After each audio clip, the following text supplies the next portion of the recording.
Robert Ludlum's The Janson Equation. Written by Douglas Corleone. Read by Kevin T. Collins.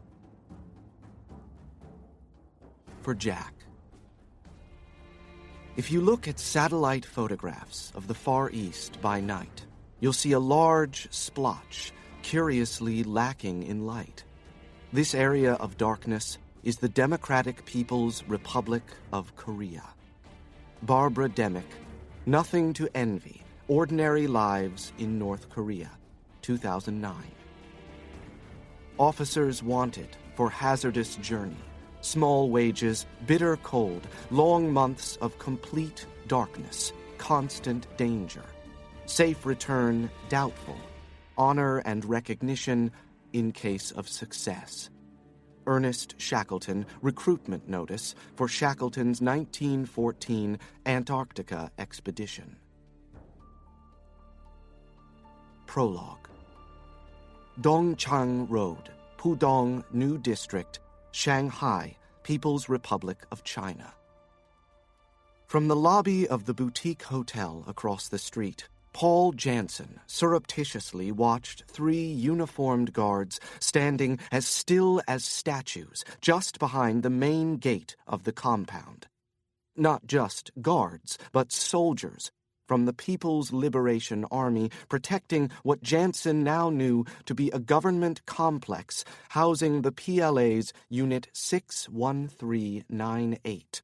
The bureau responsible for China's systematic cyber espionage and data theft campaign against hundreds of private and state organizations spanning 24 major industries across the globe, with a cost to the victims of hundreds of billions of dollars. The center building of the compound, which served as Unit 61398's HQ, stood 12 stories in height and contained over 130,000 square feet in space, enough to house offices for roughly 2,000 people. Over the past 6 months, however, Janson had narrowed his interest to a single individual, a 28-year-old male who used the online persona Silent Lynx. Lynx, like the wildcat common to northern and western parts of China, especially the Tibetan Plateau. The pedestrian portion of the thick iron gate opened, and the man Janson knew as Silent Lynx stepped past it, nodding back to one of the guards as he moved toward the second in a row of bicycle racks stationed just outside the compound. Lynx fished around the inside pocket of his jacket and plucked out a small key to open the lock on his bicycle, then walked the bike away from the compound before lifting his right leg over the frame and straddling it. As he slowly pedaled away, Janson exited through the hotel's revolving door and waded into the sea of pedestrians.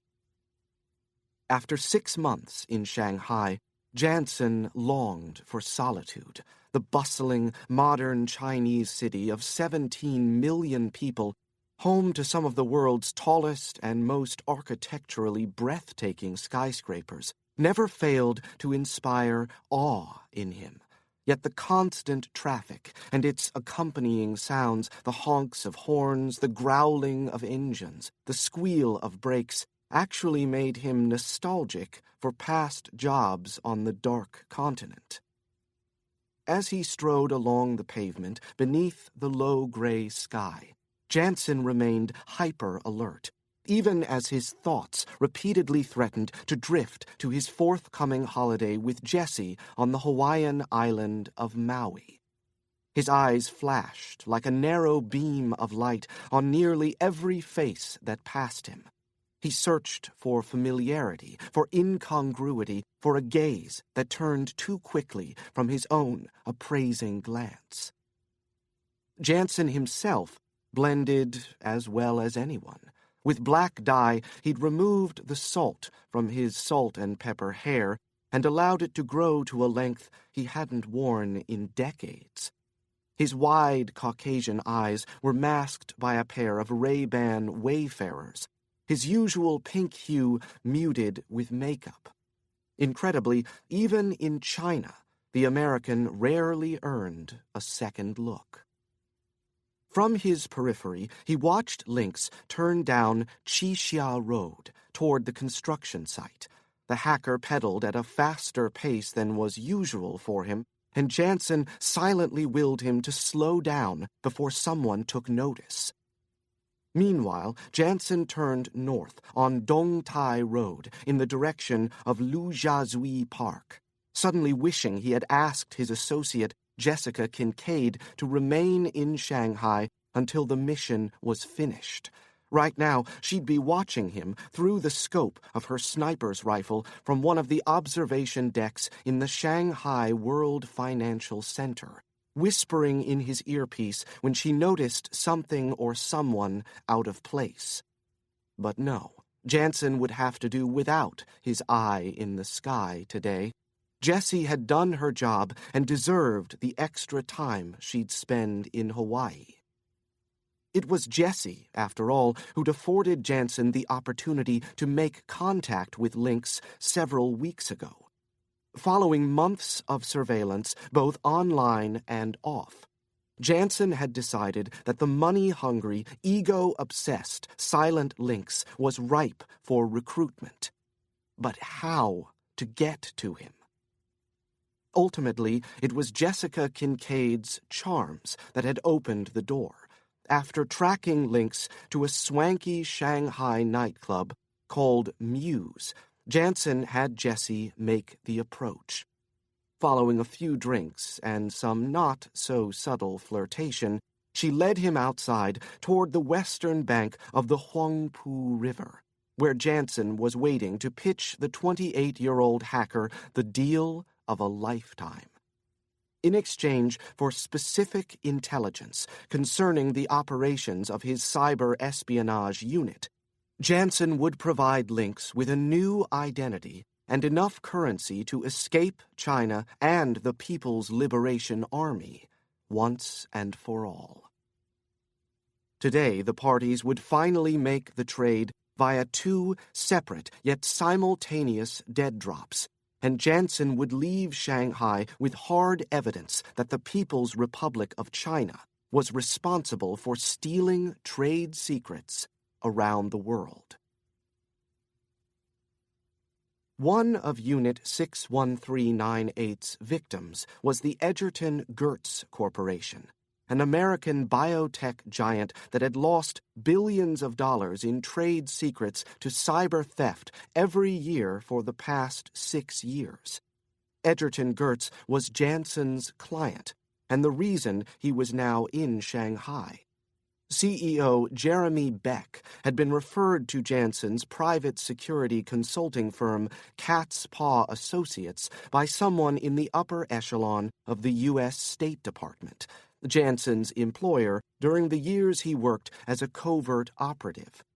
Though his time in consular operations was falling ever further behind him, Janson's memories of working as a government-sanctioned killer refused to fade. Which was why he'd started the Phoenix Foundation, his valiant attempt to save individual covert government operators whose lives were wrecked, their psyches shattered by their covert government service. Glancing at the second hand on his watch, Janson surmised that Lynx was approaching the empty construction site, future home of another neck-craning high-rise to add to Shanghai's already uber-impressive cityscape. There, just out of sight of the suit-and-tied swarms on the street, the Chinese hacker would find a marked brick-and-mortar concealment stuffed with the currency and identification he'd need to escape the People's Republic for good. Unbeknownst to Lynx, tucked into the rear cover of his new South Korean passport was an ultra-thin GPS device that would allow Janson to track his recruit should Janson be betrayed. Janson turned left onto Century Avenue, one of Shanghai's many tourist hotspots, rich with 4-star hotels, restaurants, bars, and museums. As he fell in line with the mob passing Lu Jiazui Park, Janson felt a familiar sensation, his field instincts suddenly tingling. Was he being watched? And if so, by whom? The silver-haired Chinese woman seated alone on the park bench? The northern European tourist with razor-sharp features, piercing blue eyes, and longish blonde locks who was about to pass within 10 feet of him? That young Middle Eastern couple sipping tea at the outdoor cafe? Or am I imagining things? Was that taxi at Janson's 7 o'clock moving slower than the rest of the traffic? And that Shanghai cop riding the Segway, had Janson seen him standing outside his hotel earlier in the day? Before he had time to decide, Janson shot a look across the street and spotted the mouth of the alley at the coordinates he'd been sent just before he left the hotel. Slipping his hands into his pockets, Janson picked up his pace and crossed with the tide at the next intersection. Keeping his head low, he continued to scan the slow-moving traffic and the faces of the pedestrians who passed him. When he reached the far corner, he lifted his eyes to the countless windows on the opposite side of the street. Within any of them, there could well be a sniper with his scope trained on the alley or even on Janson himself. Scanning each window for a fraction of a second, Janson searched for a glare, for the subtle movement of curtains, for the muzzle of a rifle protruding through a sliced screen. Ducking into the designated alley, Janson maintained his swift pace. The passage was long and narrow and smelled of sesame oil. Up ahead, an older man in a filthy white apron stepped out of a rear screen door with 2 bloated black trash bags in each hand and a lit cigarette dangling loosely between his lips. He stole a fleeting glance at Janson, then turned and hurled the bags into an open royal blue dumpster, snuffing out his cigarette against the graffitied brown brick wall before swinging open the screen door and returning inside. Counting his steps, Janson dug into his pants pocket and shoveled out an old BlackBerry with no battery. As he gazed down at the dead screen resting on his palm, he suddenly fumbled the device, inadvertently kicking it toward the brown brick wall as it hit the pavement. Lowering himself onto his haunches to retrieve it, Janson smirked at the unique concealment method that Silent Lynx had chosen, a gutted and freeze-dried rat that resembled roadkill. Fitting, to say the least. Quickly, Janson lifted the rat and gently tore open the Velcro strip along its stomach. He dug his fingers inside and closed them around a tiny black flash drive before resealing the Velcro and setting the rat back in its place.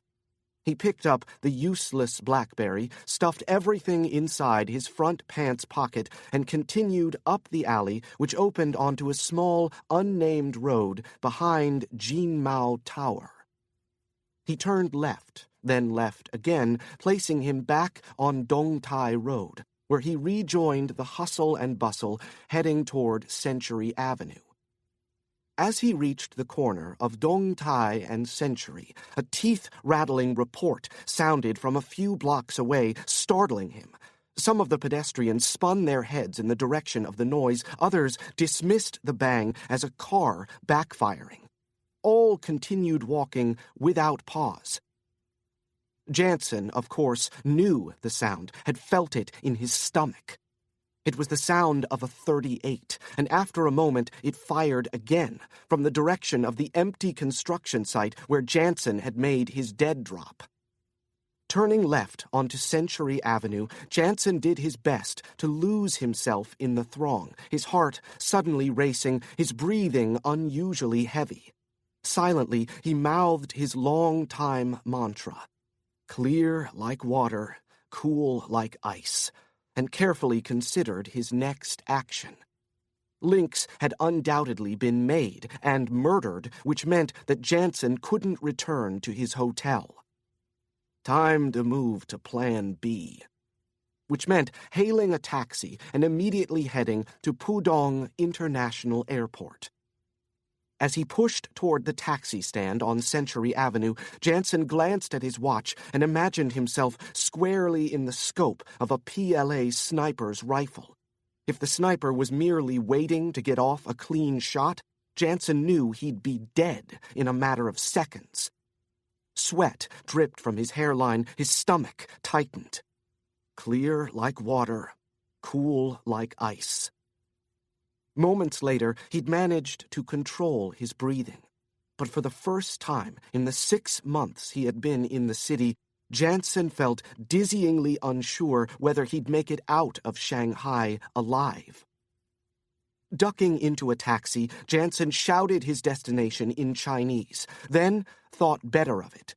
Keeping his head low while trying not to make it look too obvious, he instructed the driver to make a right on Zhangyang, followed by a sharp left onto Fushan Road. Moving along streets on which Janson knew traffic would be thinning out, the driver made the peculiar turns and zig and zags without comment. After 15 minutes of directing the driver through a complex maze around Shanghai's cityscape, while surreptitiously watching the rearview mirror for a tail, Janson finally felt comfortable enough that they weren't being followed. In Chinese, he thanked the driver for his cooperation. He pushed himself up on the cracked vinyl back seat and asked the driver to take him to his final destination. Although his pulse slowed, Janson wouldn't feel entirely safe until takeoff. Part 1. The Senator's Son. Chapter 1. Joint Base Pearl Harbor, Hickam, adjacent to Honolulu, Hawaii. 10 minutes after the Embraer Legacy 650 touched down at Hickam Field on the island of Oahu, Paul Janson stepped onto the warm tarmac and was immediately greeted by Lawrence Hammond, the senator's chief of staff. "Thank you for coming," Hammond said. As the men shook hands, Janson breathed deeply of the fresh, tropical air and savored the gentle touch of the Hawaiian sun on his face. After 6 months under Shanghai's polluted sky, smog as thick as tissue paper had become Janson's new normal. Only now, as he inhaled freely, did he fully realize the extent to which he'd spent the past half-year breathing poison. Behind his wayfarers, Janson closed his eyes for a moment and listened. Although Hickam buzzed with the typical sounds of an operational airfield, Janson instantly relished the relative tranquility. Vividly, he imagined the coastal white sand beaches and azure blue waters awaiting him and Jessie just beyond the confines of the U.S. Air Force Base. Hammond, a tall man with slicked-back hair the color of straw, directed Janson to an idling olive-green Jeep driven by a private first class who couldn't possibly have been old enough to legally drink. As Janson belted himself into the passenger seat, Hammond leaned forward and said, "Air Force One landed on this runway not too long ago." "Is that right?" Janson said as the Jeep pulled away from the jet. Hammond mistook Janson's politeness for genuine interest. "This past Christmas, as a matter of fact. The first family vacations on the windward side of the island in the small beach town of Kailua." The three remained silent for the rest of the 10-minute drive. Janson's original plan upon leaving Shanghai had been to land at nearby Honolulu International, where he'd meet Jessie and be driven to Waikiki for an evening of dinner and drinks and a steamy night at the iconic Pink Palace, before boarding a puddle jumper to Maui the next day. But a phone call Janson received 30,000 miles above the Pacific changed all that. Janson had been resting in his cabin on the verge of sleep when his lone flight attendant, Kayla, buzzed him over the intercom and announced that he had a call from the mainland. "It's a U.S. senator," Kayla said. "I thought you might want to take it." "Which senator?" Janson said groggily. He knew only a handful personally and liked even fewer. "Senator James Wyckoff," she said, "of North Carolina." Wyckoff was neither one of the handful Janson knew personally nor one of the few he liked. But before Janson could ask her to take a callback number, Kayla told him that Wyckoff had been referred by his current client, Jeremy Beck, CEO of Edgerton Gertz. Grudgingly, Janson decided to take the call. As the Jeep pulled into the parking lot of a small administrative building, Janson turned to Hammond and said, "The senator beat me here?" The flight from Shanghai was just over 9 hours, and Janson had already been in the air 2 hours when Wyckoff phoned. From D.C., even under the best conditions, it was nearly a 10-hour flight to Honolulu, and Janson was fairly sure there was snow and ice on the ground in Washington this time of year. "The senator actually called you from California," Hammond said. "He'd been holding a fundraiser at Exchange in downtown Los Angeles when he received the news about his son." Janson didn't say anything else. He stepped out of the Jeep and followed Hammond and the private first class to the building. The baby-faced PFC used a key to open the door, then stepped aside as Janson and Hammond entered. The dissonant rumble of an ancient air conditioner emanated from overhead vents, and the sun's natural light was instantly replaced by the harsh glow of buzzing fluorescent bulbs.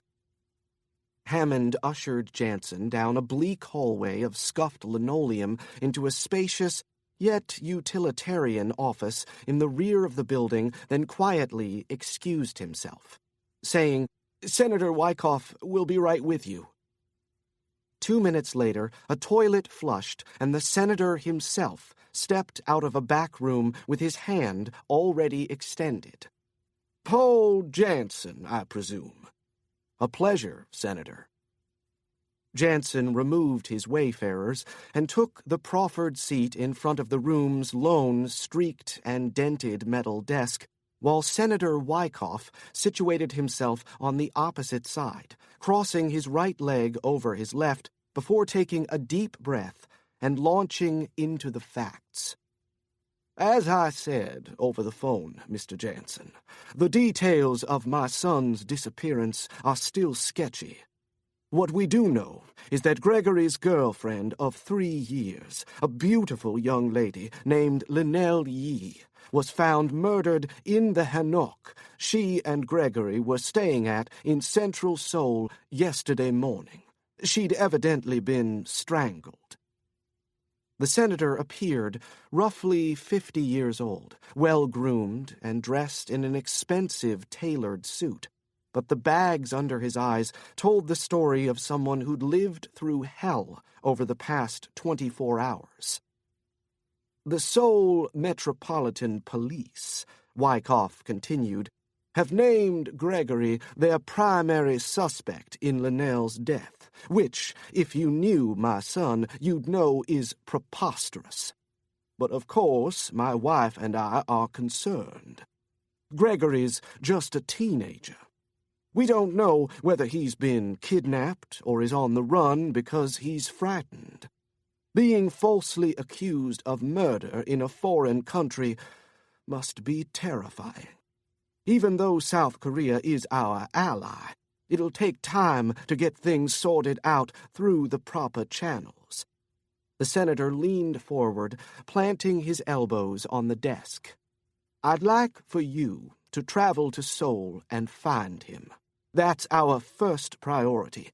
Second, and nearly as important, I'd like you to conduct an independent investigation into Lynell's murder. Now may be our only opportunity. I'm a former trial lawyer, and I can tell you from experience that evidence disappears fast. Witnesses vanish. Memories become fuzzy. If we don't clear Gregory's name in the next 96 hours, we may never be able to do so. Janson held up his hand. Let me stop you right there, Senator. I sympathize with you. I do. I'm very sorry that your family is going through this, and I hope that your son turns up unharmed sooner rather than later. I'm sure you're right. I'm sure he's being wrongly accused, and I'm sincerely hopeful that you can prove it and bring him home to grieve for his girlfriend. But I'm afraid that I can't help you with this. I'm not a private investigator. I'm not suggesting you are, but this is no ordinary investigation. Please, Senator, let me continue. I'm here as a courtesy to my client, Jeremy Beck. But as I attempted to tell you over the phone, this simply isn't something I can take on. Janson reached into his jacket pocket and unfolded a piece of paper. While I was in the air, I took the liberty of contacting a few old friends, and I have the names and telephone numbers of a handful of top-notch private investigators in Seoul. They know the city inside and out, and they can obtain information directly from the police without having to navigate through miles of red tape. According to my contacts, these men and women are the best investigators in all South Korea. Wyckoff accepted the piece of paper and set it down on the desk without looking at it. He narrowed his eyes, confirming Janson's initial impression that the senator wasn't a man who was told no very often, and that he seldom accepted the word for an answer. Mr. Janson, do you have children? As Wyckoff said it, there was a firm knock on the door. The senator pushed himself out of his chair and trudged toward the sound. Meanwhile, Janson frowned. He didn't like to be asked personal questions, not by clients and not by prospective clients, certainly not after he'd already declined the job. And this was no innocuous question. It was a subject that burned Janson deep in his stomach. No, he did not have children. He did not have a family, only the memory of one. Only the stabbing recollection of a pregnant wife and the dashed dreams of their unborn child, their future obliterated by a terrorist's bomb. They'd perished years ago, yet it still felt like yesterday. From behind, Janson heard Hammond's sonorous voice, followed by a far softer one and the unmistakable sound of a woman's sobs. Mr. Janson, the senator said, I'd like you to meet my wife, Alicia, Gregory's mother. Janson stood and turned toward the couple as Hammond stepped out, closing the door gently behind him. Alicia Wyckoff stood before Janson, visibly trembling, her eyes wet with mascara tears. She appeared to be a few years younger than her husband, but her handling of the present crisis threatened to catch her up to him in no time flat. Thank you so much for coming, she said, ignoring Janson's hand and instead gripping him in an awkward hug. He felt the warmth of her tears through his shirt, her long nails burrowing into his upper back. If Janson were slightly more cynical, he'd have thought her entry had been meticulously timed in advance. Wyckoff brushed some papers aside and sat on the front edge of the desk. I know your professional history, he said to Janson. As soon as Jeremy gave me your name, I contacted State and obtained a complete dossier.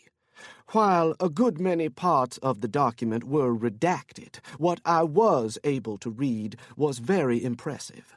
You are uniquely qualified for this job, Mr. Janson.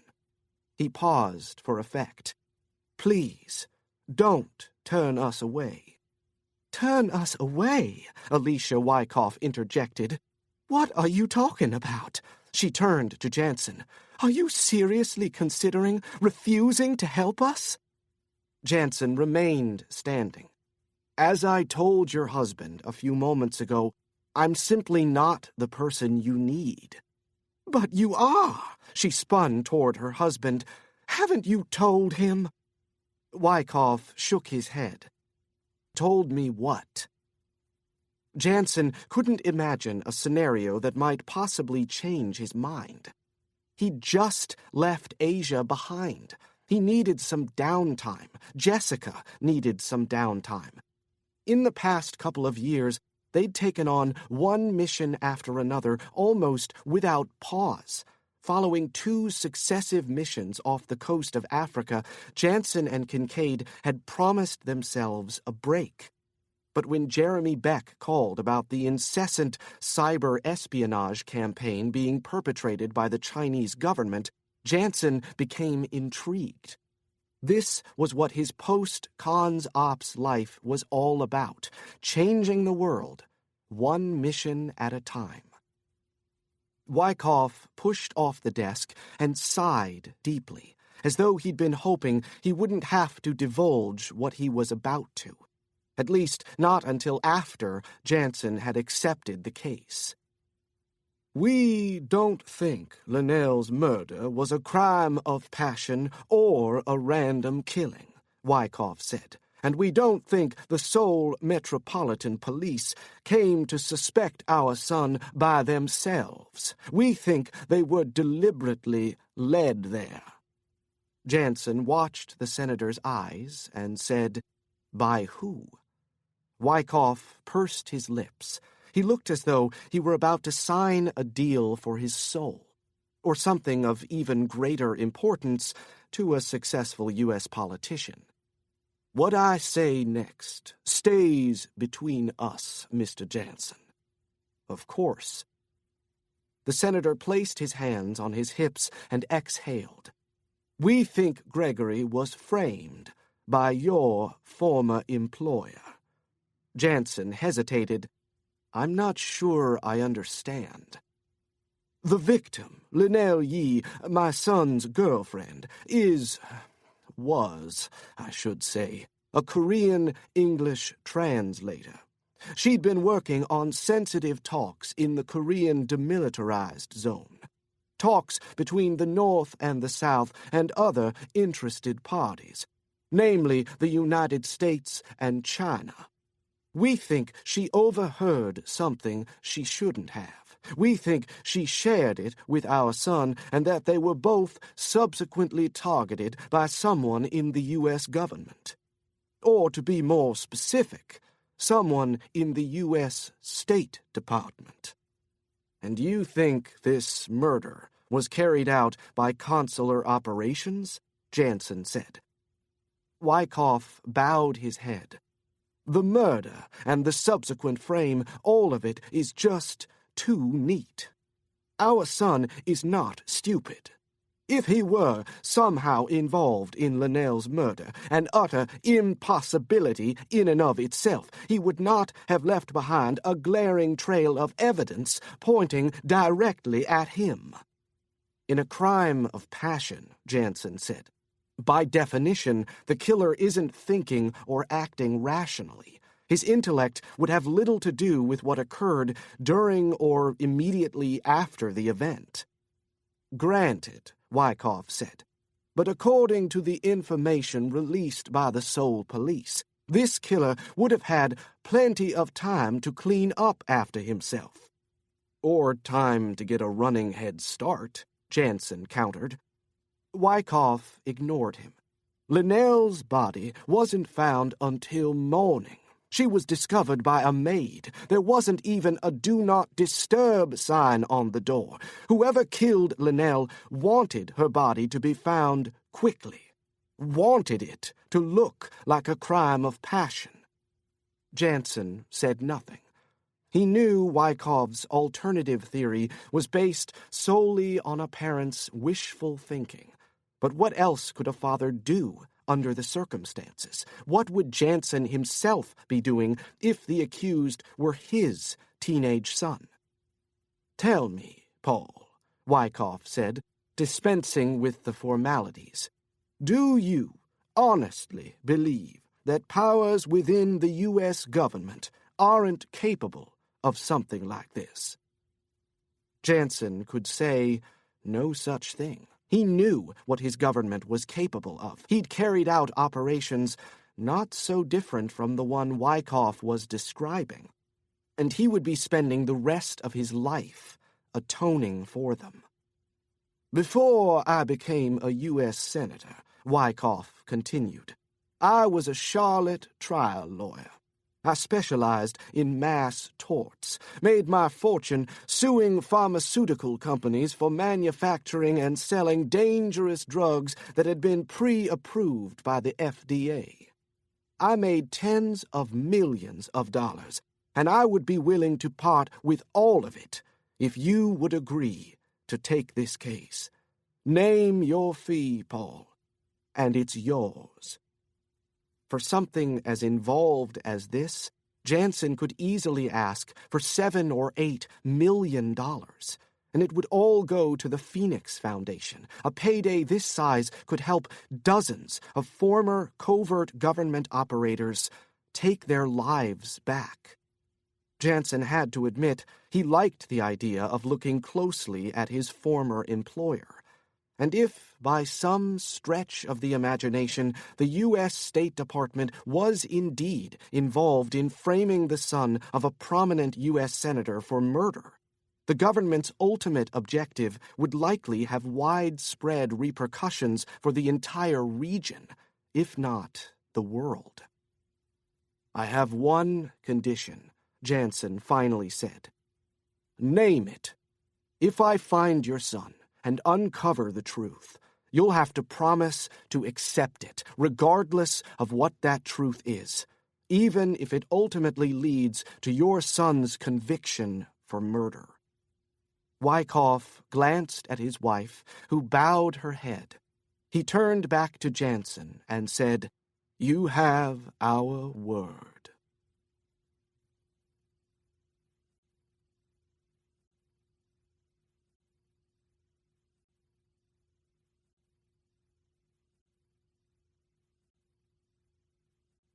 Part 1. The Senator's Son. Chapter 1. Joint Base Pearl Harbor, Hickam, adjacent to Honolulu, Hawaii. 10 minutes after the Embraer Legacy 650 touched down at Hickam Field on the island of Oahu, Paul Janson stepped onto the warm tarmac and was immediately greeted by Lawrence Hammond, the senator's chief of staff. "Thank you for coming," Hammond said. As the men shook hands, Janson breathed deeply of the fresh, tropical air and savored the gentle touch of the Hawaiian sun on his face. After 6 months under Shanghai's polluted sky, smog as thick as tissue paper had become Janson's new normal. Only now, as he inhaled freely, did he fully realize the extent to which he'd spent the past half-year breathing poison. Behind his wayfarers, Janson closed his eyes for a moment and listened. Although Hickam buzzed with the typical sounds of an operational airfield, Janson instantly relished the relative tranquility. Vividly, he imagined the coastal white sand beaches and azure blue waters awaiting him and Jessie just beyond the confines of the U.S. Air Force Base. Hammond, a tall man with slicked-back hair the color of straw, directed Janson to an idling olive-green Jeep driven by a private first class who couldn't possibly have been old enough to legally drink. As Janson belted himself into the passenger seat, Hammond leaned forward and said, "Air Force One landed on this runway not too long ago." "Is that right?" Janson said as the Jeep pulled away from the jet. Hammond mistook Janson's politeness for genuine interest. This past Christmas, as a matter of fact. The first family vacations on the windward side of the island in the small beach town of Kailua." The three remained silent for the rest of the 10-minute drive. Janson's original plan upon leaving Shanghai had been to land at nearby Honolulu International, where he'd meet Jessie and be driven to Waikiki for an evening of dinner and drinks and a steamy night at the iconic Pink Palace, before boarding a puddle jumper to Maui the next day. But a phone call Janson received 30,000 miles above the Pacific changed all that. Janson had been resting in his cabin on the verge of sleep when his lone flight attendant, Kayla, buzzed him over the intercom and announced that he had a call from the mainland. "It's a U.S. senator," Kayla said. "I thought you might want to take it." "Which senator?" Janson said groggily. He knew only a handful personally and liked even fewer. "Senator James Wyckoff," she said. "Of North Carolina." Wyckoff was neither one of the handful Janson knew personally, nor one of the few he liked. But before Janson could ask her to take a callback number, Kayla told him that Wyckoff had been referred by his current client, Jeremy Beck, CEO of Edgerton Gertz. Grudgingly, Janson decided to take the call. As the Jeep pulled into the parking lot of a small administrative building, Janson turned to Hammond and said, "The senator beat me here?" The flight from Shanghai was just over 9 hours, and Janson had already been in the air 2 hours when Wyckoff phoned. From D.C., even under the best conditions, it was nearly a 10-hour flight to Honolulu, and Janson was fairly sure there was snow and ice on the ground in Washington this time of year. "The senator actually called you from California," Hammond said. "He'd been holding a fundraiser at Exchange in downtown Los Angeles when he received the news about his son." Janson didn't say anything else. He stepped out of the Jeep and followed Hammond and the private first class to the building. The baby-faced PFC used a key to open the door, then stepped aside as Janson and Hammond entered. The dissonant rumble of an ancient air conditioner emanated from overhead vents, and the sun's natural light was instantly replaced by the harsh glow of buzzing fluorescent bulbs. Hammond ushered Janson down a bleak hallway of scuffed linoleum into a spacious, yet utilitarian office in the rear of the building, then quietly excused himself, saying, "Senator Wyckoff will be right with you."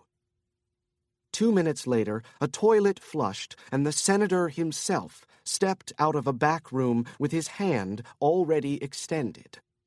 "Paul Janson, I presume." "A pleasure, Senator." Janson removed his wayfarers and took the proffered seat in front of the room's lone, streaked and dented metal desk, while Senator Wyckoff situated himself on the opposite side, crossing his right leg over his left before taking a deep breath and launching into the facts. "As I said over the phone, Mr. Janson, the details of my son's disappearance are still sketchy. What we do know is that Gregory's girlfriend of 3 years, a beautiful young lady named Lynell, was found murdered in the hanok she and Gregory were staying at in central Seoul yesterday morning. She'd evidently been strangled." The senator appeared roughly 50 years old, well-groomed and dressed in an expensive tailored suit, but the bags under his eyes told the story of someone who'd lived through hell over the past 24 hours.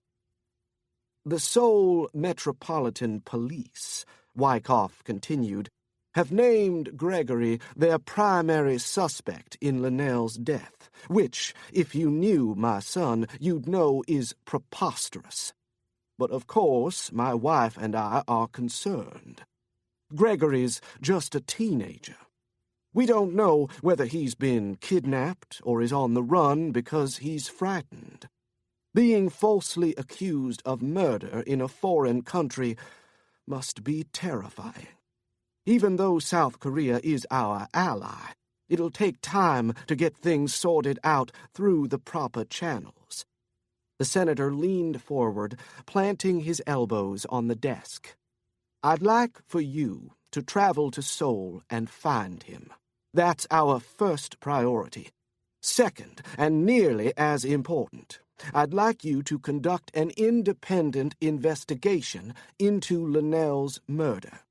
Now may be our only opportunity. I'm a former trial lawyer, and I can tell you from experience that evidence disappears fast, witnesses vanish, memories become fuzzy. If we don't clear Gregory's name in the next 96 hours, we may never be able to do so. Janson held up his hand. Let me stop you right there, Senator. I sympathize with you, I do. I'm very sorry that your family is going through this, and I hope that your son turns up unharmed sooner rather than later.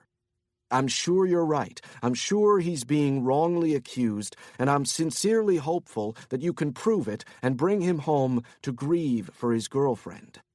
But I'm afraid that I can't help you with this. I'm not a private investigator. I'm not suggesting you are, but this is no ordinary investigation. Please, Senator, let me continue. I'm here as a courtesy to my client, Jeremy Beck. But as I attempted to tell you over the phone, this simply isn't something I can take on.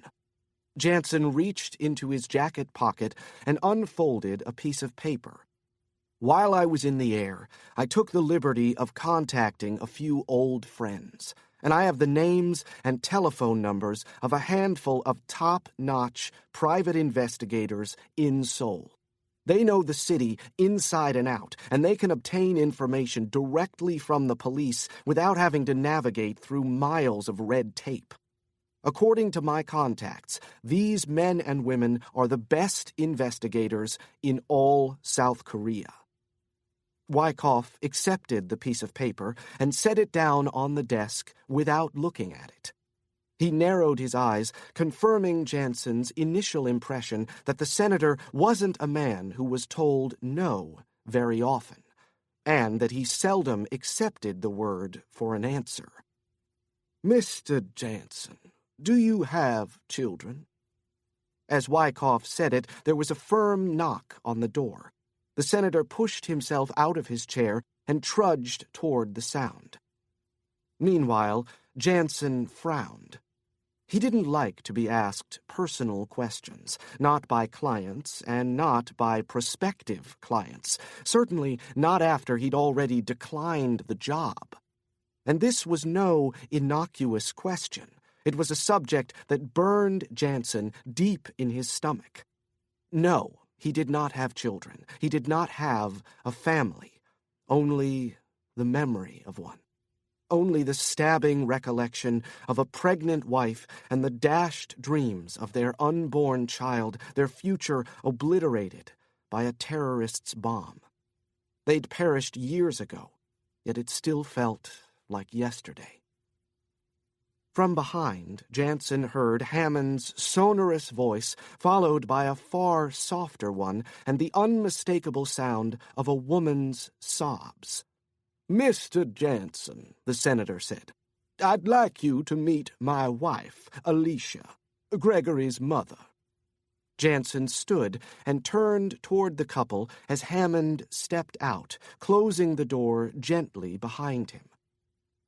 Alicia Wyckoff stood before Janson, visibly trembling, her eyes wet with mascara tears. She appeared to be a few years younger than her husband, but her handling of the present crisis threatened to catch her up to him in no time flat. Thank you so much for coming, she said, ignoring Janson's hand and instead gripping him in an awkward hug. He felt the warmth of her tears through his shirt, her long nails burrowing into his upper back. If Janson were slightly more cynical, he'd have thought her entry had been meticulously timed in advance. Wyckoff brushed some papers aside and sat on the front edge of the desk. "I know your professional history," he said to Janson. "As soon as Jeremy gave me your name, I contacted State and obtained a complete dossier. While a good many parts of the document were redacted, what I was able to read was very impressive. You are uniquely qualified for this job, Mr. Janson." He paused for effect. "Please, don't turn us away." "Turn us away?" Alicia Wyckoff interjected. "What are you talking about?" She turned to Janson. "Are you seriously considering refusing to help us?" Janson remained standing. "As I told your husband a few moments ago, I'm simply not the person you need."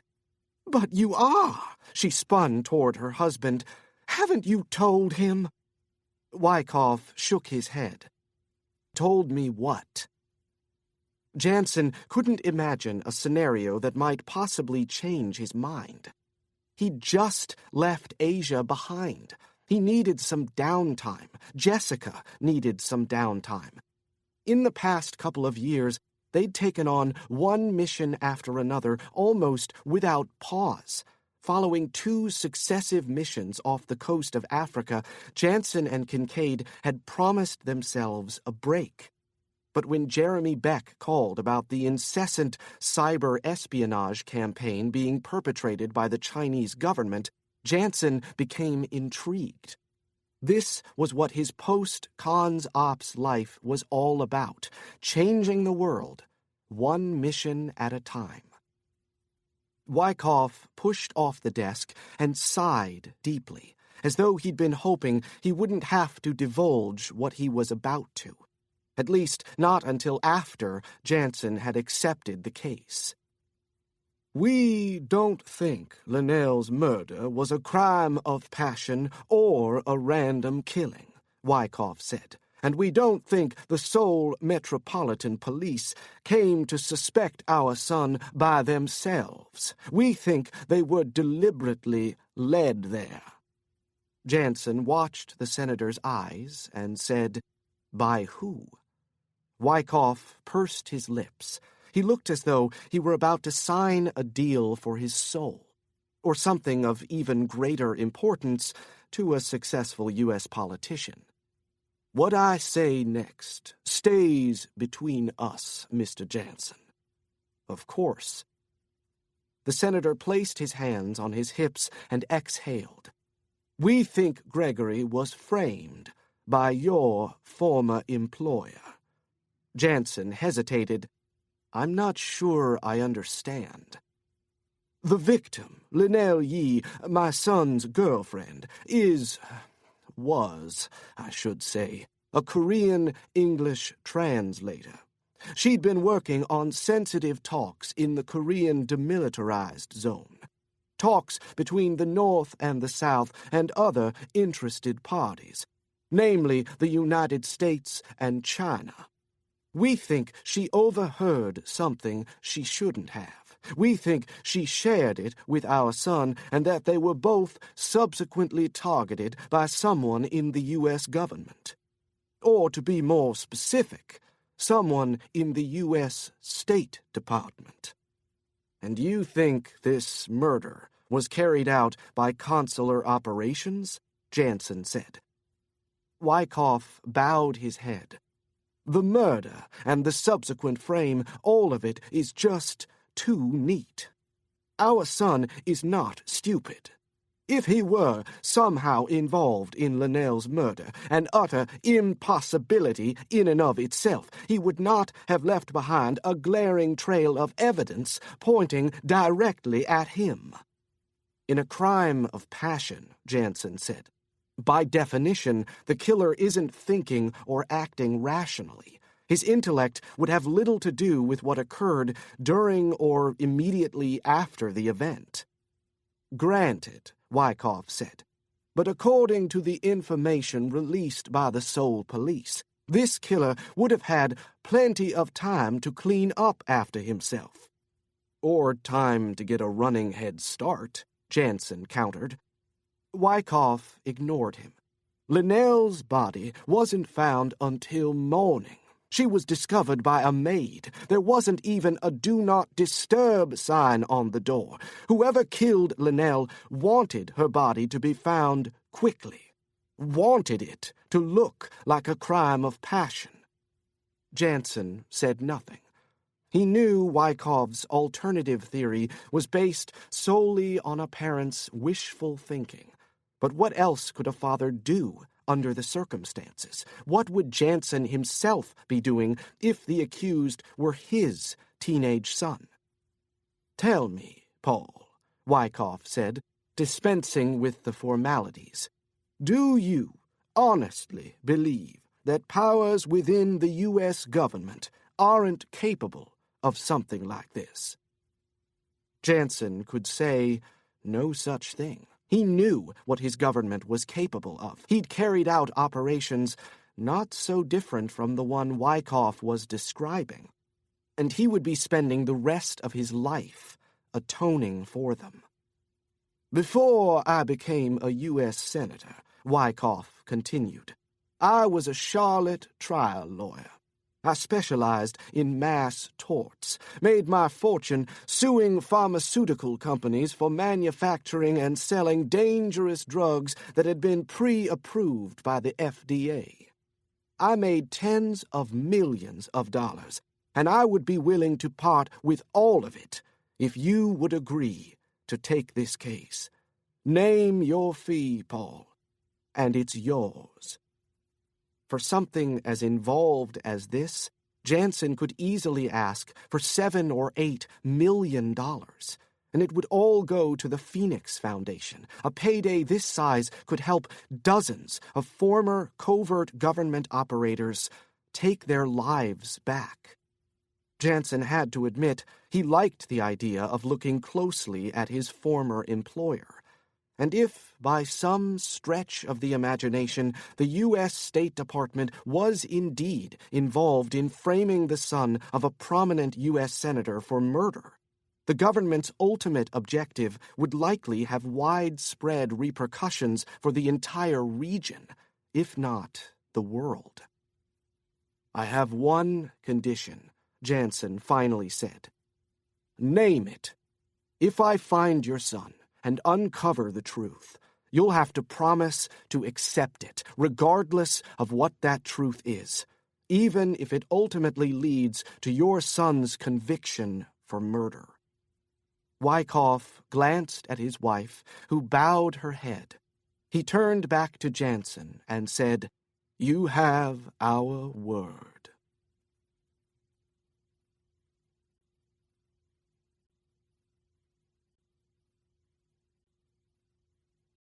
Chapter 2. "Stop apologizing," Kincaid said during the ascent. "You made the right decision." Janson knew Jesse was right, yet something about the mission kept tugging at his thoughts. The more he contemplated the next several days, the less confident he felt that he and Kincaid would merely be searching for a 19-year-old kid in a city of 10 million and conducting an independent investigation into his girlfriend's death. Before Kincaid arrived at Hickam Field and they'd boarded the Embraer, Janson phoned Morton, his computer security consultant in northern New Jersey.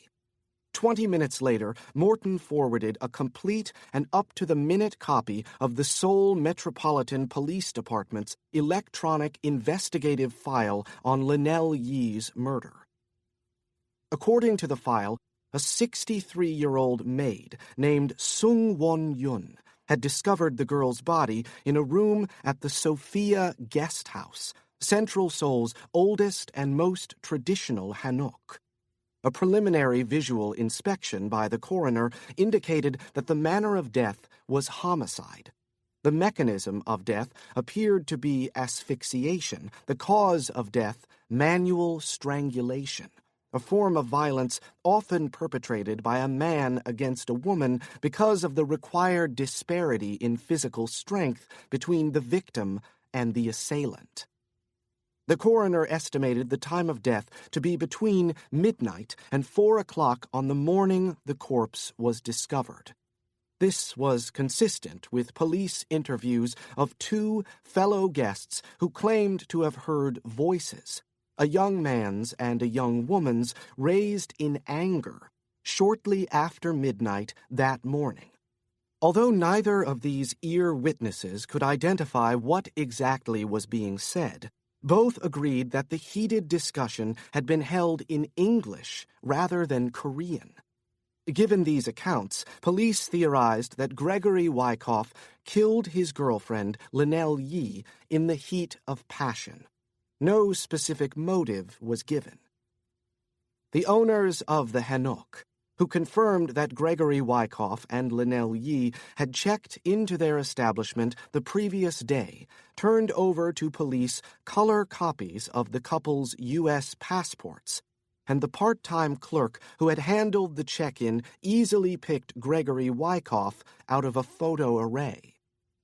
Latent prints had been lifted at the scene and were pending examination and comparison. Partial fingerprints found on the victim's neck were removed from the corpse using a process known as cyanofuming, so that the powdering and lifting could be conducted later at the lab. No other suspects or persons of interest were named, and there was no mention in the entire file of the sensitive work being conducted by Lynell at the time of her death. Once the Embraer reached its maximum cruising altitude, the executive jet leveled off, and Jessica Kincaid stepped into the center of the cabin and stretched while Janson looked on, wishing they were sipping Mai Tais at Duke's Barefoot Bar in Waikiki. "So, who do we know in Seoul?" she said. Janson reluctantly pushed from his mind the image of Jessie in her appealing red two-piece on the powdery sands of Waikiki Beach and opened his laptop. In addition to the many contacts he'd made during his career with Khan's ops, over the past few years, Janson had developed a vast network of Phoenix graduates, former covert government operatives who had benefited from the Foundation's efforts.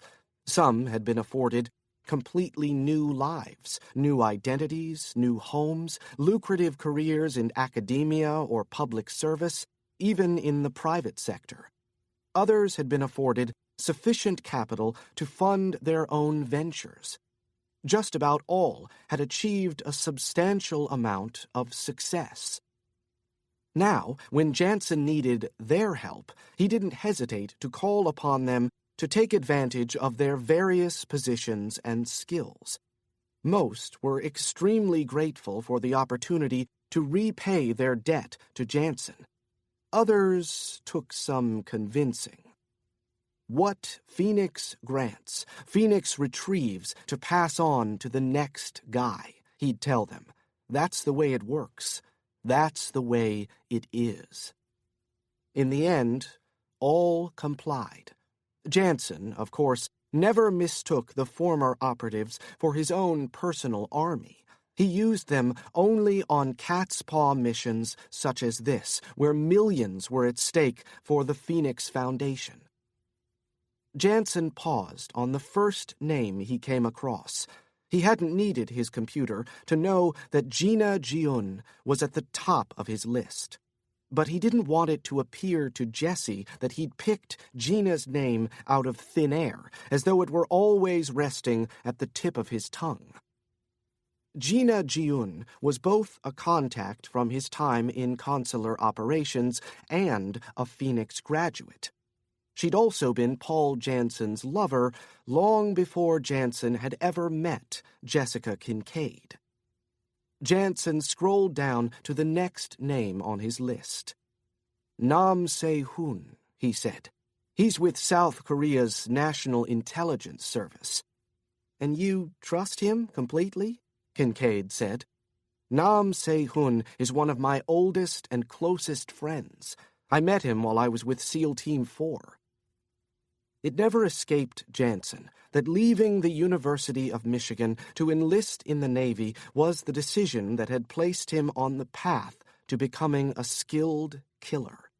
Shortly after enlistment, Janson had shown a genuine gift for combat, and in the Navy, such talents rarely go unnoticed.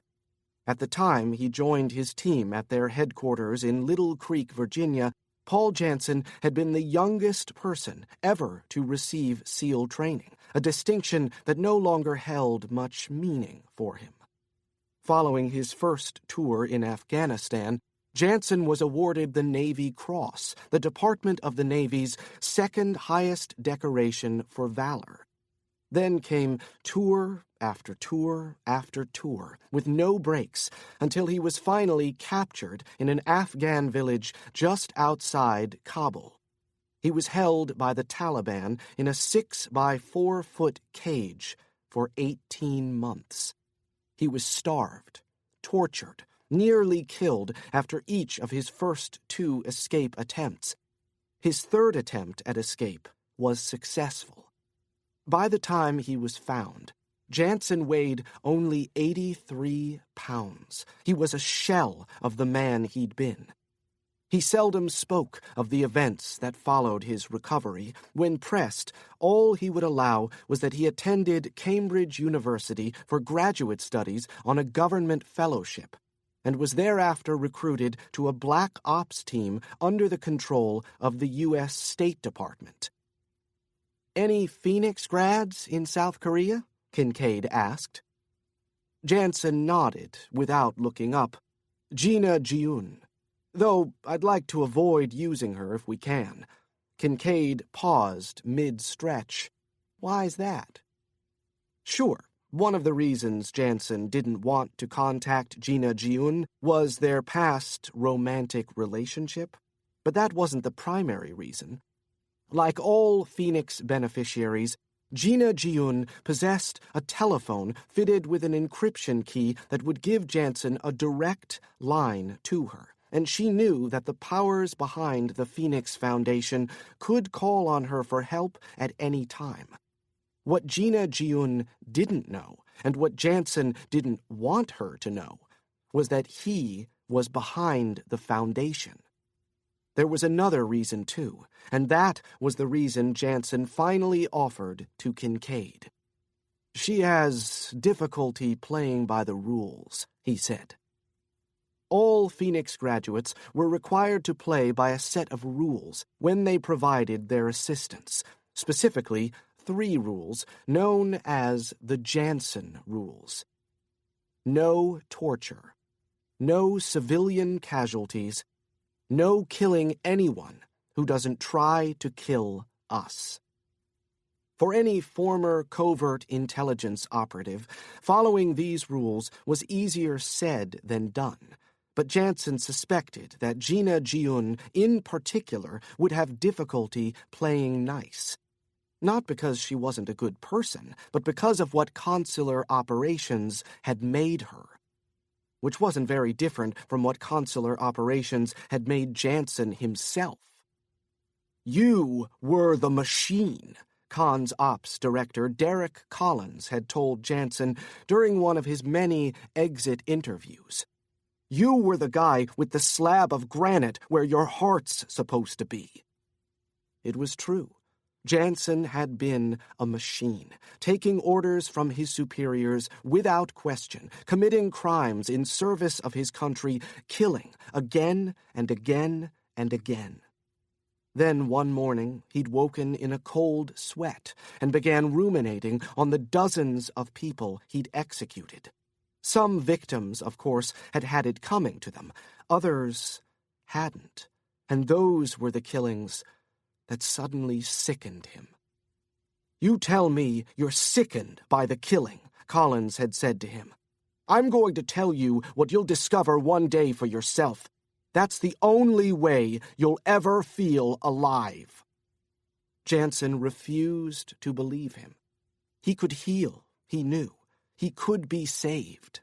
First, Janson had to admit to himself that he'd been a frozen-hearted assassin. Once he was able to admit that, he vowed to atone for his transgressions.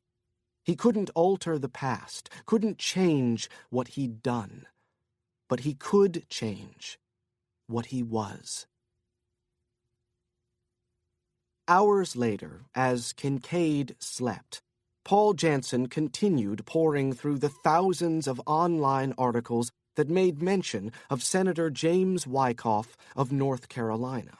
He'd started by combining the senator's name with keywords such as Seoul and Pyongyang and Beijing, then branched out by identifying the words most likely associated with the current talks between North and South Korea. Recurring issues among the four parties involved in the talks included North Korea's nuclear program, the sanctions put in place against North Korea's hermit regime for its human rights abuses and its defiance in the face of international law, and of course the possible, albeit improbable, negotiation of an actual peace treaty to replace the Korean Armistice Agreement that ended the Korean War 6 decades ago. Wyckoff's votes on Korean issues seemed to ebb and flow with popular opinion. No surprise there, since Wyckoff was expected to seek his party's nomination for President of the United States during the next primary season.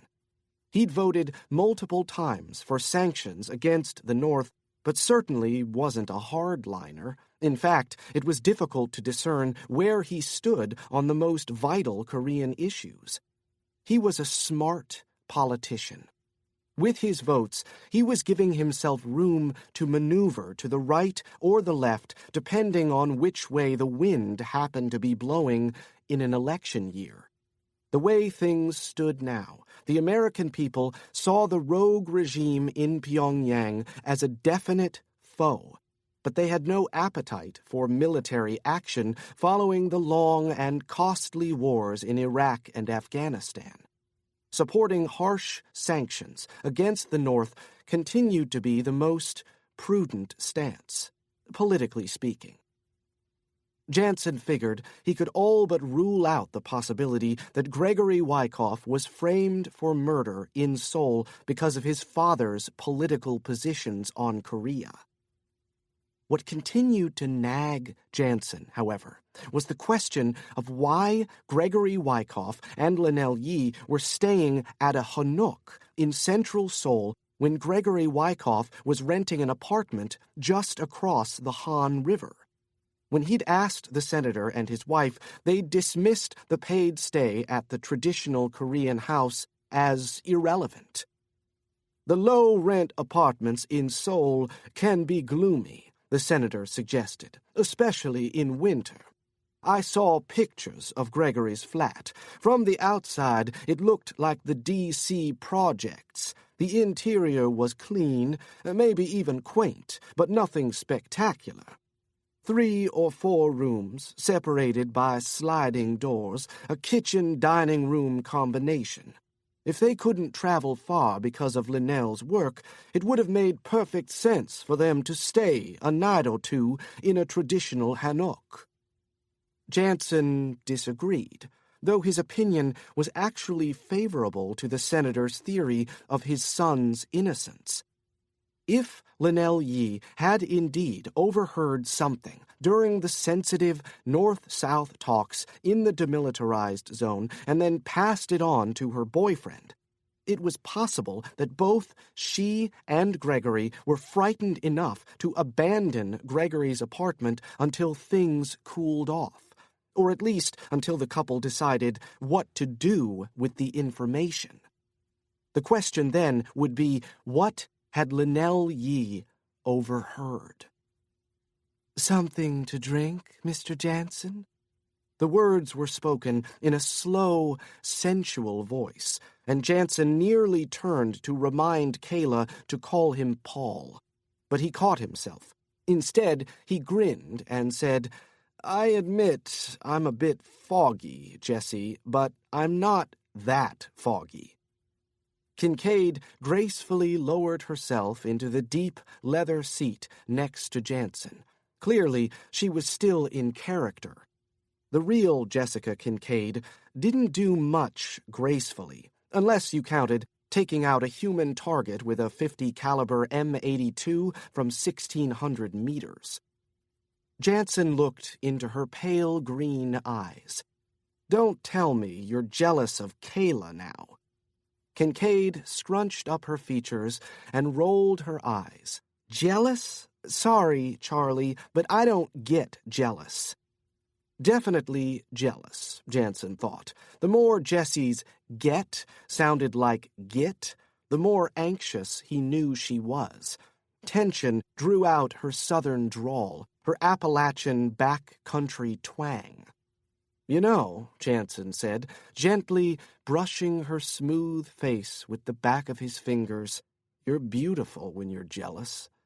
Her eyes widened and her cheeks flushed, the way they had just before they first made love in a sparsely decorated hotel room in the Hungarian town of Szerospotok, soon after they met. "I see the way you look at me," she'd said that evening. "I don't know what you mean," he'd lied. Complicating things, then as now, was Janson's reluctance to place Jessica Kincaid in harm's way.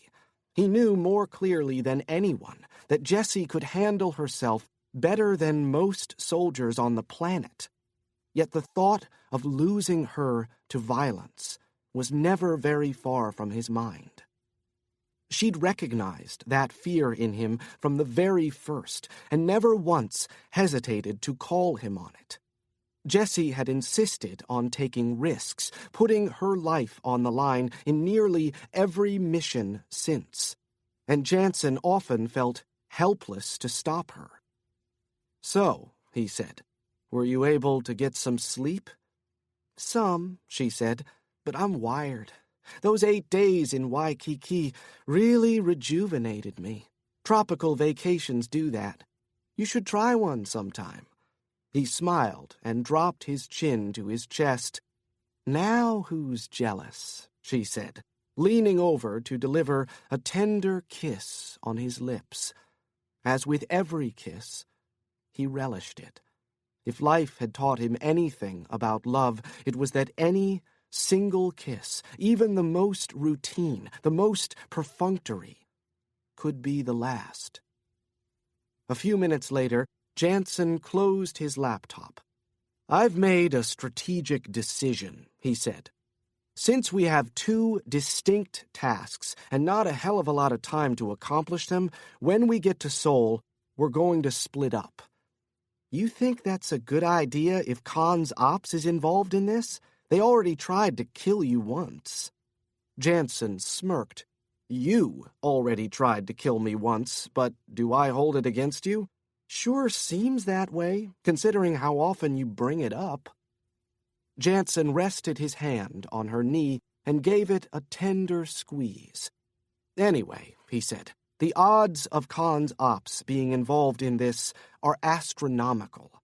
Senator Wyckoff based his assertions purely on paranoia. Unless he knows something he's not telling us, there's not a single fact implicating state. We don't know who Lynell Yee overheard or what she overheard, if she overheard anything at all.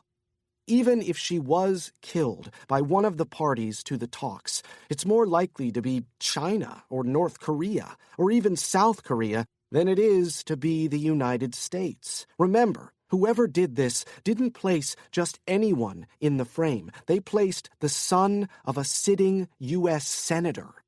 That's assuming Gregory Wyckoff is innocent to begin with, and that's a fairly large and probably false assumption." "All right," Kincaid said, after taking it all in. "So, we split up. Who does what?" "I'm going to start by searching Seoul for the senator's son. By the time we arrive, the kid will already have a roughly 48-hour head start, but given the geography, chances are he won't make it out of South Korea." "So then, why the hurry?" Because if Gregory Wyckoff's going to have any chance at all of beating these charges, we're going to need to find him before the police do." Kincaid nodded. "So while you're searching for the kid, you're going to start the independent investigation into Lynell Yee's murder. The first thing you'll need to do in order for you to gain any ground with the locals is obtain some cooperation. So you're going to pay a visit to a man named Owen Young." "Owen Young," Kincaid said. "His name sounds familiar." "It should. He's the U.S. ambassador to South Korea."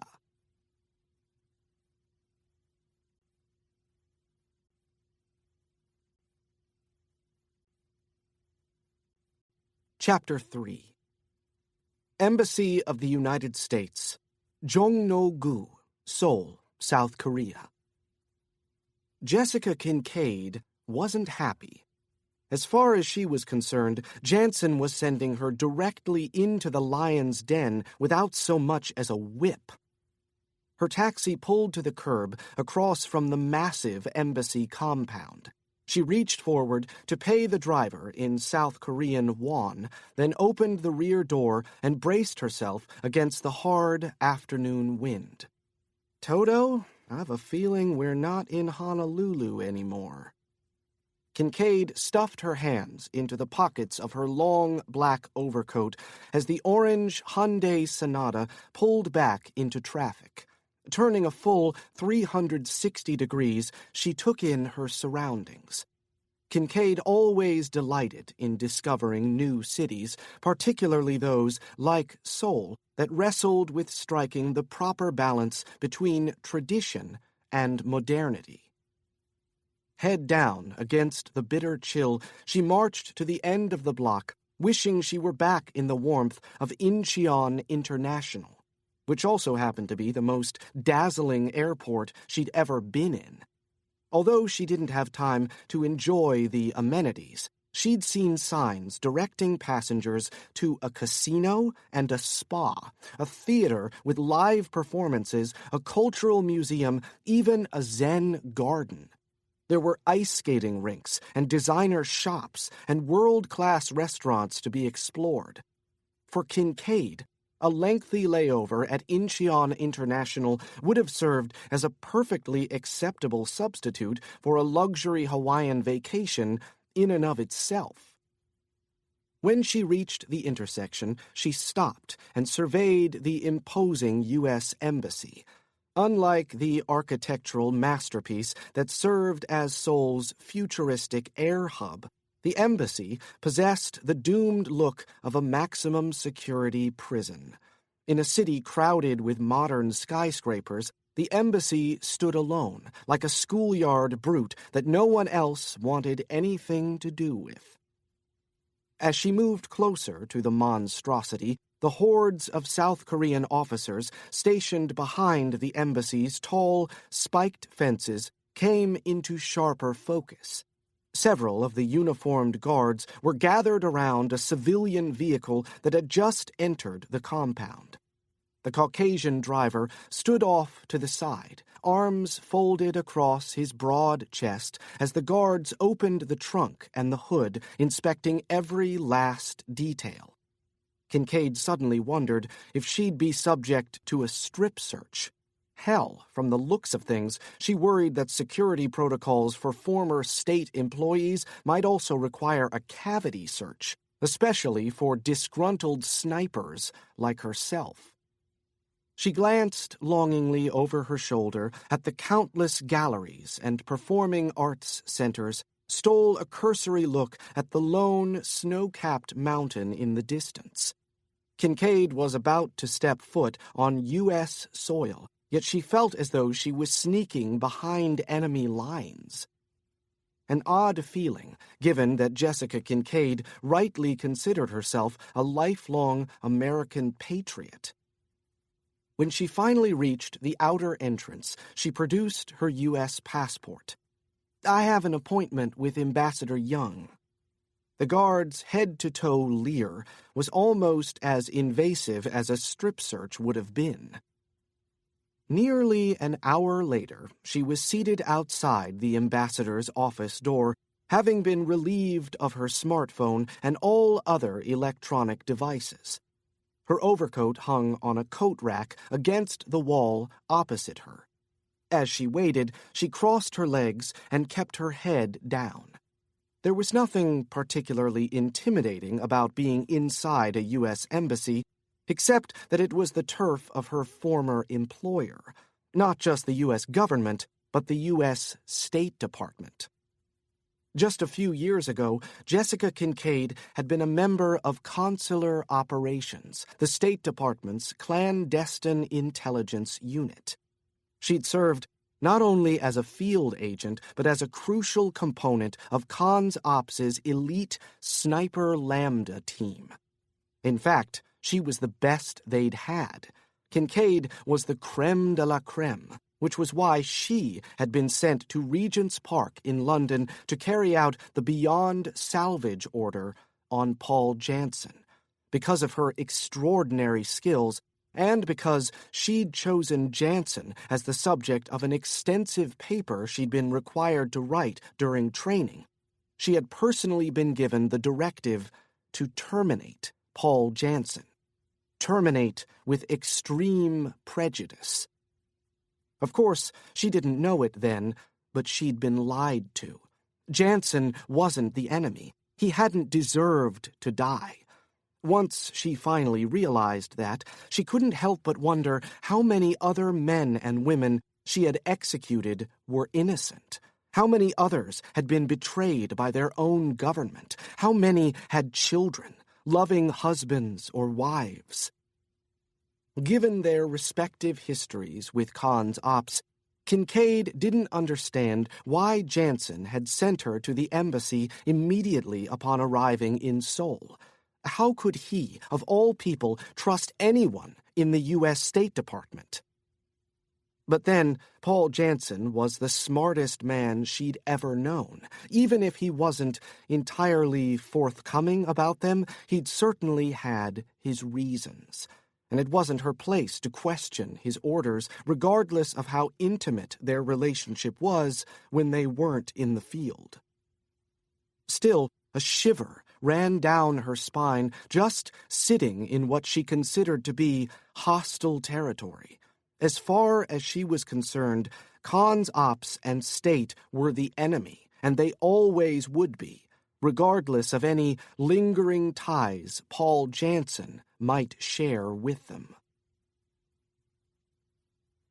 20 minutes later, a well-dressed young man with close-cropped blonde hair finally stepped out of the office and announced, "The ambassador will see you now." Kincaid rose and steeled herself for what she expected to be a confrontation. Ambassador Owen Young was standing stiffly in front of his desk, arms at his sides, when Kincaid entered his office. The Korean-American statesman thanked his chief aide with a barely perceptible nod, then took Kincaid's hand in his and offered her a seat and a superficial smile. During the flight, Janson had briefed Kincaid on Korean etiquette.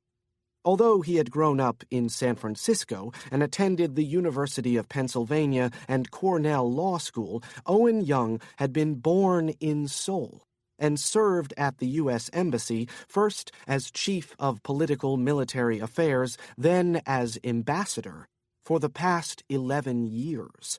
Like most Koreans, he'd been eyeing Kincaid's body language, watching for demonstrations of knowledge of and respect for Korean culture. "Thank you for agreeing to see me, Ambassador," she said with a slight bow before taking her seat. "Of course," he said. "Who of us can turn down a request made by the legendary Paul Janson?" Kincaid wasn't exactly sure how she was meant to take the ambassador's statement, but she wasn't about to ask. "So," the ambassador said from behind his desk, "I understand you are in Seoul on behalf of Senator Wyckoff. I, of course, am aware of his son's situation and greatly concerned. But As I told Mr. Janson, any assistance I might be able to provide is extremely limited. I may be able to seek the most perfunctory of professional courtesies, but I'm afraid the investigation itself will have to play out with the Metropolitan Police, and the legal process will move forward in accordance with its normal routine. Once Mr. Wyckoff is apprehended, he will be afforded a fair trial, rest assured. I, however, have no influence with law enforcement or with the South Korean courts. The ambassador's speech was every bit as rigid as his posture. Kincaid had read Young's online bio on the plane and wondered how he could have been effective as an assistant U.S. attorney in Washington, D.C. Maybe he'd been more dynamic in his youth, but these days he'd no doubt lull his juries to sleep. I'm sure both the Senator and Mr. Janson perfectly understand your professional limitations under these circumstances, Ambassador. What they're more interested in is whether you would be able to tell us anything about Lynell Yee that might aid in our investigation. Young, whose shiny black hair was streaked with silver, leaned back in his chair and looked up toward the ceiling as though searching for something to say. The corners of his lips finally turned down in a frown. I am afraid there is not much I can tell you about Ms. Yee. I knew her for only a brief period of time. Kincaid maintained her poker face. Janson had explained to her that Koreans often preferred to hedge their response to a question rather than providing a blunt no. This cultural etiquette was apparently a defense mechanism designed to save face. You may learn more from what the ambassador doesn't say than from what he does, Janson had cautioned her. From my understanding, Kincaid replied, Ms. Yee worked here as a translator for the past 6 or 7 months. I would have to see her personnel records, he said. I don't believe she was with us quite that long. Kincaid didn't attempt to mask her incredulity. She was hired specifically for the 4-party talks, wasn't she? The ambassador gave no response. The negotiations being held in the demilitarized zone? She prodded. Yes, I know which talks you are referring to. I simply fail to see the connection. Ms. Yee was the unfortunate victim of a domestic dispute, from what I have been told. All the evidence I've read about in the news points to her being murdered in a fit of rage. Kincaid tilted her head to the side and took a different tack in an attempt to keep the ambassador off balance. Was Lynell Yee an effective translator, Ambassador? Young shrugged. As effective as any translator I've worked with, I suppose. Did she discuss her personal life at all? The ambassador shook his head. She was a quiet girl. I never discussed anything with her, aside from her translations. These are the translations that were made during the ongoing talks in the demilitarized zone, Kincaid said. Yes, of course. Who are the parties to these talks? The North and the South, of course. Us, by which I mean the United States. We're South Korea's chief ally. And the Chinese. But surely you already know that. It's public knowledge, Miss Kincaid. Sure, she said, but I'm still unclear about what is being discussed during these talks. Well, he said with a condescending grin, that information is classified, I am afraid. I can no more discuss it with you than I can with a reporter from CNN or the BBC. But you can shed some light, can't you, on what exactly Ms. Yee herself was working on when she was killed? Surely you understand that that would be improper, Ms. Kincaid. Haven't you spoken to the Seoul Metropolitan Police? I spoke briefly with a detective. He told me that Ms. Yi had been the victim of a homicide. We discussed nothing else of substance. The detective wasn't curious about the victim's work? A slight smile appeared on the ambassador's lips. No, of course not. I suspect he had no reason to be. Guests at the Sophia guest house, where Ms. Yi was murdered, overheard an argument between her and her boyfriend just prior to the murder. From what I understand, most of the evidence speaks for itself. The fact that Mr. Wyckoff has run, I believe, is further evidence of... He trailed off, searching for the proper words, then finally continued, of what, unfortunately, transpired that evening. Speaking of overhearing, Kincaid began, during the four-party talks, do you think it at all possible that Ms. Yi overheard something she shouldn't have? Young spoke without hesitation. I would think not, though I am not sure what relevance you believe your question might have. He folded his hands atop his desk. I sincerely hope that you and Mr. Janson have not been giving Senator Wyckoff false hope by inventing wild conspiracy theories. The senator and his wife are going through quite enough right now, I am sure. I'm only following up on the senator's suggestions, she said with a smile of her own. Part of our job is to rule out alternative theories of the murder. I see, he said, as he moved to rise from his seat.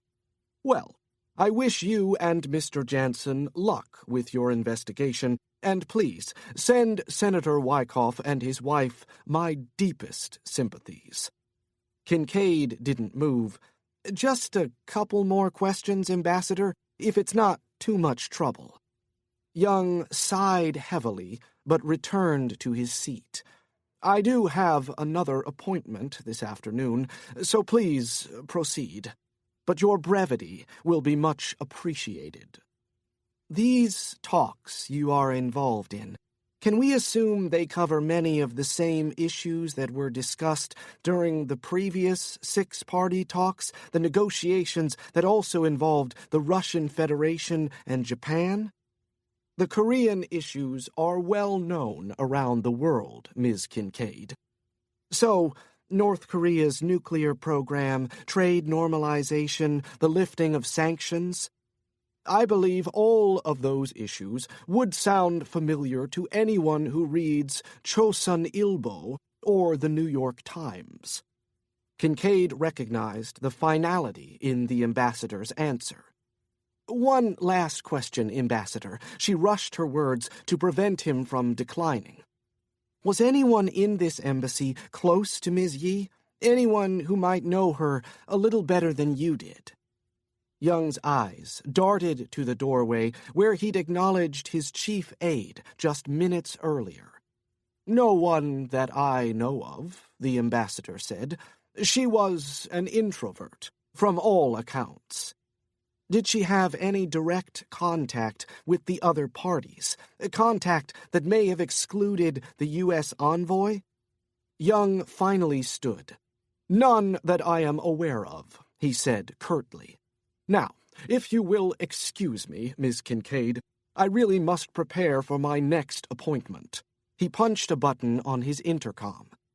The young man who had led Kincaid into Young's office replied, Yes, Ambassador. Jonathan, please show Ms. Kincaid to the exit. Our meeting has come to an end.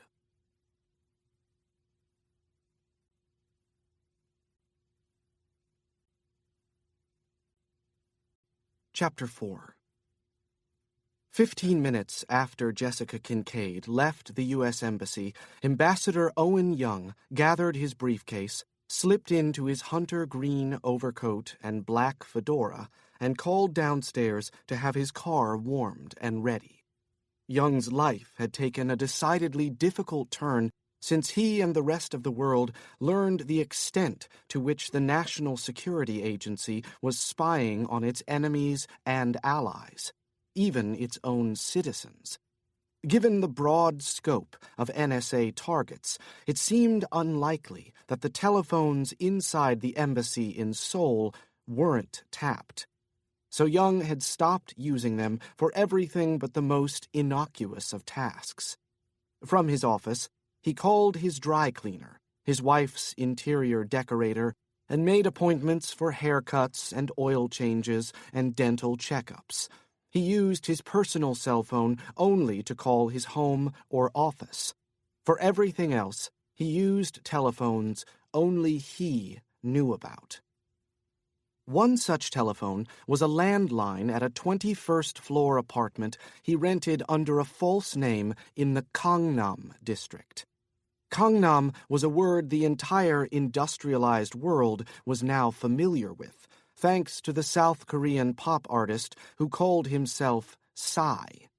The word actually meant south of the river, which was where Gangnam-gu was located, south of the Han. As he waited in traffic on the bridge, the ambassador considered what he would tell Edward Clark, the current director of the State Department's consular operations. There was no question in his mind that matters had just become even more complicated. Young experienced a twinge of anxiety over how Clark would react. But then the appearance of Paul Janson and Jessica Kincaid in Seoul wasn't his fault. What did he have to worry? It was Clark who would have to explain himself. A few minutes later, Young was cruising through the ritzy residential area he hoped to one day call his permanent home. By the end of this year, if everything remained on track with Clark and the others, he would be able to. He'd already planted the seed with his wife, Miho, and their 3 children. The only part of the plan that wasn't yet thought out was precisely what he'd tell his wife about the source of his financial windfall. A number of ideas were already rolling around in his head. In the end, it didn't matter so much.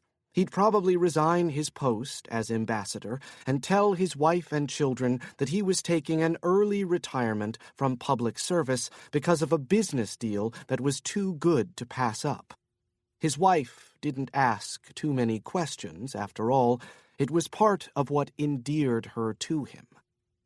This cozy apartment in Gangnam, for instance, had initially been rented for someone else, someone the ambassador enjoyed spending time with, a Canadian diplomat who had since moved on to another area of the globe.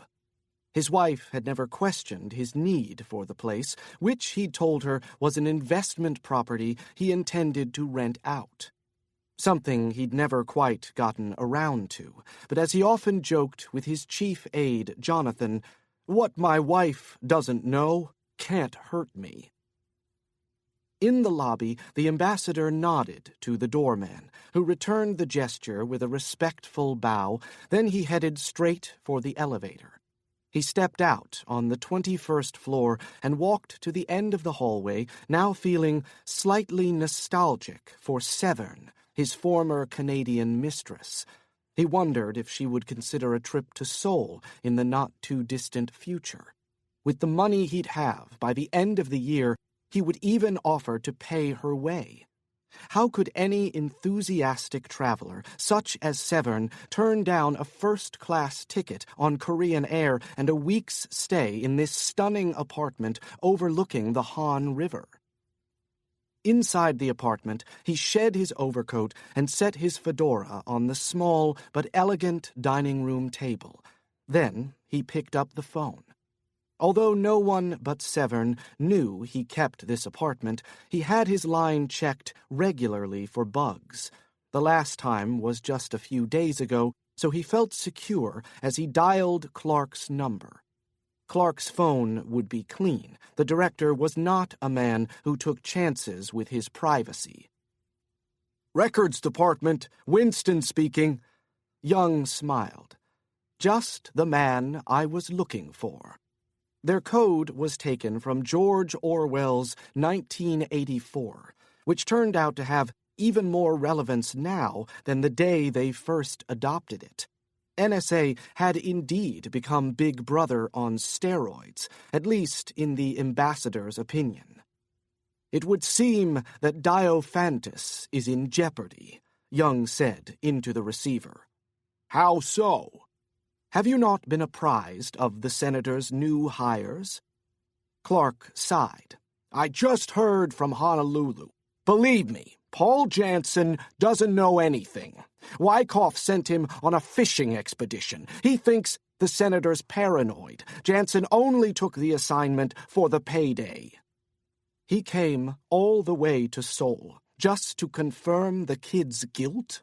I find that hard to believe." "He's collecting an $8 million fee, Ambassador. Janson's going to look for the senator's boy. We just have to be sure to find the kid before he does." "I just met Janson's associate at the embassy. She doesn't seem to think she's on a fishing expedition. She seems suspicious. She repeatedly asked about the four-party talks and the translator's role in them.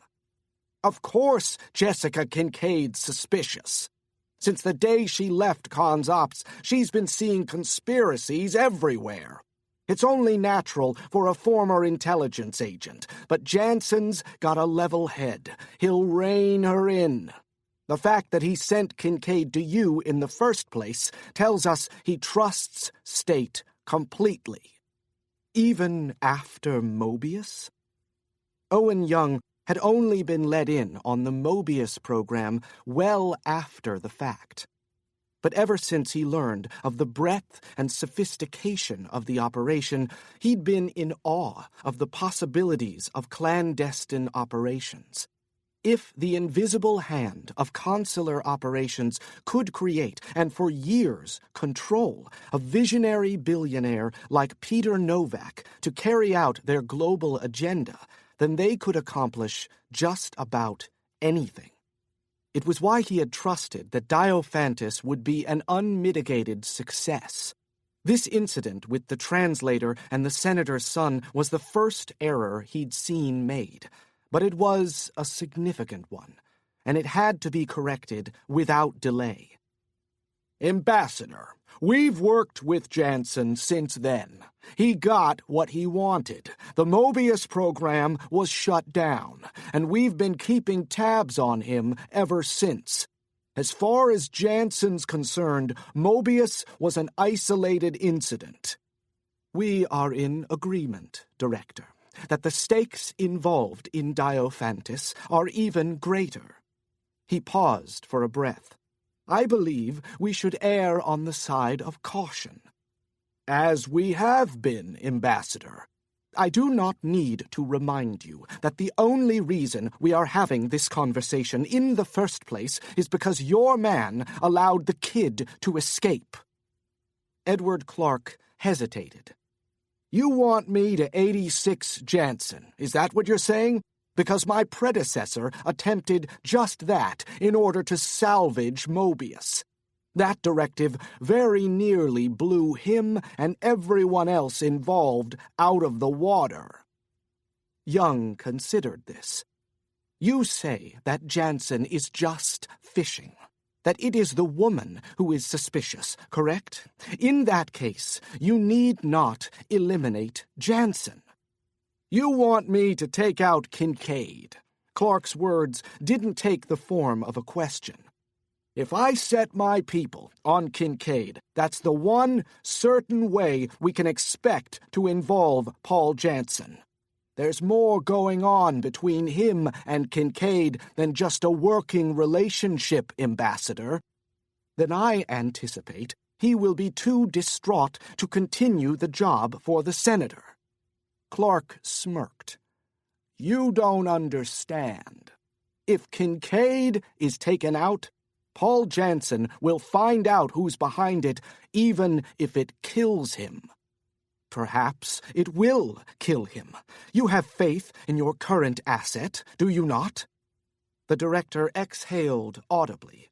"Ambassador, you're asking me to kick a fucking hornet's nest. You do realize that, don't you?" "I'm not asking you to kick it, Director. I'm asking you to dispose of it. There is a significant difference." Exasperated, Edward Clark slammed down the receiver. The sensation felt strangely unfamiliar. He'd slammed down plenty of phones in his time, but he hadn't had the pleasure in maybe 10 or 15 years. Technology had gotten in the way. Hanging up on someone no longer gave you the same satisfaction as marching out of a room and slamming the door behind you. Hell, it probably wouldn't be long before slammable doors were taken away too, replaced by those sliding contraptions on Star Trek. Clark stood from behind his desk and paced the length of his office in silence.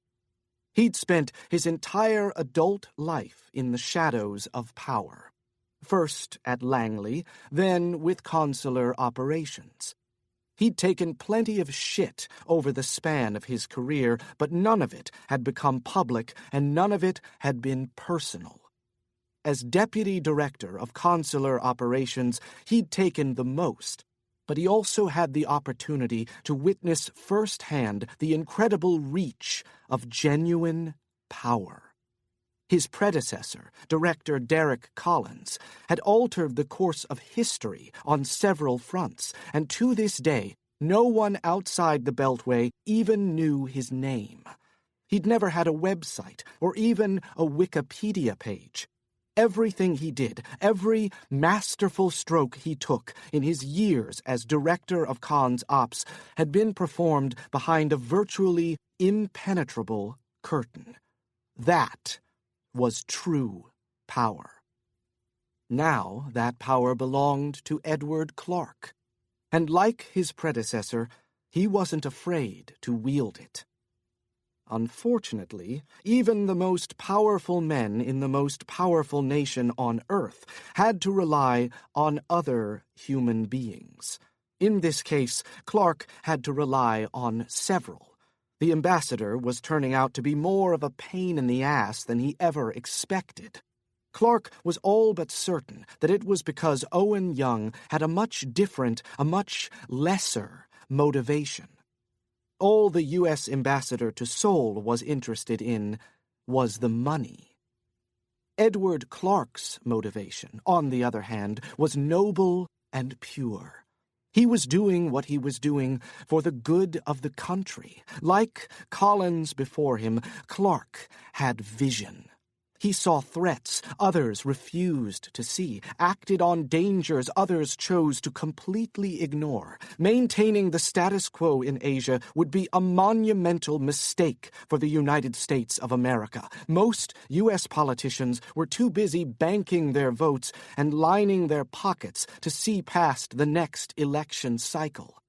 Clark, however, suffered no such nearsightedness. If those who dwelled above ground in Washington insisted on sitting on their hands while the world moved in a direction contrary to American interests, it was up to those who lived in the shadows to take swift and powerful action. Clark stopped pacing and lifted the receiver from his desk.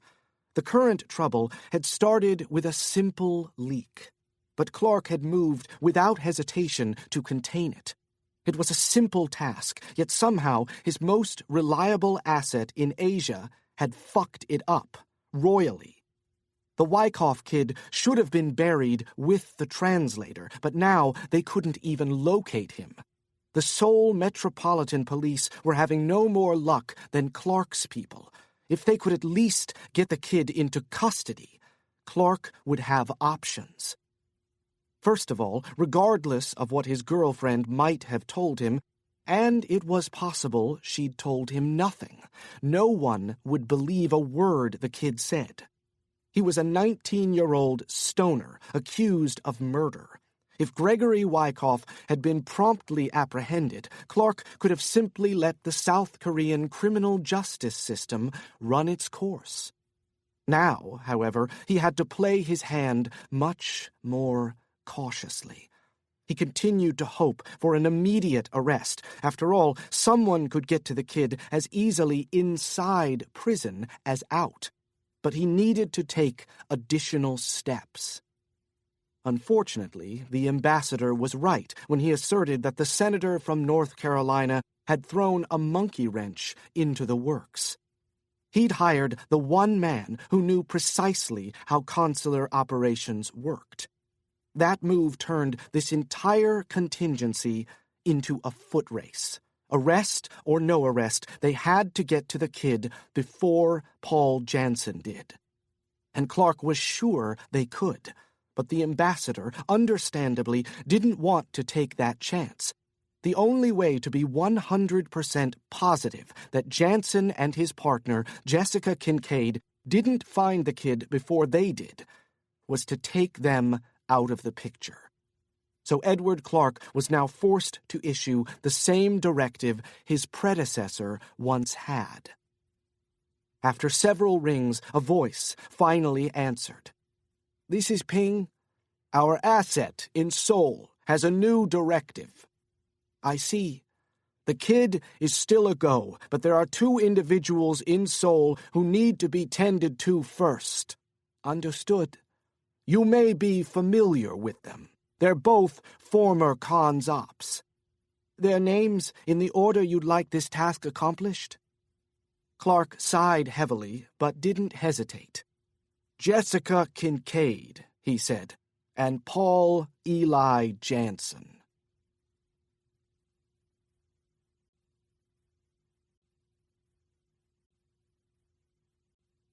Chapter 5. War Memorial of Korea, Itaewon, Yongsan-gu, Seoul. One of the most powerful men in South Korea stood just 4 feet 11 inches. As he entered the second-floor exhibit, Paul Janson spotted Nam Se-hun standing with his hands clasped behind his back, gazing wistfully into a massive display case housing life-size wax figures depicting a particularly brutal battle from the Korean War. The small man shifted his eyes up and to the left as he caught a glimpse of Janson's approach in the reflective glass. As Janson sidled up beside him, Nam Se-hun said softly, without looking at him, "I never tire of this place, Paul." Janson bowed his head and remained silent as his old friend cleared his throat and ran a finger beneath his left eye to catch a falling tear. As far as Janson knew, the 3-floor museum was the largest of its kind, a marvel of modern architecture that housed centuries of national memories, capturing both the jubilance and the misery associated with war, the latter of which Janson himself knew all too well. The Korean War exhibit in which they stood was one of 8 main exhibits on the grounds. 2 of the pieces, Janson observed outside, had already stuck in his mind like a pushpin. One, the statue of brothers, which portrayed a South Korean officer embracing his younger brother, a North Korean soldier. The other, the Peace Clock Tower, a sculpture consisting of 2 clocks, the first reflecting the current time, the second memorializing the date of the invasion from the north. The second clock was to be replaced when the 2 Koreas were one again. Both pieces represented the South's passionate desire for Korean reunification. "I am grateful that you contacted me," Nam said, finally turning his weathered face to Janson. Nam Se-hun suffered from a rare genetic disorder known as Fairbanks disease, which had stunted his growth around the time he reached puberty. Janson knew of only 2 other people with the disease, the actor Danny DeVito and former Clinton Labor Secretary Robert Reich. But while both DeVito and Reich handled their condition with comic self-deprecation, Nam Se-hun took the opposite approach. Despite his meteoric rise to power within South Korea's National Intelligence Service, Nam remained ultra-sensitive about his height and was notorious for destroying the reputation and career of any man or woman who dared make light of his diminutive stature. "I appreciate your seeing me on such short notice," Janson said, immediately regretting his phrasing. He bit down hard on his lip and quickly turned to the business at hand. "I'm trying to locate someone who may be on the run in the city. As the eyes and ears of Seoul, I thought you might be able to help." Nam spoke slowly and deliberately. "I assume you are referring to the senator's son, the murder suspect who has thus far managed to elude police?" "That's right," Janson said quietly. "I was hired by the boy's father to find him." Nam Se-hun raised an eyebrow. "An exfiltration?" Although there was no hint of accusation in Nam's voice, Janson quickly shook his head. "No, I have no intention of aiding in an escape. Senator Wyckoff believes his son is innocent. Innocent men do not flee. They do when they're frightened teenagers." Nam Se-hun, whose once dark crown had matured into a blinding white, turned back toward the display case, leaving Janson to stare down at his profile. "So you, too, believe this boy is innocent," Nam said. Janson detected an unexpected reticence in Nam's voice. His expression remained inscrutable. "I'm reserving judgment until I have all the facts, including the kid's side of the story. When I find him, I'm going to encourage the boy to turn himself in to police. I trust the South Korean criminal justice system to decide his guilt or innocence." "That's quite noble of you." When Nam next turned his body to face his old friend, his features had softened considerably. "Of course, I would offer you my assistance either way," he added, smiling. "Our friendship is such that the parameters of your mission are irrelevant to me, Paul." Janson felt a wave of relief wash over him. In the past, he'd often relied on Nam Se-hun's numerous contacts in the global intelligence community to obtain information and grease the wheels that needed greasing. Janson would have been confounded had his longtime friend denied him assistance now that Janson came to him personally. Such an unexpected setback would have been devastating to his search, especially since Janson's own contacts on the Korean peninsula were limited and the clock continued ticking. Janson treasured Nam Se-hun's friendship, partly because of how unlikely it was. Years ago, Nam had singled him out during joint U.S. ROK live-fire training exercises. By then, Janson was already part of the most elite platoon within SEAL Team 4, so Nam had measured him against not only the best, but the best of the best. Of all the U.S. Navy SEALs whom Nam had observed over the years, he had chosen only Paul Janson to join him for dinner at his home in Seoul. Little did Janson know at the time that the dinner would become the first of many the two men shared. Because of his position in the National Intelligence Service, Nam Se-hun traveled the world, liaising with his counterparts on every continent. Whenever Nam was about to leave the Korean peninsula, Janson received a call. If he happened to be within a couple thousand miles of one of the cities Nam was visiting, Nam would insist they get together for a meal, and it was at those meals that their friendship flourished. Despite the difference in their ages and stations, Nam had always treated Janson like an equal. When they engaged in worldly discussions, Nam listened to Janson in a way that made Janson feel as if they were the last two men on Earth. For Janson, a man who had never been close with his father, it was a remarkable experience that imbued him with an extraordinary level of confidence. And that confidence later provided Janson the fortitude to make some of his most crucial decisions, including his decision to leave consular operations in pursuit of a more virtuous life.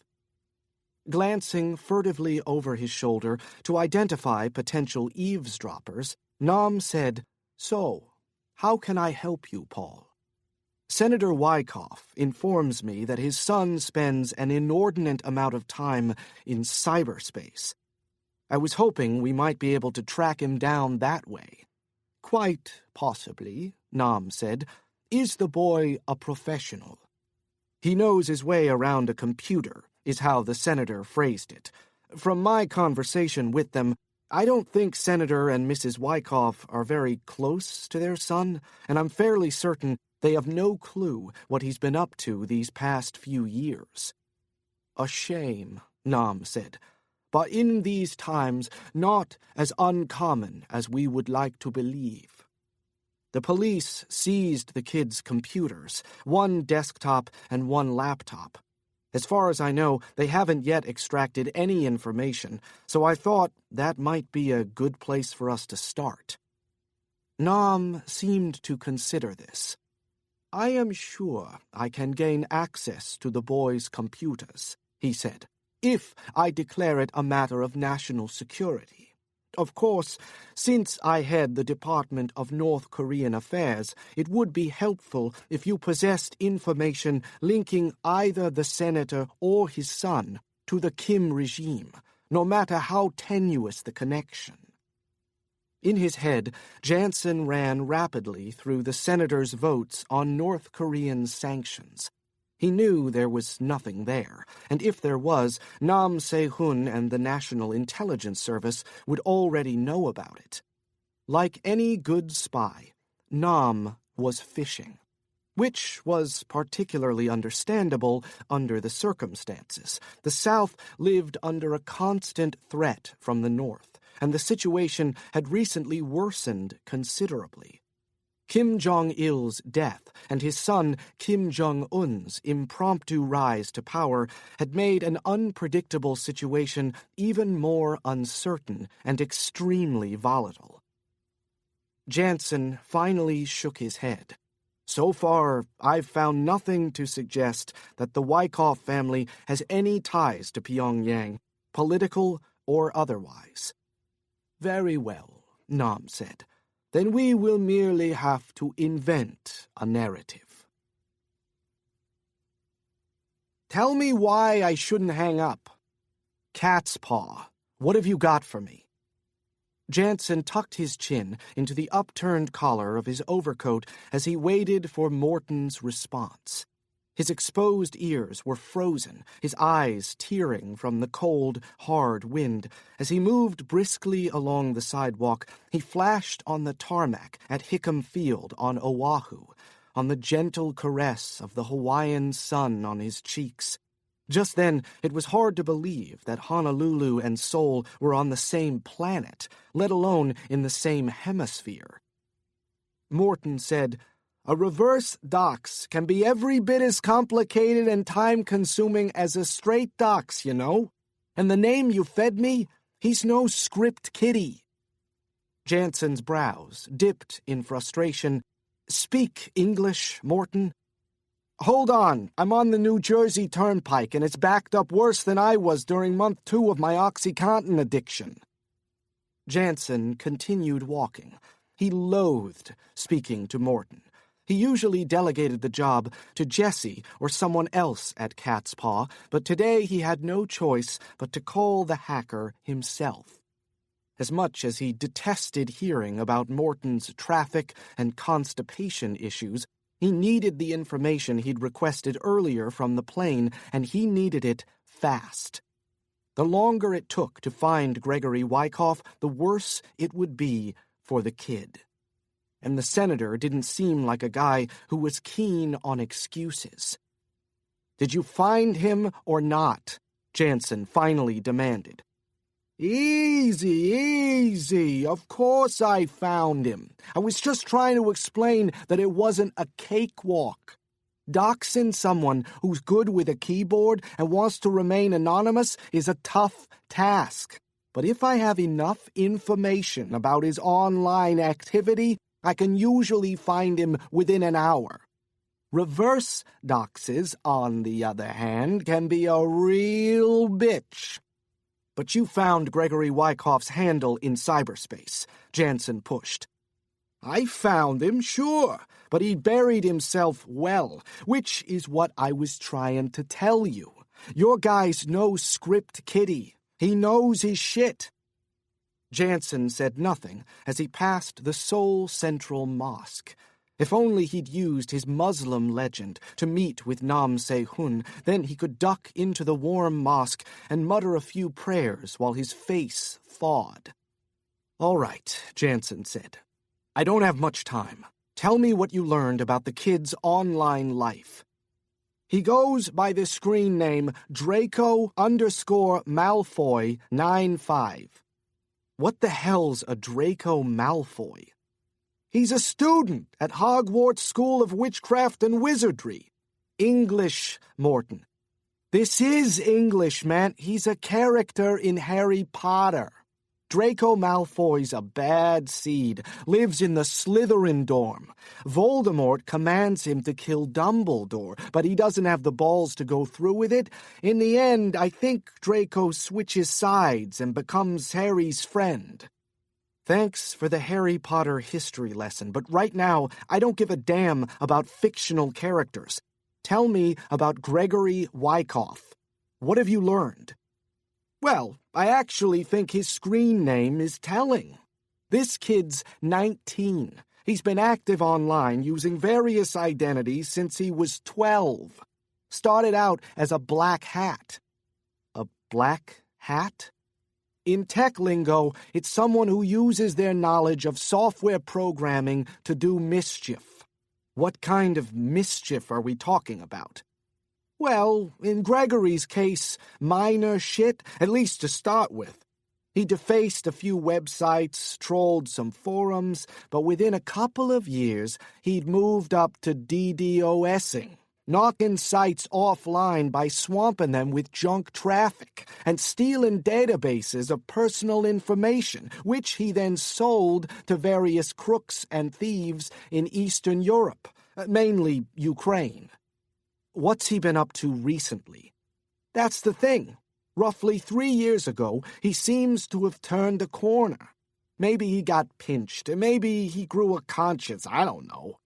We know he didn't get pinched, Janson said. The kid doesn't have a criminal record, nothing on his juvenile sheet either.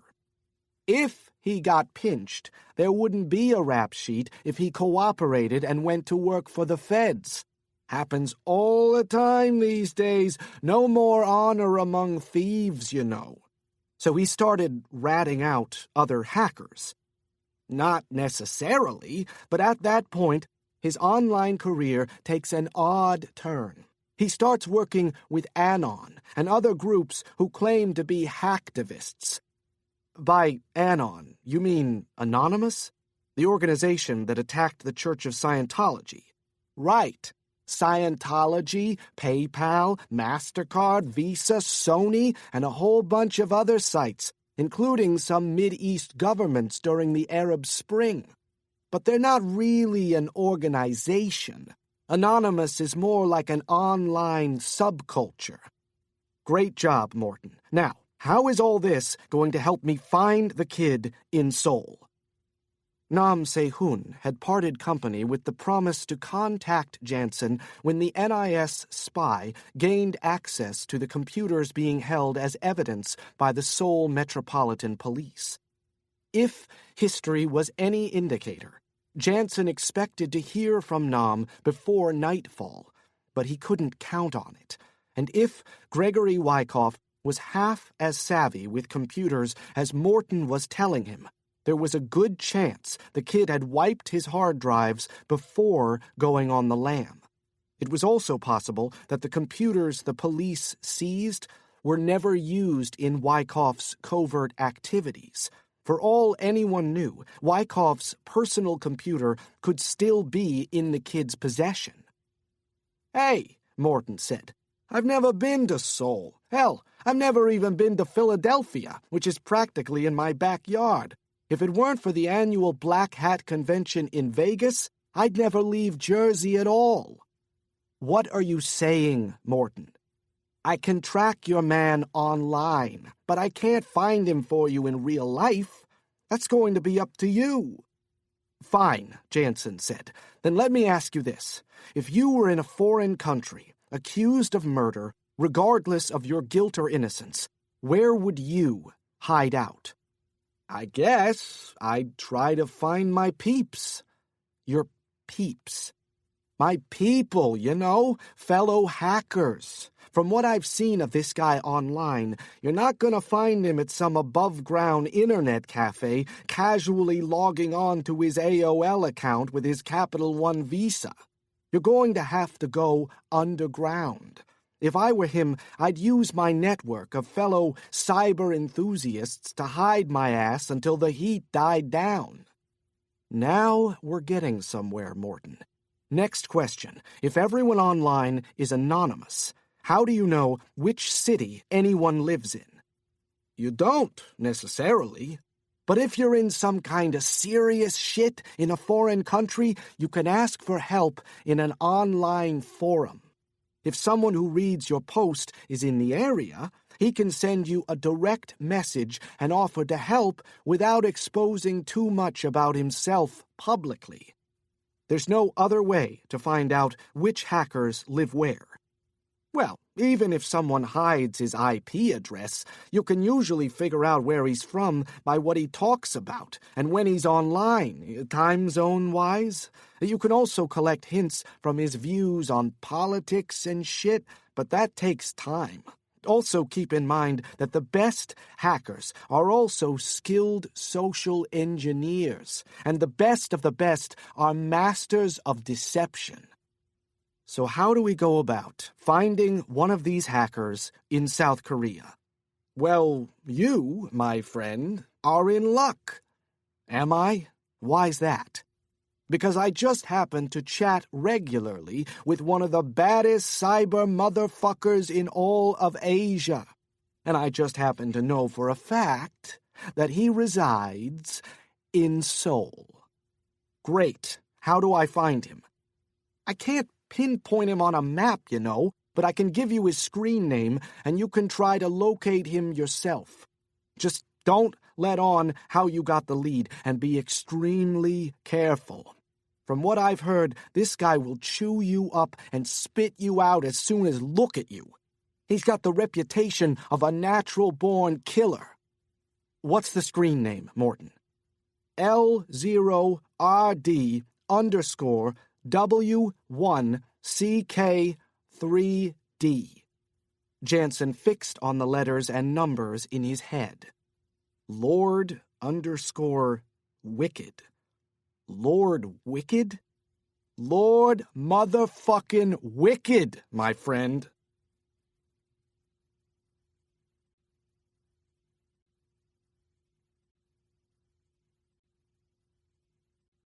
Chapter 6.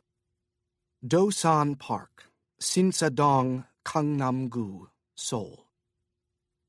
As the brutal cold burrowed deep into her bones, Jessica Kincaid couldn't shake the feeling that she was being followed. She lowered her head against the gusting wind and stole another glance over her left shoulder, but saw no one. "You're being paranoid. You're the one doing the following."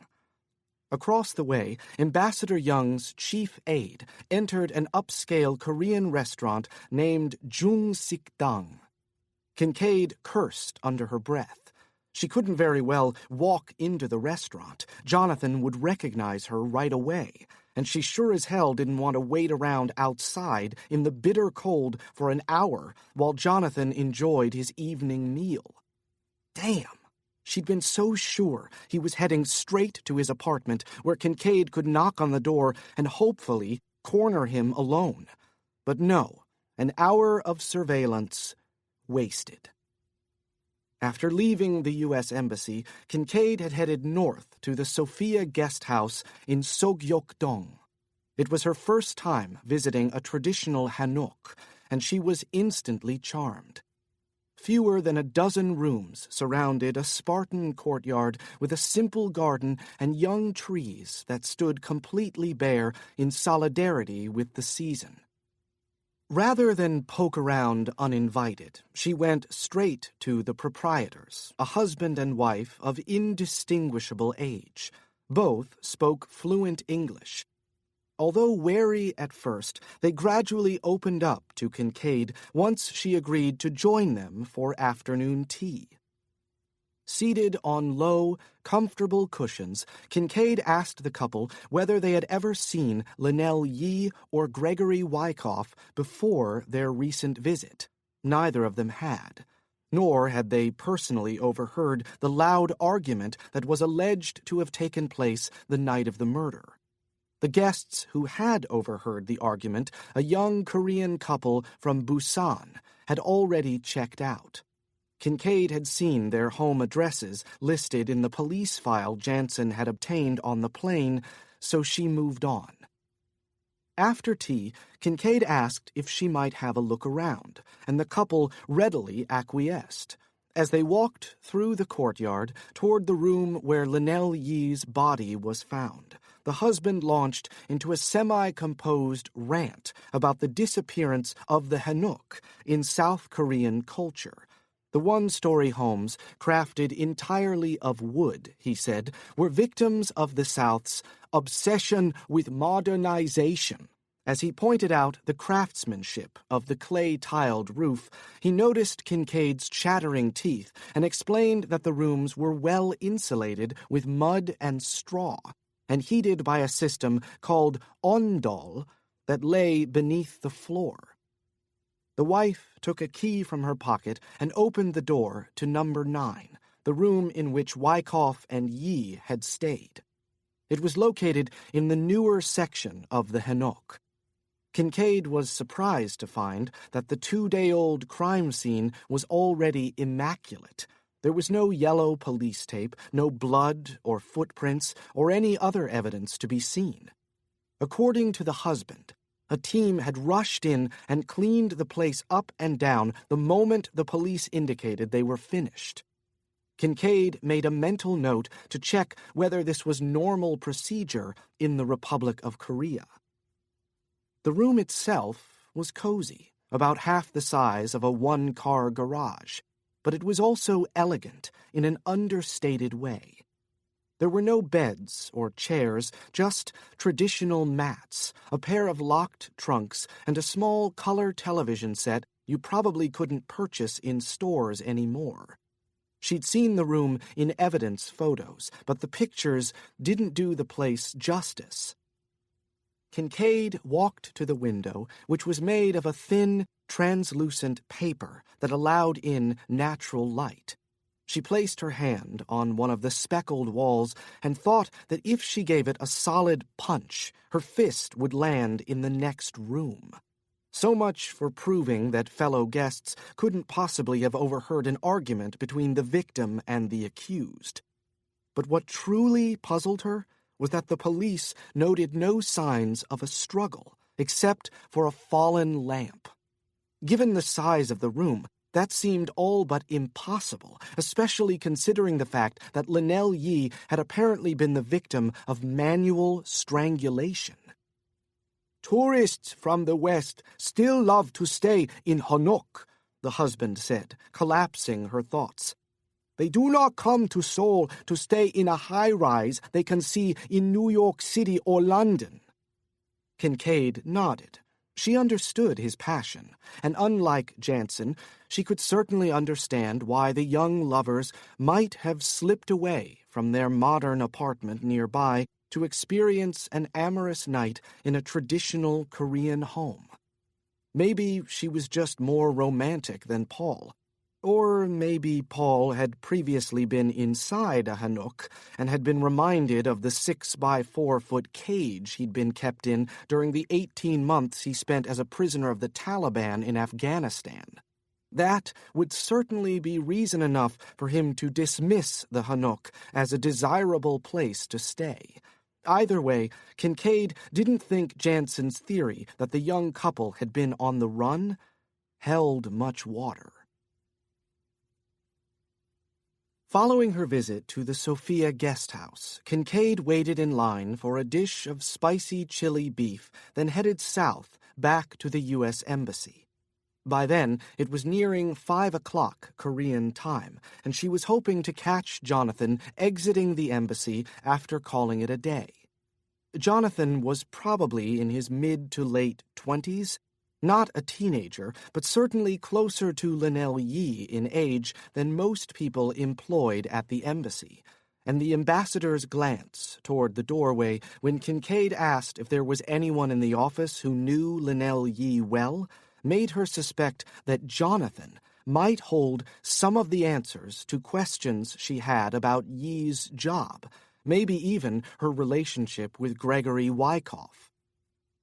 Jonathan exited the embassy at 5:15 and walked to the subway station at Chongyak. There, he took the 1 line, and Kincaid hopped into the subway car trailing his. He got off just 2 stops later and boarded the 3. On the 3 train, he seemed to settle in for a lengthy ride. And lengthy it was. He didn't step off the train again until they were south of the Han River in Gangnam-gu. Kincaid continued to watch the restaurant. As she held her arms across her chest against the cold, she experienced that feeling again, that odd sensation that while she was watching Jonathan, she too was being watched. But by whom? She searched the faces of the few people on the street braving the freezing weather. She eyed a group of teenagers huddled at the far corner of the park. She counted 4 males and 2 females, all probably under the age of 18, an unlikely bunch of spies, to say the least. To her left, she spotted a vagrant hunched over on a park bench. A vagrant? In these temperatures? How could he possibly survive the night? The sun was dipping low behind the mountain. Dark was falling fast. If she didn't identify her stalker soon, it would be all but impossible. She reached into her pocket for her phone to call Janson, but then thought better of it. She'd already informed him that she'd followed Jonathan to the restaurant. She could handle this on her own. She turned away from the restaurant, retreating into the park. The group of teens paid her no attention. The vagrant didn't stir. 2 males were walking fast, straight toward her, but as they approached, she noted they were holding hands, exposing their fingers to the cold. In this weather, that was true love. A minute later, she moved past the couple, deeper into the park. She stole another look over her shoulder. Had any of the people she'd seen earlier followed her?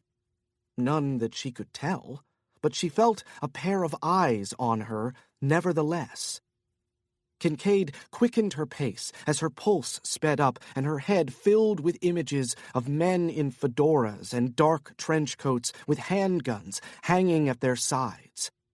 In the center of the park, she spun around and spotted movement in a copse of trees. An animal? No. Unless a grizzly bear had escaped from the Seoul Zoo, this creature was too large to be anything but a human being. She continued moving forward as though she'd seen nothing. But she heard a rustle and was suddenly sure that whoever was following her knew he'd been made, which meant that he was probably a professional. With no one else in sight, and the cover of dusk protecting him, her attacker finally made his move and launched himself out of the shadows. Kincaid didn't hesitate, didn't bother looking back, just took off in a sprint across the park in the direction of the river.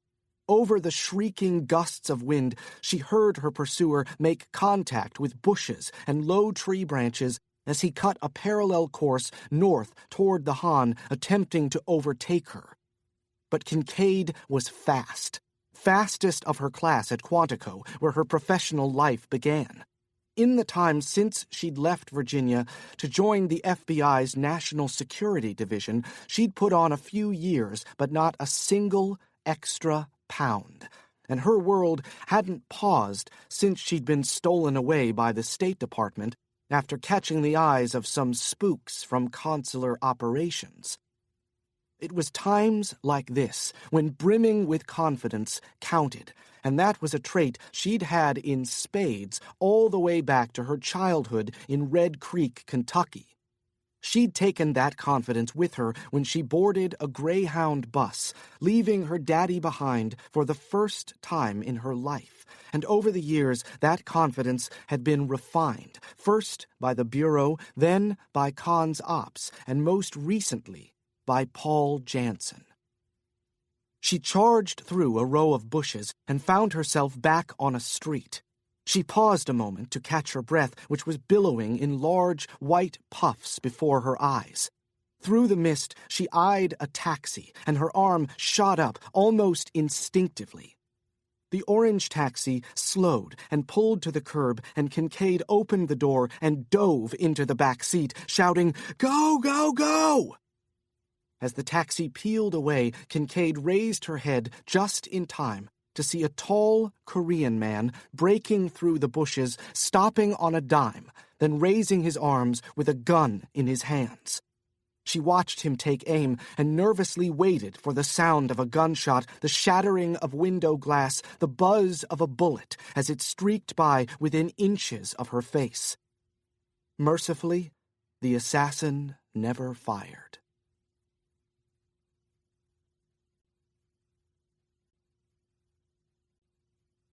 Chapter 7. Chonghwa Apartments, Itaewon, Yongsan-gu, Seoul. Full dark, yet still no word from Nam Se-hoon. Fortunately, since the time he left Nam at the War Memorial, Janson had scored the aid of another old friend, this one going back to his days in consular operations. Until roughly 90 minutes ago, Janson had assumed Gregory Berman was dead. Over the past couple of years, all attempts to reach the bear-like Russian had failed. Given his long-time associations with the Russian mafia, it would have served as no surprise for Janson to learn that Gregory Berman had met a violent end. But that, evidently, wasn't the case. "Dead?" Berman had said in his thick Russian accent. No, Polly. I am very much alive, comrade. I was just, let's say, on an extended vacation." Janson didn't bother asking where Berman had been, and Berman, in turn, didn't utter another word on the subject. Janson could think of myriad reasons why the big man might have needed to remain off the radar for a while. "Hearing from you, Polly, is like hearing from an old girlfriend. It warms my heart, yet I cannot help but wonder what it is you want from me." Janson didn't need to remind Berman that the Russian was still in his debt. Back when Janson worked for Cons Ops, Gregory Berman, who'd been trained as a number cruncher in the former Soviet Union, had been in the business of laundering millions for his Russian mob associates by setting up shell corporations around the globe. When consular operations finally decided to drop the dragnet on the Russian syndicate Berman was working with, Paul Janson deliberately let the effusive accountant go. Despite the protests of his Cons Ops colleagues, Janson viewed the decision like a chess move.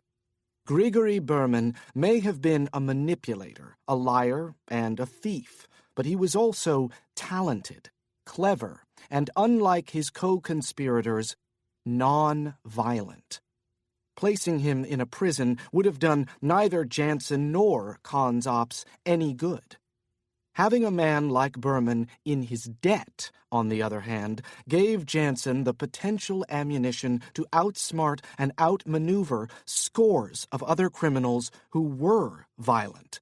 Evil men who were irredeemable and who would inevitably do irreparable damage to society. In hindsight, Janson's chess move was one of the most brilliant of his career.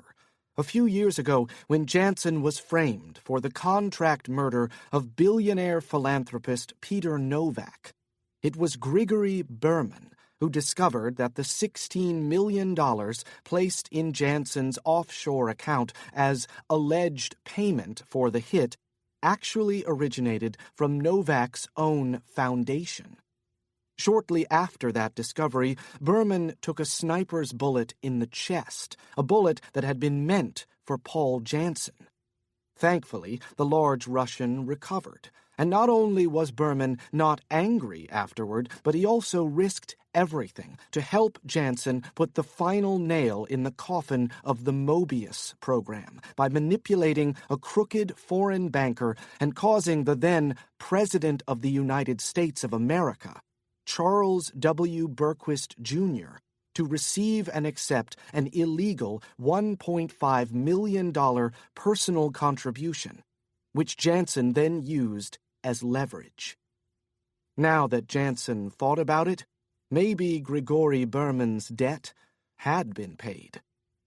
Well, Berman doesn't need to know that.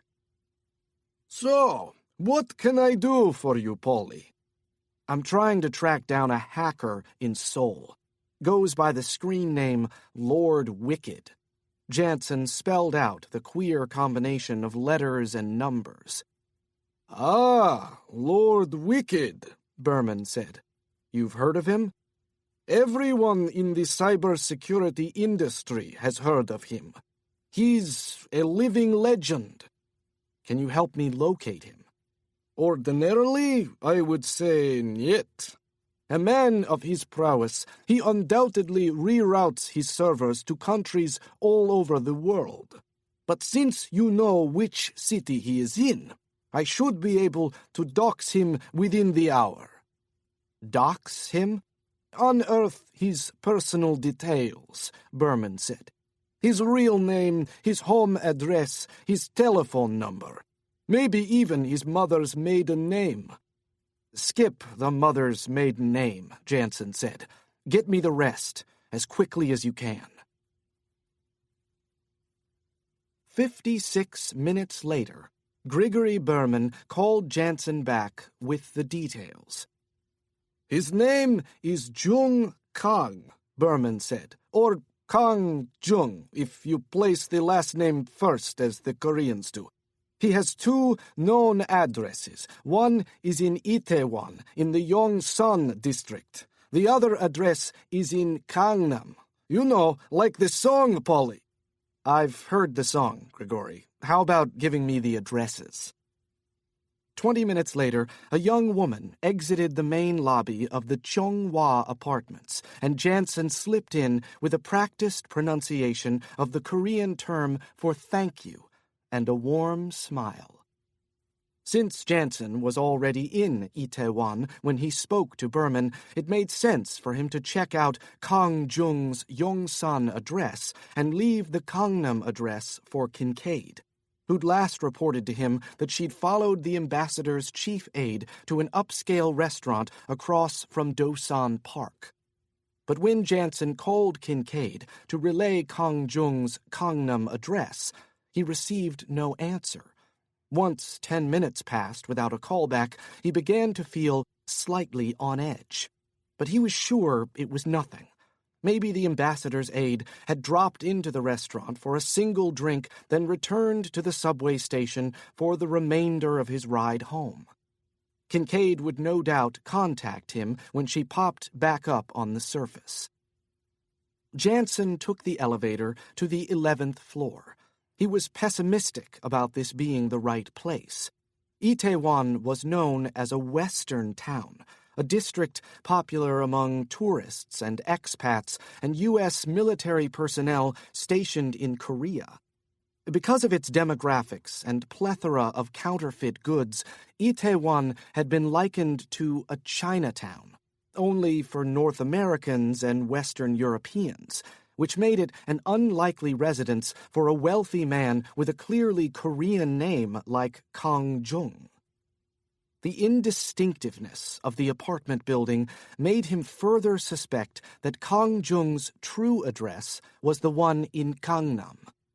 According to Morton and Berman, Lord Wicked was a kingpin who made millions of dollars selling dumps, stolen credit card and corresponding personal information to hardened criminals from Vancouver to Estonia. Odds were he was living large, or at least larger. Janson stepped into the dim hallway, took a left, and rounded the corner. Outside apartment 1109, he paused and listened at the door, careful to stay clear of the peephole. He'd heed Morton's warning and be cautious, sure. But he wasn't there to take Kang Jung into custody. He was there to cut a deal for information. Kang Jung would have little reason to kill him. Then again... When he heard nothing but a television tuned to an old sitcom with a laugh track, Janson finally rapped on the door. He stood off to the side and waited for the peephole to darken, but it never did. He listened for the sound of heavy footfalls, but continued to hear nothing but the television. He was about to give the door another knock when it opened a crack and the tiny features of a little girl poked out. "Hashil jul ashinayo?" Janson said. "Do you speak English?" "Chokam hachol arayo," the girl replied. "I speak a little." "Is your father home?" "He may be." "He may be? Would you mind checking for me?" "I'm not allowed to use the phone. I'm grounded." "The phone?" "My father lives in Gangnam," she said. "I live here with my mother." "I see," he said, deflating at the validation of his assumption that he was at the wrong address. "Is your mother home?" "No, she's out." "You're here all by yourself," Janson said. "How old are you?" 13. "Okay, I'm sorry to have bothered you." Janson turned toward the elevator bank. "Wait," the girl called. "What do you want with my father?" Janson scrutinized her. "You seem to speak more than a little English." "I'm fluent," she said. "Now, what do you want with my father?" "It doesn't have anything to do with you. It's just business." "What kind of business?" "You're a curious young lady, aren't you?" "Answer the question," she said. "I want to pay your father for some information." "What kind of information?" "Adult information?" Janson turned to leave again. "Computer information?" the girl called out to him. Janson spun back to face her. "Maybe. What do you know about it?" "My father doesn't work with computers." "He doesn't? What does he do?" "He's a chef." "Is that so? What type of food?" "Neo-Korean," she said. Then, "You look like you don't believe me." "Let's just say I have information that contradicts what you're telling me." "You don't even know my father's name, I bet." Janson thought about it and decided to play along. "Your father is Kang Jung." The corner of the girl's mouth lifted in a smirk. "You're wrong. You don't know what you're talking about. You're looking for the wrong person." "Is your father's surname Kang?" "Yes." "Well then, who's the right person? Who's Kang Jung?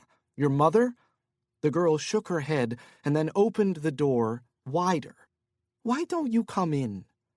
"That wouldn't be a good idea." She rolled her eyes and motioned inside.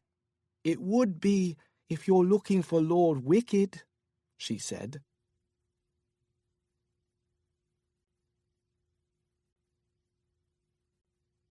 Chapter 8. T-Lounge Nightclub, Cheongdam-dong, Gangnam-gu, Seoul. Kincaid looked over her shoulder, scanning the mass of pulsating youths. Madonna's ray of light emanated from all sides of the ultra-modern club as she searched for the man who'd been following her since Dosan Park. Once she jumped into the taxi and realized that the gunman wasn't going to be able to get off a shot, she felt around in the pockets of her overcoat for her phone, but it was gone. She must have dropped it while sprinting through the park, trying to evade her pursuer. She leaned forward and asked her driver whether she could borrow his cell phone. He responded in Korean by telling her that he didn't speak any English, then closed the sliding partition that separated the front seat from the back. After 10 minutes of driving around Gangnam, she had the taxi pull over. She didn't want to travel too far because she still hoped to make it back to the restaurant in time to catch Jonathan leaving. Clearly, she hadn't traveled far enough, because as she searched the streets for a public phone to call Janson, she caught sight of the tall Korean man who had aimed the gun at her.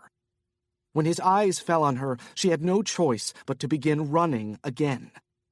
He chased her up and down busy city streets, past narrow alleys, through the blinding cold. She attempted several evasive maneuvers she'd learned while in Khan's ops and a number of advanced tactics she'd been taught by Janson, but she simply couldn't lose the man with the gun. He was fit, he was trained, he was professional, and he seemed pretty damn determined to catch her and kill her. Kincaid eventually ducked into a subway station in order to surround herself with people and catch a breath. When she realized the man had followed her into the station, she jumped into a subway car. She hopped off at the first stop, only to spy him coming after her like a horror movie monster when she finally surfaced again. Following failed attempts to hide in a department store and disguise herself, she finally lost her tail using a complex sequence of buses, subways, and taxis. She went almost an hour without seeing him. Relieved, she was about to enter a Korean Starbucks to look for a public phone when her would-be assassin's visage materialized in the reflective window. Again, she ran, hard and fast, and for what felt like forever. When she finally realized she was tiring and that it was just a matter of time until the killer caught up with her, she decided to try to turn the tide, as Janson was constantly telling her. Turn the hunter into the hunted, the predator into the prey.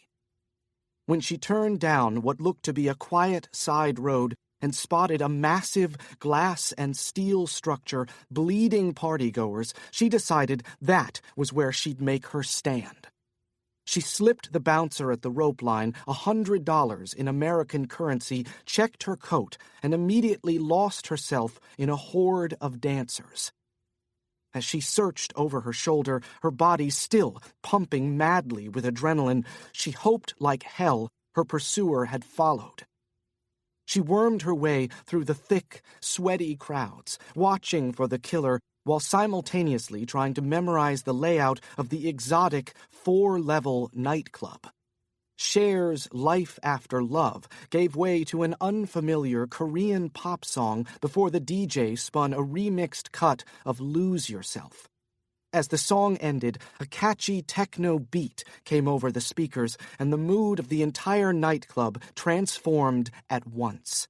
Energy levels rose to the roof. The dancing became faster and far more intense.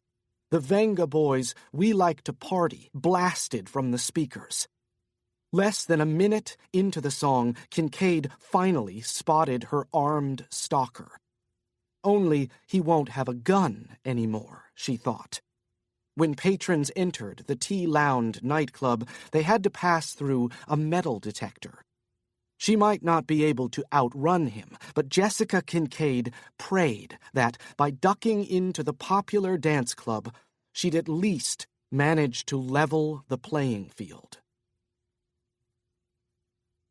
Sinbei slithered through the crowd looking for the woman.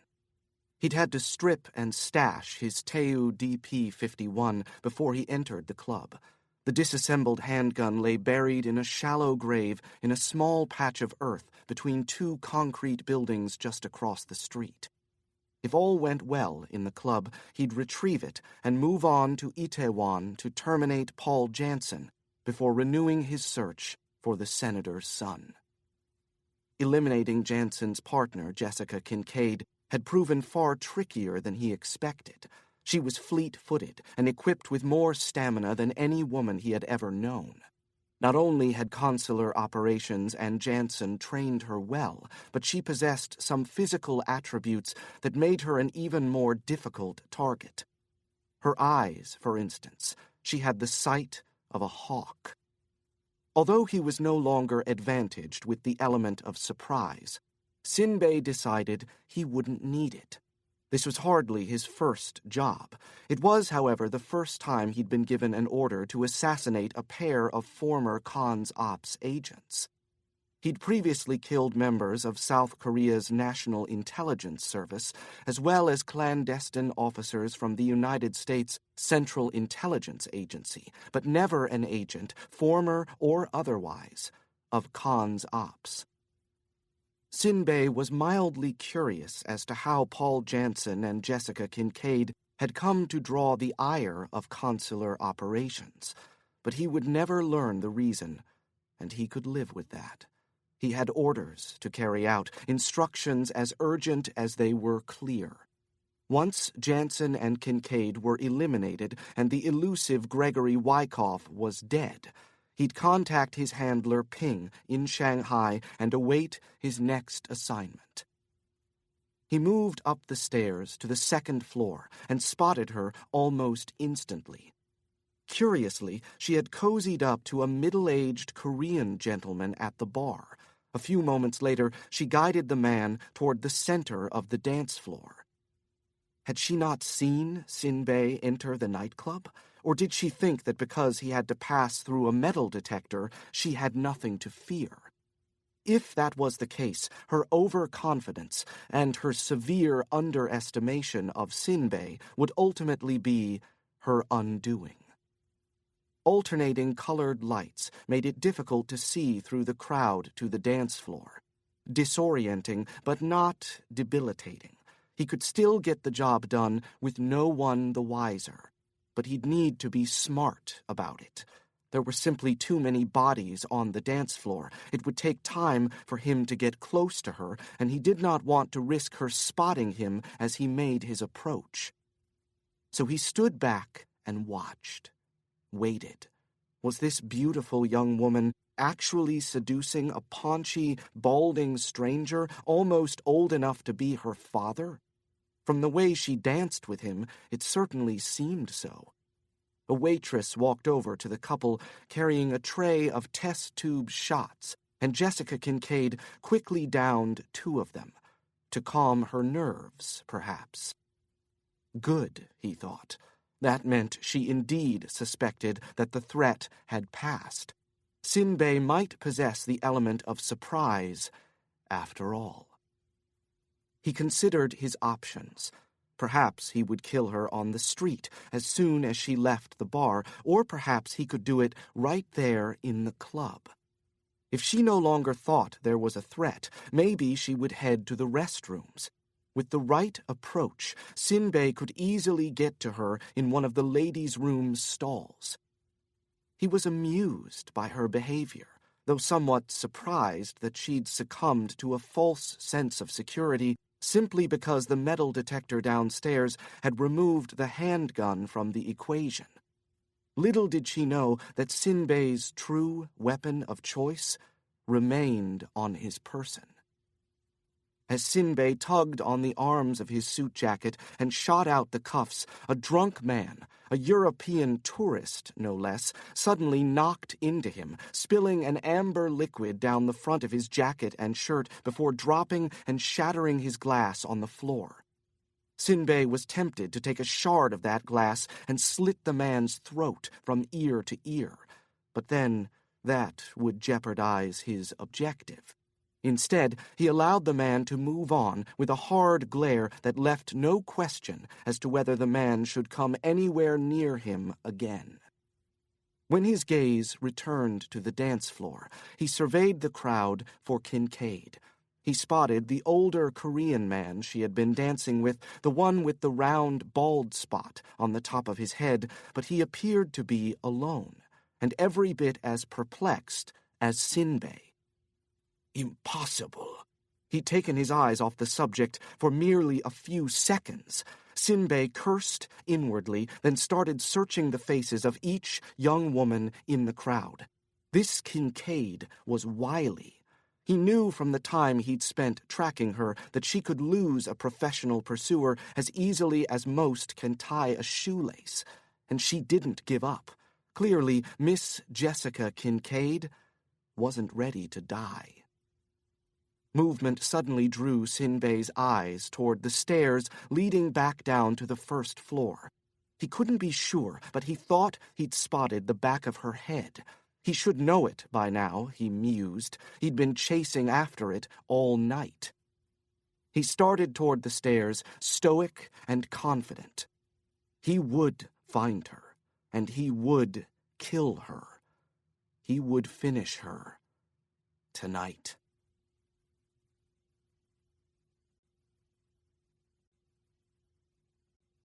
Chapter 9. Who the hell was able to dox me? From the couch, Janson stared at the girl across the modest living room, trying to keep his jaw from dropping. "You?" he said. "You're Lord Wicked." The girl folded her arms across her flat chest. Answer my question. "I can't tell you that, but rest assured it took an entire team." The girl picked up a remote control and muted the flat-screen television on the wall above her head. "I'm sorry to hear that you can't reveal your sources," she said, "because this is a quid pro quo. You came to me for information? Well, I'm not going to tell you a damn thing unless you tell me who doxed me." Janson rose from the couch. "Look, I don't care what you do for a living. I just need help, and you may be the only person in all of Seoul who can provide it." "Then tell me who doxed me." "That issue is closed, young lady." He caught himself pointing a stern finger in her direction and quickly withdrew it. "Look, this isn't a game. I won't leave here until you tell me what I need to know." "What are you going to do?" she said. "Torture a 13-year-old girl?" Janson maintained his calm. "I don't torture anyone." "No?" she said, her demeanor suddenly lightening. "Not even if you're paid well? Because I will give you good money if you bring me the heads of everyone who was involved in doxing me." Christ, the girl looked completely serious. Janson wondered why she'd given up her identity to him without much persuasion if she was so hell-bent on keeping it secret. He turned to the door. This was a bad idea, after all. "I'm going to go pay your father a visit in Gangnam." "No!" she shouted. "Don't go see my dad. Just tell me what you want to know, and hurry, because my mother will be home within the hour." So that was it. Her father was her Achilles' heel. That was why she'd given in when he'd been standing in the hallway. "All right," he said. "I'm trying to locate a hacker who is somewhere in Seoul. I already have people watching his credit cards and his cell phone, but he's not using either. So the only way I might find him in time is if I know more about him. And the guy I'm looking for supposedly lived most of his life online." "Find him in time?" she said. "What does that mean?" Janson had wanted to avoid mentioning the police, but the clock was ticking. And if he was to give this girl, this Lord Wicked, the best chance of helping him locate Gregory Wyckoff, he'd need to be entirely honest with her. "Have you heard about the murder at the Sophia guest house? It happened less than 72 hours ago." "Of course," she said. "It's been all over the news. I followed every update online." Janson frowned. "You don't get out much, do you, kid?" The girl shook her head. "There's nothing out there for me," she said softly. Her words briefly froze him. He considered asking her about her business, where she was stashing her cash. Was she sure she was safe? but he had more pressing matters at the moment. "The suspect's name is Gregory Wyckoff," he said, "and he's 19 years old. He's the son of a sitting U.S. senator, and he's on the run. He may be innocent, and the senators hired me to find him and try to get to the bottom of what happened the other night." The girl nodded. "You want me to reverse dox him? That will take time." "I've already had someone reverse dox him." "The same guy who doxed me?" Janson ignored the question. "His online identity is Draco_Malfoy 95. He hoped for a flash of recognition, but her expression didn't change. "Okay, I'll help you," she said. "Thank you. But you'll have to leave me with a way to contact you, because this will take a little while, and if you're still here when my mother gets home, she'll call the police and have you arrested." "I understand." As Janson wrote down his number, he thought again about Jessie, who still hadn't returned his call, because time was of the essence, and because he doubted their involvement, he'd decided to go at State and Cons Ops head on. By sending Kincaid straight to the U.S. Embassy, he was essentially shaking the tree to see whether anything fell out. He'd assumed that if Cons Ops was involved, they'd telegraph their moves and he'd see them coming from a mile away. Now he worried he may have made a lethal mistake, a mistake for which he knew he could never forgive himself. "Here," he said, handing the girl his number. "How long do you anticipate this taking?" "I'll have something for you within half an hour." Janson turned to exit the apartment. "I've only let my guard down once in the past 12 months, she said to his back, "to some guy I've been chatting with. He told me he lived in the UK, but I traced him back to the States." Janson looked back at her. "And?" "Tell me something. This douchebag who doxed me, does he happen to live in New Jersey and drive a beat-up old Honda?"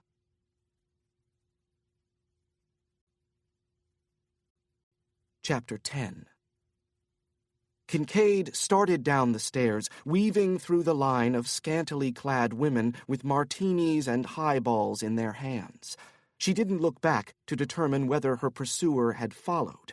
She could already feel his eyes on her, as surely as she'd felt them while standing across from the restaurant in the freezing cold in Dosan Park. Gridlock on the landing between floors 1 and 2 required her to throw a few sharp elbows, which earned her a barrage of sharp words and dirty looks, but didn't slow her down. When she reached the bottom of the stairs, she recalled the layout of the first floor and headed left toward the room where she'd checked her coat. As she moved through the crowd, she felt for the reassuring outline of the handgun in her waistband. On the second floor, Kincaid had done what most of the single ladies in the club were doing. She'd looked for a man. At first, she merely thought a guy would help her to blend in, allow her time to spot the killer before he spotted her, giving her an advantage, maybe allowing her the time to get behind him. Then she noticed something that sparked a much better idea. She went to the bar and squeezed between two men, a younger one flirting theatrically with a young woman, and an older one who looked as though he'd already given up for the night and was now determined to get sloshed. She had spotted the older man from across the room, selected him because of the bulge beneath the left breast of his suit jacket.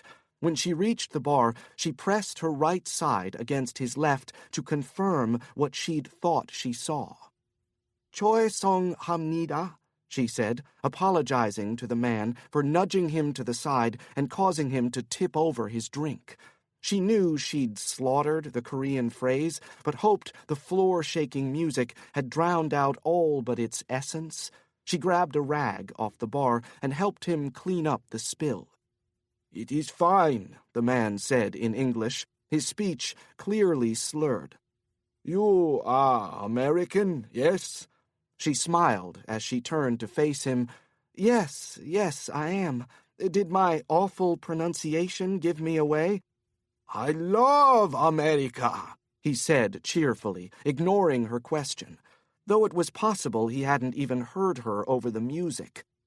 "I love the New York City. Is that where you are from?" Kincaid kept an eye out for her stalker. "Not quite," she said. "I'm from a small town in the heartland. It's called Red Creek, Kentucky." "Ah, Kentucky!" he cried. "I love Kentucky bourbon and Kentucky fried chicken. Can I buy for you?" She leaned into him, hoping she didn't reek of sweat. "You want to buy me a bucket of Kentucky fried chicken?" The man threw his head back as though she'd just dropped the funniest line he'd ever heard. Then his head came forward and butted the top of hers just as he started to speak. "Terribly sorry," he shouted. So sorry." When he saw that she was uninjured, he returned to his initial train of thought. "I meant, can I buy you a Kentucky bourbon? A wild turkey, maybe, or Jim Beam, perhaps old grandfather." "Old granddad," she said, correcting him. "Very well." He reached over the bar and shouted in the direction of the bartender. 2 shots of the old granddad." Kincaid's eyes caught sight of her pursuer climbing to the top of the stairs. "Do you want to dance?" she said.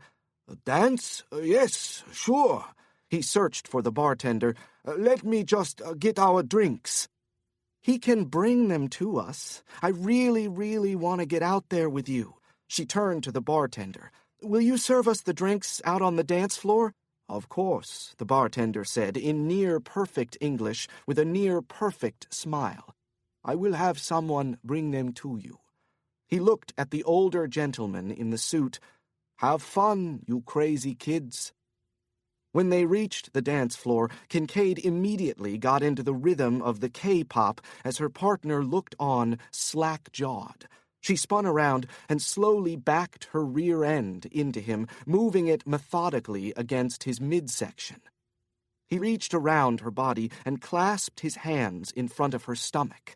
When he did, she quickly spun around to face him, leaving their lips only inches apart. She ran her hands up the sides of his legs, up his rib cage, and felt for the holster beneath his jacket. "There it is." As she nuzzled his neck, she slipped her hands inside his jacket and ran her fingers up his torso. He threw his head back, his eyes rolling upward in ecstasy. She shot a look across the dance floor and saw her pursuer standing near the top of the staircase with his arms folded across his broad chest, watching her. A young woman in a short skirt, carrying a tray of neon test tubes, tapped her on the left shoulder. 2 shots of old granddad, the young woman said. Kincaid took one of the test tubes and threw it back. Her dance partner waved a hand in front of his face, declining his own. "No, thank you, but please put both drinks on my tab," he slurred. Kincaid winked and grabbed the second shot and put it to her lips. Her dance partner's eyes widened to show her he was impressed. "They're small," she said as she pulled him close to her again. She let him smell the bourbon on her breath, then planted a sensual kiss on his cheek as her hands once more traveled inside his jacket. As she moved up toward the holster, she considered how he might have gotten inside the club with a gun. Probably he was a cop, though she knew from Janson that most cops in Seoul didn't carry firearms, which meant that her dance partner was most likely a specialist armed officer with the Seoul Metropolitan Police, either undercover or off-duty. Given his slurred speech and the pungent scent of scotch coming off him, she assumed it was the latter. From the corner of her eye, she watched a drunk, young European man collide with the killer, spilling a drink down the front of his jacket and shirt. A perfect diversion. She seized the opportunity. Because patrons were neither entering nor exiting the club in droves at that hour, the coat-check girl had abandoned her station in the enormous coat room. But Kincaid couldn't know how long it would be until she returned, so she had to hurry. Concealing herself between two racks of overcoats, she breathed heavily and examined the weapon in her hands. A 9mm Teiu. She ejected the magazine and counted 13 rounds, popped the magazine back in place, and pulled the slide, chambering around. She switched the safety off and cocked the hammer, sneaked a look between the coats. He has to have seen me. A tingle of anxiety rushed up her spinal cord, and she shivered. Just before she'd reached the coat room, she slowed just enough to catch a glimpse of him in her periphery. She hesitated a few seconds to afford him enough time to spot his prey. He knows where I am. Why isn't he here yet? Did he think it was too much of a risk to kill her inside the club? Was he waiting for her to make her exit before resuming the chase? Well, Kincaid wasn't going to give him the satisfaction. She could sit here all night. She'd wait for the coat-check girl to return to her post, then try to get her attention without startling her. She'd ask her if she could borrow her cell phone, and she'd call Janson, fill him in on her situation. After a few minutes, her haunches began to tire. She shifted to one knee, but kept the handgun held out in front of her. She'd have to be cautious with all these people around. No civilian casualties. If he'd had to stash his gun, would she still be able to prove he'd been trying to kill her once police arrived on the scene? Maybe she should aim for the leg. Then again, maybe she wouldn't have to fire at all. Maybe she could pull the gun on him and lead him somewhere private. Ask him who he was working for. If he wouldn't talk, she could smack him in the teeth with the butt of her gun. No torture. She'd play things by ear, but first he had to come after her. First he had to show his stone-cold face. He'd have to confront her. She shifted onto her haunches again, waiting. Where are you, you son of a bitch?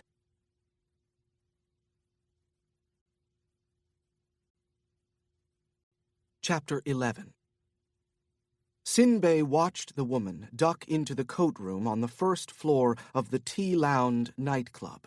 He'd spent time in this building back when he was conducting surveillance on a target from the National Intelligence Service. His subject had been a young man from Jeollabuk-do, Korea's agricultural heartland, who was naturally enthralled with Seoul's party circuit. Sinbei spent more time following him in bars and dance clubs than he had spying on him at his home and office combined. Many of the young man's meetings took place right here in Tea-Lounge, meetings with a supposed dissident from the north. Once Sinbei had collected enough evidence of the young man's betrayal, he expected his cons ops handler Ping to turn the photos and videos over to the South's National Intelligence Service. Instead, Ping issued Sinbei new orders handed down directly from Washington. He was to kill the young traitor, catch him alone at his Seoul apartment, and place a single bullet in the back of his skull. For all too personal reasons, Sinbei was happy to do it. He waded through the sea of teens and 20-somethings, drinking and tripping and rolling, trying to dance the drugs out of their systems. Keeping one eye on the coat room, he moved toward the restrooms. Down that corridor, past the restrooms, was a private room occupied by the club's manager, whom Sinbei had passed on the stairs just minutes earlier. The office, which contained a small, hidden door that opened onto the rear of the coat room, would be empty. So, as he slipped down the hallway, he dug into his pocket for his lockpick. Once he reached the door, it took Sinbei only seconds to gain access. In the plush private office, Sinbei flashed on the night he'd terminated the young man from the National Intelligence Service. It had been one of the few jobs over the years of his secret employment with consular operations that actually afforded Sinbei pleasure. Killing was one thing. Executing a young man selling secrets to the North Korean regime in Pyongyang was quite another. Sinbei once lived in Pyongyang. As a young boy, he'd attended the city's schools, played ball on its streets, and pledged allegiance to the Communist Party. Although he came from a family of modest means, Sinbei enjoyed his early childhood. But that childhood ended abruptly on a brisk September evening when his family's humble apartment in the city capital was visited by several agents from Kim Il-sung's security force. He'd been 7 when it happened, when his mother and father and sister and grandparents were forcefully taken from their home and tossed in a political prison camp called Yuduk, based on allegations that Sinbei's uncle had criticized and conspired against the party. Sinbei didn't truly understand what was happening. While he nearly hyperventilated from fear, his mother told him they were going on an adventure. Sinbei curled his fingers around the door handle and slowly twisted it in his hand. When he peered inside, the racks upon racks of heavy coats reminded him of Yuduk winters.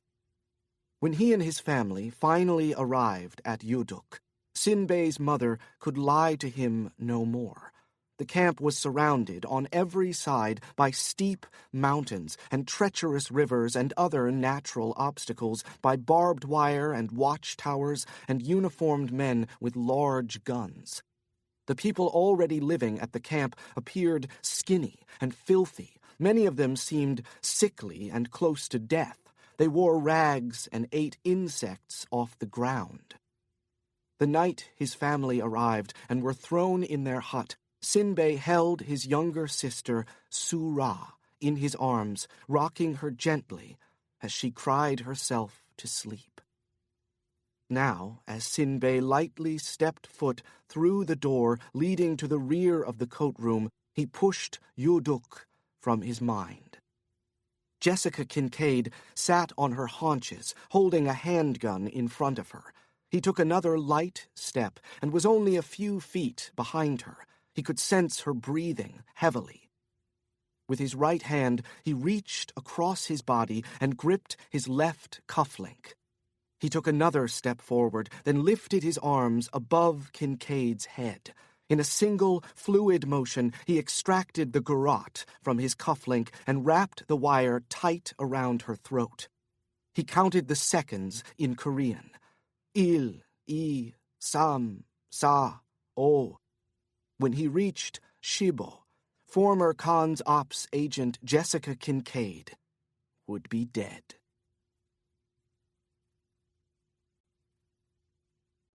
Chapter 12.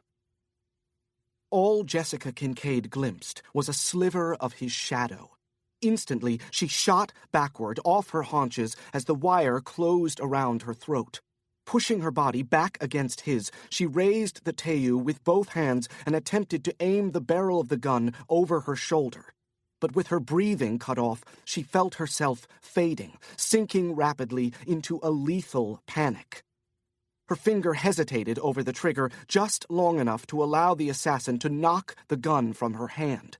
But as his arm shot up to parry the Teiyu, the garrote mercifully loosened against Kincaid's throat, permitting her to manage a breath. When the gun hit the floor, her attacker immediately kicked it with all his strength. It spun in circles as it skidded, stopping several racks away out of sight.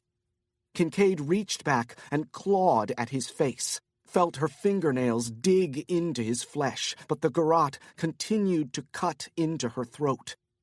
She had 6, maybe 8 seconds before she lost consciousness. Within 12, she'd suffer irreparable brain damage.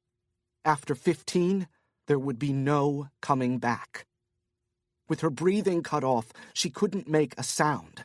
Not that it would have helped her over the ear-splitting music in the dance club. The coat room was slightly quieter than the bar, but even in here, a scream couldn't carry 10 feet. If she was going to survive, Kincaid would have to fight off the killer herself. She leaned her chin forward and tried to throw her head back to break the killer's nose, but couldn't gain the necessary momentum with the wire wrapped around her throat. All she had were her legs. Although her legs were exhausted from the earlier chase, she felt her adrenaline pumping and her muscles tense. She bent at the knees and attempted a sudden thrust. Her legs shot backward as her assassin fumbled for his footing. She thrust again and felt the killer's back slam into the wall. The wire loosened once more. This was her last chance. She threw her right hand forward, then plunged her elbow backward into his abdomen. Behind her, the assassin seemed to momentarily lose his breath, so she grabbed hold of his right arm and attempted to fling his body over her shoulder. He was too heavy, too strong. "You're not gonna die in a stinkin' coat room, Kincaid." But in the time it took her to attempt the throw, her attacker had regained his position and tightened the garrote around her throat. Kincaid flailed her arms helplessly. A white frame surrounded her vision on all sides, and she suddenly felt as though she were drowning. She imagined herself struggling in the ocean, about to be pounded by a 30-foot wave off Oahu's north shore, with Paul Janson nowhere in sight. 2 seconds passed, then 4. When she reached 6, she felt herself dropping into a deep, painful sleep from which she knew she would never wake up. On the second floor of the Tea-Lounge nightclub, Park Kwan spun around one last time, searching for the girl, but she seemed to have vanished into the ether. Deeply disappointed, he attempted a step back toward the bar and stumbled, catching himself on another man's shoulder. The man shot him a look that made Park glad he was carrying his gun. "Oh, hell," he thought. "I'd probably better get home anyway." He had work in the morning and was in for a battle. Already his head pounded. Nausea had crept into his stomach. His last few drinks suddenly shot like a geyser into his esophagus, but he quickly managed to swallow them down. "Not here. Please, not here." That would be the scene that finally ended his career. At the bar, he hailed the bartender and requested his check.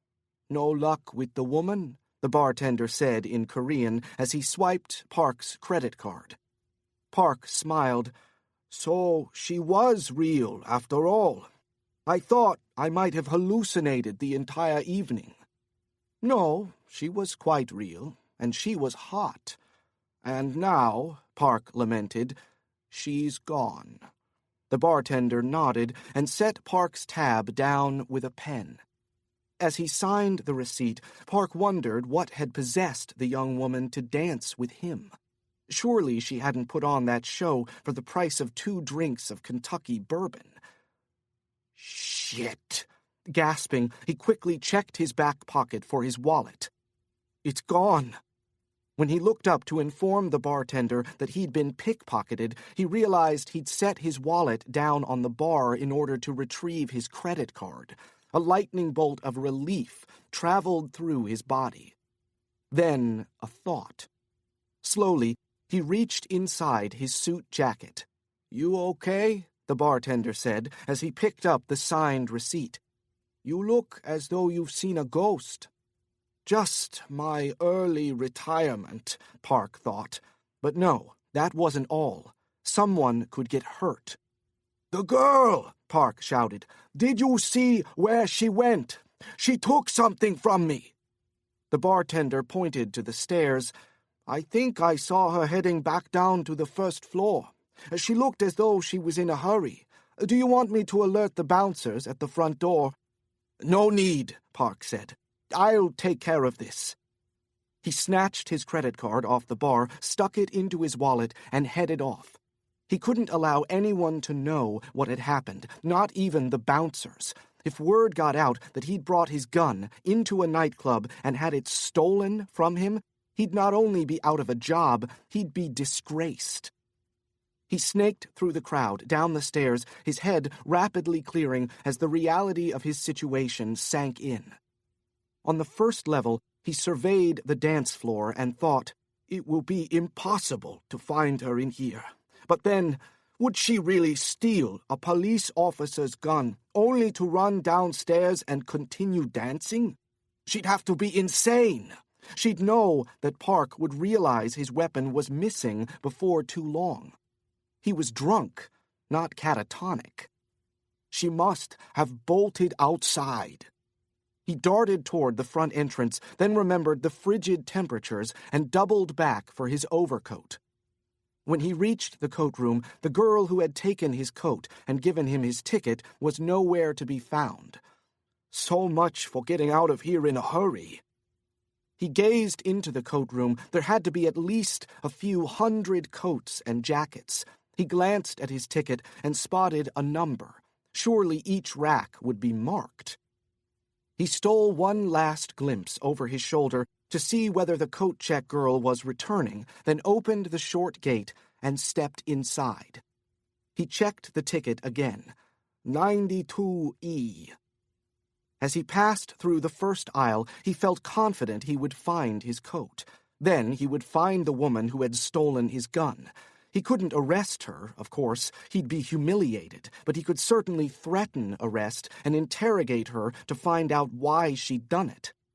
The reason, that was all he wanted from her now. Well, that and his service weapon. His eyes suddenly caught on something, a small piece of black steel on the floor not 10 feet away. My gun! He scrambled toward it, filled with new hope. He picked it up off the floor and examined the gun in his hands. Wonderful, he thought. I shall live to work another day. Kincaid thought she was seeing things. The garrote had cut off the oxygen to her brain. Her life was flashing before her eyes in reverse. But sweet Jesus, shouldn't it be moving a bit faster? And why did it begin with the man she danced with upstairs? She had only a couple of seconds of consciousness left. Couldn't her mind just hit the highlights? Wait, that is the guy I danced with upstairs. She wondered whether she had the strength for one last move to try to get his attention. She braced her body against her killer's as warm blood dripped down the collar of her shirt. She again kicked her feet, only this time out instead of down, barely reaching the nearest rack of coats. The front tip of her foot knocked into one of the sleeves, causing it to sway. She watched the man she'd been dancing with for a reaction. After a moment that felt like forever, he twisted his neck and shot a wild look in her direction. He'd sensed the movement and was trying to figure out precisely where it had come from. Kincaid narrowed her eyes and concentrated on him.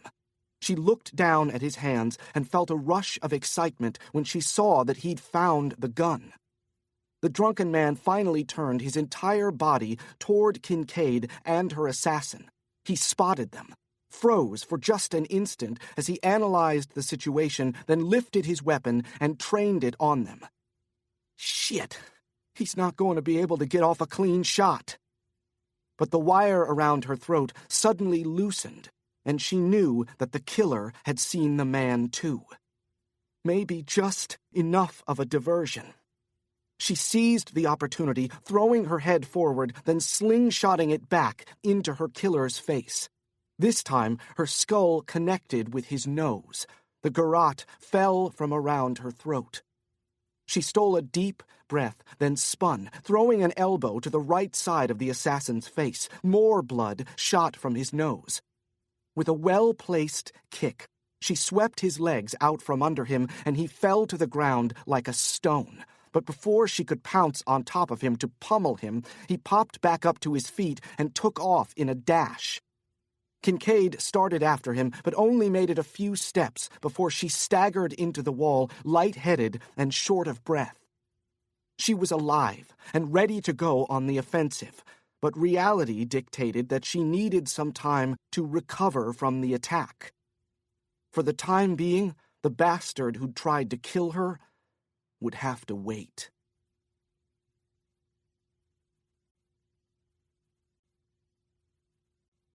Chapter 13.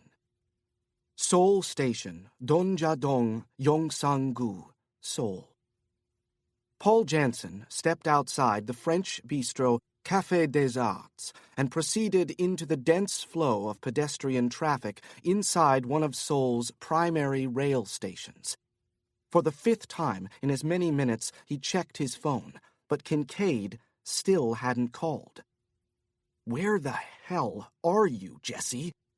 He was also waiting for a callback from the 13-year-old prodigy Kang Jung, a.k.a. Lord Wicked, with information on the online user Draco_Malfoy95, a.k.a. Gregory Wyckoff. But either the precocious teen was taking her sweet time, or Wyckoff was every bit as good at burying himself in the depths of cyberspace as Morton and Berman had suggested, if not better. Janson assumed the latter. Particularly since his lengthy captivity in Kabul, Janson considered himself a man of extraordinary patience. But all of his virtues tended to fly out the window where Jessica Kincaid's safety was involved. Jesse. Every couple had its origin story, its cute little anecdote about how boy met girl, how girl played hard to get, how boy ultimately won girl's affections, and Janson and Kincaid's was as riveting as any. They'd met in London, on a bright, clear afternoon in Regent's Park. Janson had been dodging a sniper's bullets when he finally realized his situation was becoming more precarious with every second he spent running, and he refused to die cowering behind a gazebo. He had to act. Fast. Turn the hunter into the hunted, the predator into the prey.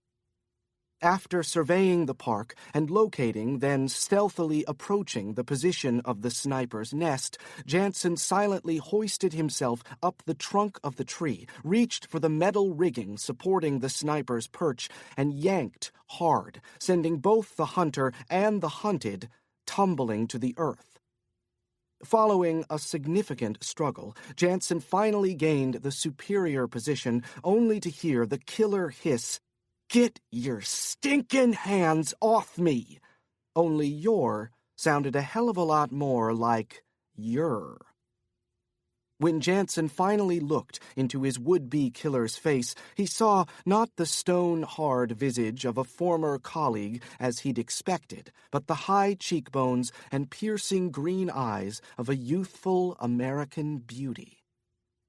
Their relationship immediately following that first encounter was rocky, to say the least. But as the truth became clearer, Kincaid turned from sworn enemy to friend, then from friend to protégé, and from protégé to partner. Somewhere along that timeline, they became lovers, and were lovers still, but for reasons they both understood too well, they would never be together in the most conventional sense of the word. Waiting for his smartphone to buzz in his overcoat pocket as he strolled through the atrium of Seoul Station was no longer an option. He needed to take aggressive steps to locate Kincaid, and fast. He reached into his pocket and closed his fingers around his phone just as it began to vibrate. He glanced at the screen, hoping to find Kincaid's number flashing before his eyes. But the call was coming from a Korean mobile number he didn't recognize. He lifted the phone to his ear, leaving no time to speculate. Before Kincaid voiced her second word, he said, "Where the hell have you been?" "I went dancing." She sounded as though she'd contracted a nasty case of laryngitis in the hours since Janson last saw her. His ire instantly morphed back into concern. He knew something was wrong, and that it wasn't something as simple as a dead battery in her phone. "Are you all right?" he said. "Where are you? I'll come and get you." "Easy, cowboy. I'm fine. but it's become abundantly clear that someone doesn't want us nosing around in Lynell Yee's murder investigation." What happened? As Kincaid took him through the evening's events, beginning with her escape through Dosan Park, Janson moved quickly through the station, his eyes scanning every storefront and corridor for a discordant face or furtive movement. Once she'd finished debriefing him, Janson attempted to set up a rendezvous in order to regroup and re-strategize. But Kincaid wouldn't hear of it. "We have even more ground to cover than before," she said, "because now we've got another question that needs to be answered. Whoever came after me has got to be Lynell Yee's killer. So while you're searching for Gregory Wyckoff, I have to go looking for the assassin. And after I find him and find out who he's working for, I'm going to dance on top of his corpse." "You're not going to look for him, Jessie. At least, not alone. I'm not alone," she said. "I've made a friend." Momentarily taken aback, he said, "What do you mean you've made a friend? Who? The guy you swiped the gun from?" "His name's Park Kwan, and he saved my life, Paul." "You just got finished telling me he was fall-down drunk." "He's sitting at a table 50 feet away, drinking coffee right now. He's sobering up." Janson sighed. "Where are you, Jessie?" "We're at a cafe in Gangnam. I'm calling you from Park Kwan's cell phone, so be sure to store the number. And don't worry, he's a cop." Cops worried Janson every bit as much as everyone else, if not more. "Is he involved in the Metropolitan Police investigation?" he said. "No. All he knows about Yee's murder is what he's heard on the news and what I've told him." As Janson approached one of Seoul Station's omnipresent mobile phone charging terminals, someone caught his eye. Actually, something caught his eye, a vintage pair of Matsuda eyeglasses. The Japanese designer frames were rare. He'd last seen them on a college student during a weekend jaunt with Kincaid to Newport, Rhode Island. He recalled commenting on them, complimenting the kid, then telling Kincaid that he knew a man who would wear nothing else. In fact, he'd told her that man would fly all the way to Tokyo in search of a new pair every time he needed to update his prescription lenses. From afar, the glasses resembled John Lennon's iconic eyewear, but up close, you could tell these frames were actually handcrafted pewter. Matsuda had stopped making them in the late 90s, and they were becoming more and more difficult to find. But it wasn't just the glasses that grabbed Janson's attention. It was how the polished pewter shimmered against the backdrop of the owner's mocha face, how the glasses brought out the man's eyes, which were the color of dark chocolate. Janson continued past the mobile phone charging station as though he hadn't recognized Vic Pawar. The Mumbai assassin, Janson knew, had been stationed in Pakistan in the spring of 2011 and was actually on standby to take out the man believed to be Osama bin Laden when and if the president gave the order. Of course, certain voices in the White House argued that such a measure would be a revolting waste of political capital. Those voices ultimately prevailed, and SEAL Team 6 raided the Abbottabad compound in a high-risk, high-reward mission dubbed Operation Neptune instead. But Pawar was that good, so good he'd been trusted by the commander-in-chief to take down the world's most wanted man following a grueling 10-year search. Last Janson heard, Vic Pawar had been working inside Sri Lanka. Like a light switch, a thought suddenly clicked in Janson's mind. "The garrote that man had around your throat," he said urgently into the phone. "Do you know whether it was attached to a white gold cufflink?" "Sorry," Kincaid said, "but while I was being strangled, I didn't think to check." Tell you what, Paul, when I find the son of a bitch, I'll be sure to ask. Janson ignored her flip remark. While you worked for Khan's ops, did you ever hear of a covert operative named Sinbei? No, she said. Who's Sinbei? Janson's voice fell to barely a whisper as he tried to piece together the puzzle in his head. If my gut feeling's right, he's the man who just tried to kill you. Once he finally got Kincaid to promise to remain in the cafe with the cop until he called her back, Janson punched in the private number for Nam Se-hun. I was just about to call you, Nam said, as soon as he surfaced on the line. What were you able to learn? Nam lowered the volume on a television in the background. That the Metropolitan Police are no fans of the National Intelligence Service, for one. Interagency animosity, huh? Your country's becoming more like the States every day. Janson slowed as he passed a mirrored wall. If Pawar was tailing him, he was apparently giving Janson some room. Or it could be that Pawar was merely instructed to watch him. But then, if Janson was right about the identity of Kincaid's would-be killer, Pawar might well have passed surveillance on to another agent, someone whom Janson didn't recognize from his previous life in Khan's ops. In which case, he was in danger, because a Khan's ops agent was just as likely to terminate a subject in public as he was in private.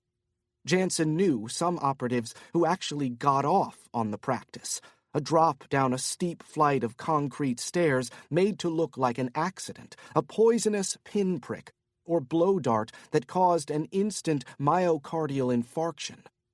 Under certain circumstances, the more public the setting, the better. Often a good crowd could even negate the natural disadvantage of closed-circuit television cameras. With enough people around, a spacious atrium like the one at Seoul Station could feel as tight as a coffin, as it did now.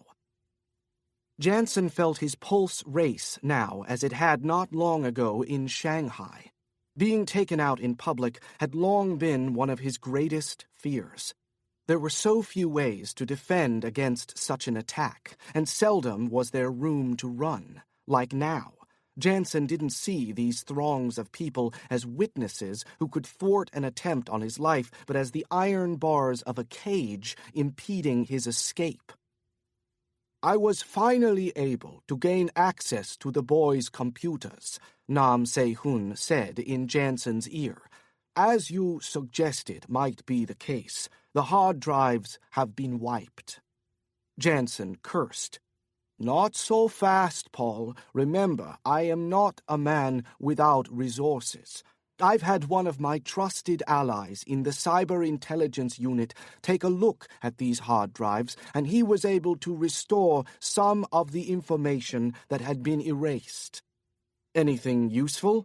Not to a novice like myself, but my ally in the cyber intel unit was able to identify one of the individuals whom Gregory Wyckoff communicated with online via an IRC. An IRC? An Internet Relay Chat. I'm told they're used for real-time text conversations. Communication is by invitation only. And the IRC the Wyckoff kid used offers a generous amount of anonymity. But it just so happens that one of the individuals the kid chatted with is being watched vigorously by my friend in the cyber intel unit. Why might that be?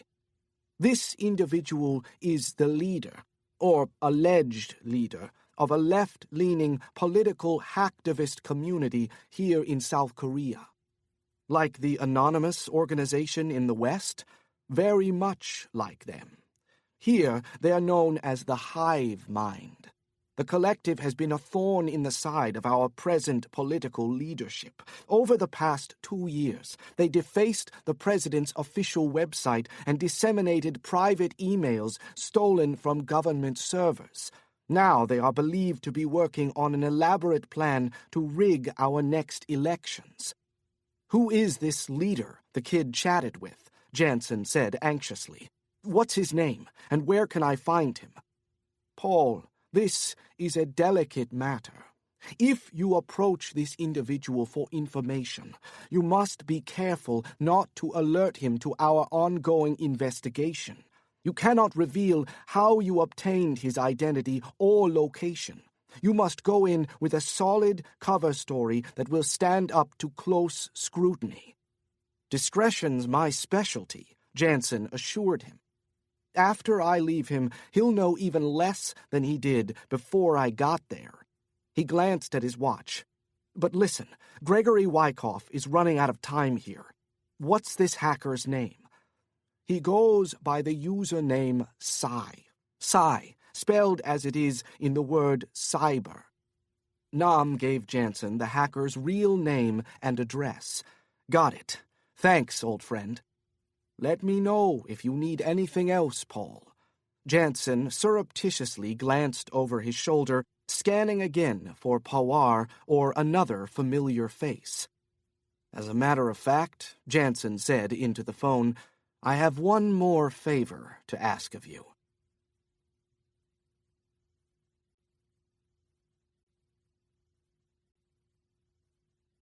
Chapter 14. At the taxi stand outside the station, Janson slipped into the rear of the orange Hyundai and informed the driver of his destination. As the taxi pulled out of the station's parking lot, Janson's eyes remained glued to the rear view. He identified 3 distinct pairs of headlights. One of the vehicles trailing them was a taxi similar to the one Janson was in. Another was a shuttle bus. The last and most suspicious appeared to be a dark Samsung SM5.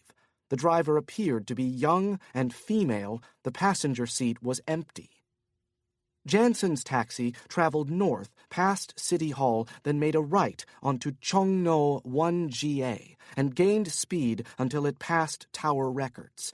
In the rear view, Janson could still make out a pair of headlights belonging to a dark SM5. But since he'd momentarily lost sight of the vehicle, he couldn't be sure it was the same one that had followed his taxi out of the parking lot. Nighttime traffic on 1GA slowed the taxi to a speed below 10 miles per hour. In the rear view, the dark SM5 remained 3 or 4 cars back, even when a lane conveniently opened up on the left. Janson could no longer tell whether the driver was male or female, but he continued to observe only one head. Janson's eyes ping-ponged between the speedometer and rear view as his taxi passed a number of familiar fast food restaurants, then slowed to a speed below 5 miles per hour as it turned right onto a minor road called Sup Yodaragil. As the driver made the turn, Janson gripped the door handle and waited until he could no longer see the SM5's headlights in the rear view. Then he opened the rear passenger door, tucked his left shoulder, and tumbled out of the moving vehicle.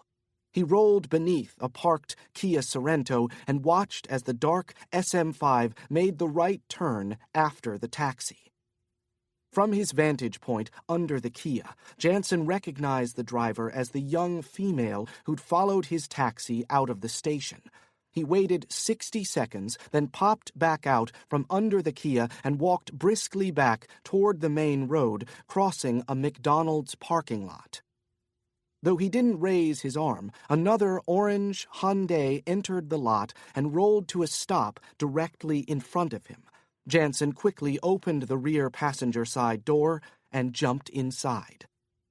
Inside the taxi, Janson said nothing.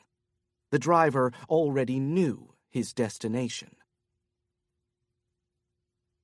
Nika Vlasic announced the taxi's position as she completed the right onto Sup Yodaragil. She waited a moment in silence. When she heard no response, she touched the Bluetooth device in her right ear to make certain she hadn't lost it when she swung her head around to make sure she could pull off the freeway without getting T-boned by a car full of drunk teenagers peeling out of the McDonald's drive-thru. Finally, Clark spoke, his voice brimming with incredulousness. "He's heading south again?" "Affirmative," Nika said. "And it's a back road. I'm going to need someone to pick him up before the next turn." She checked herself in the mirror, proud that she could finally speak American English with barely a whisper of her Croatian accent.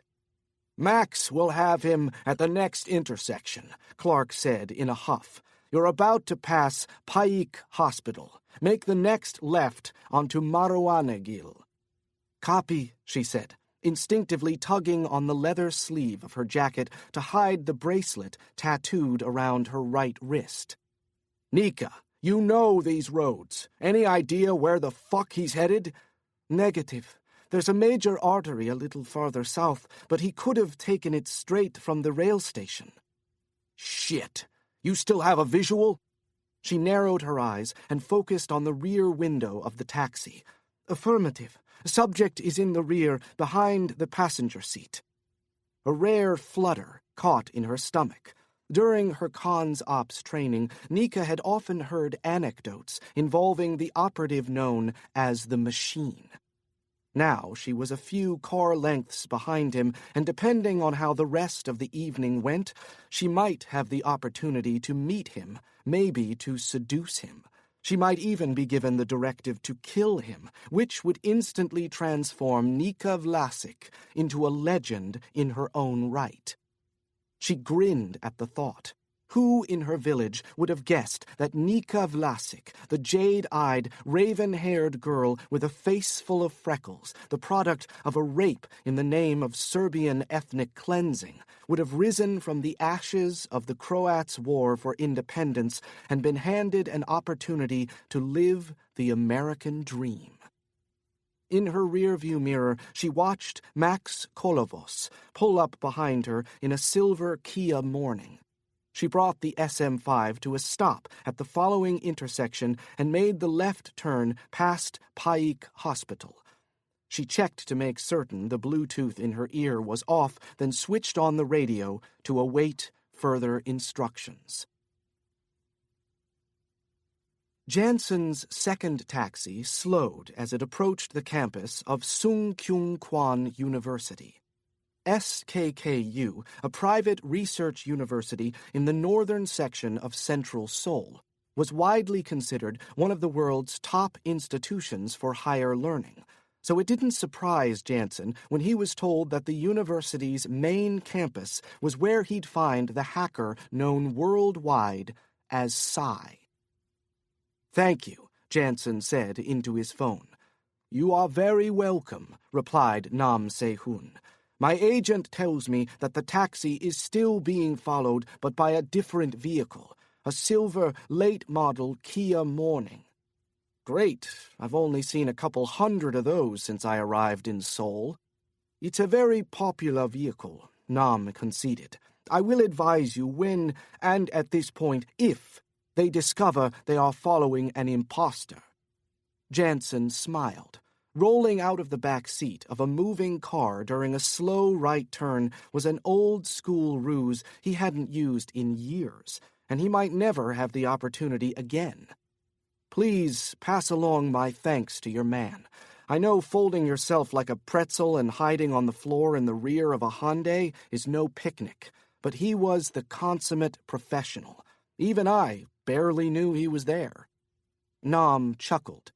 "I would have done the deed myself, Paul, but my head would not have been visible in the back seat once I popped up to take your place. Your pursuers would have thought you magically vanished. Maybe not so startling, given your reputation. Well, at least you would have been more comfortable. You're quite certain you have no tail on you now?" "Free as a bird," Janson said, checking the rear view. "Thanks again." The taxi pulled to a stop at the curb. Janson thanked Nam's driver and stepped out of the vehicle into the cruel cold. He turned up the collar of his overcoat and pressed his chin to his chest, wondering if he shouldn't have had the driver take him right up to the building where he and Cy had agreed to meet. But then the fewer people who knew Janson's precise location, the better. People could be bought, could be tortured or otherwise manipulated. Even the most loyal of agents could be turned.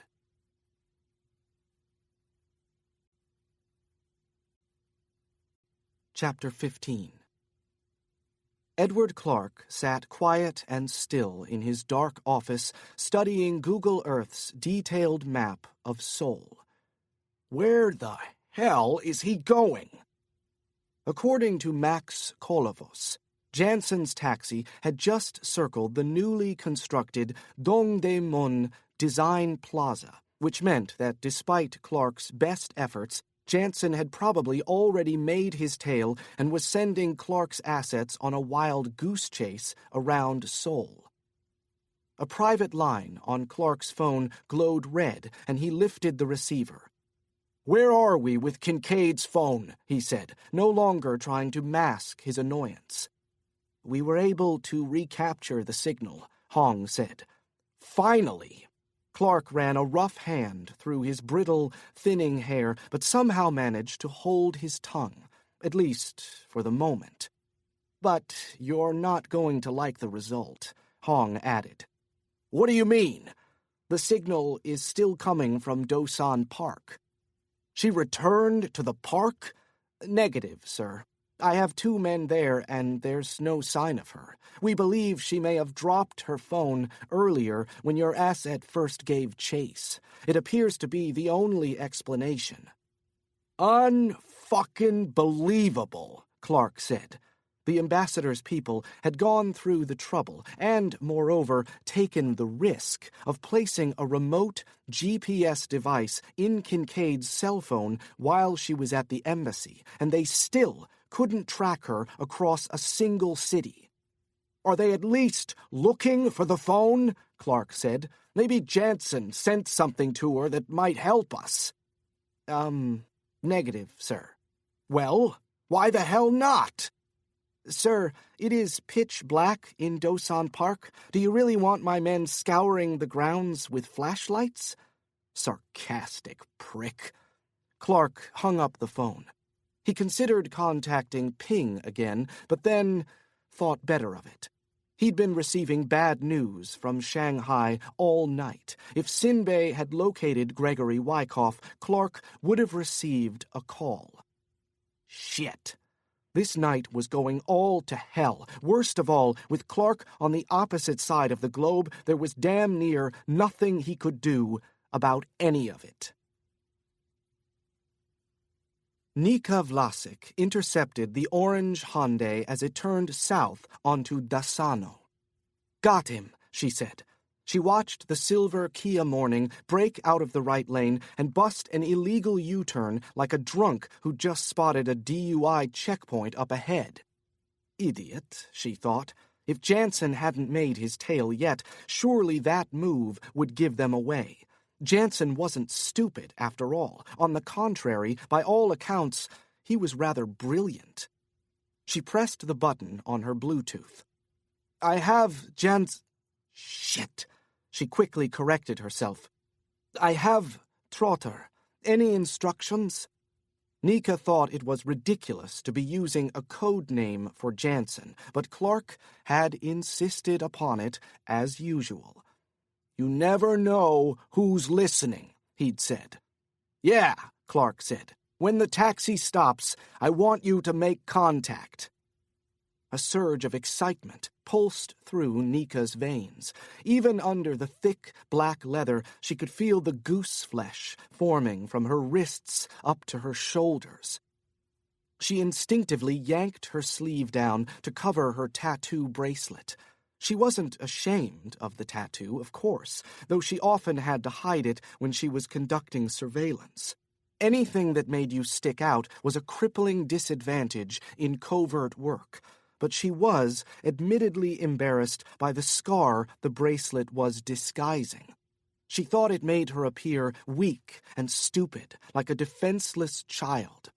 She'd received the tattoo when she was 16 years old, but she'd been tugging at her sleeve in order to cover her scar since she was 12, ever since she'd attempted to end her hard life. "What shall I do once I make contact?" she said. "For the time being, just keep him busy." "Acknowledged," she said, with a mischievous grin. Little did Edward Clark know, she'd been hoping he'd say that. 20 minutes later, Clark lifted the receiver to his ear. It wasn't him. Nika sounded like a child who'd been sent to the principal's office. Her voice betrayed the accent she'd shed long ago. Clark immediately simmered, felt his anger rising like lava, traveling north up his neck into his ears. In the dim light of his office, he could feel his lobes glowing red. He drew a deep breath and controlled his voice. "How the hell did that happen?" "I don't know. Jen," she cursed under her breath, "Trotter stepped into that taxi at Seoul Station, and I never once lost sight of him. So you'll have to ask Max." "So who the hell got out of the taxi, and where?" "The taxi pulled into a lot near the plaza and dropped the man near a bar. I thought the situation was perfect. I parked and followed the man inside. He actually held the door for me." "Who was it?" "I've no idea. It was a Korean man, younger than Trotter, but about his size." With his free hand, Clark rubbed at the knot forming in the back of his neck. If neither Nika nor Max had fucked up, then Janson had fooled them. And if he fooled them, he didn't do it on his own. At least 2 men had helped him, the driver and the imposter. And if Janson sneaked out of the taxi while it was out of sight, he probably wasn't traveling on foot, which meant there would be a second vehicle with a second driver, a third individual overall. Who the hell is helping him? Clark hung up the phone. His primary objective now was to learn the identity of Janson's accomplices. Then, shut them down.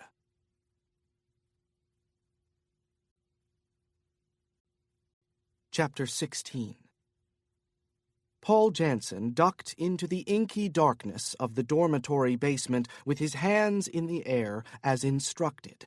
He'd stuffed his phone into his pocket and pressed a Bluetooth device into his ear. In his ear, the synthesized voice said, "Lose the overcoat." Janson sighed. "Are you kidding me? It's colder in here than it is outside." "Remove the overcoat," the synthesized voice said. "I will not ask you again." Janson slipped out of the coat and held it out at his side. He couldn't see a thing, so he wasn't sure where to set it down. "Drop it on the floor," the voice commanded. "It's cashmere," Janson said through gritted teeth. Janson briefly regretted allowing Kang Jung to set up the meeting. The precocious 13-year-old had called while he was en route to the university. His initial plan had been to take Psy by surprise. Thanks to Nam, Janson knew the hacker's real name, knew precisely where he lived on campus. But when Kang Jung called with little information on Gregory Wyckoff, a.k.a. Draco_Malfoy 95, he impulsively asked her if she could introduce him to the head of Hive Mind. Janson hoped that by allowing Psy to maintain his anonymity, at least in his own mind, the hacker would be more forthcoming with information.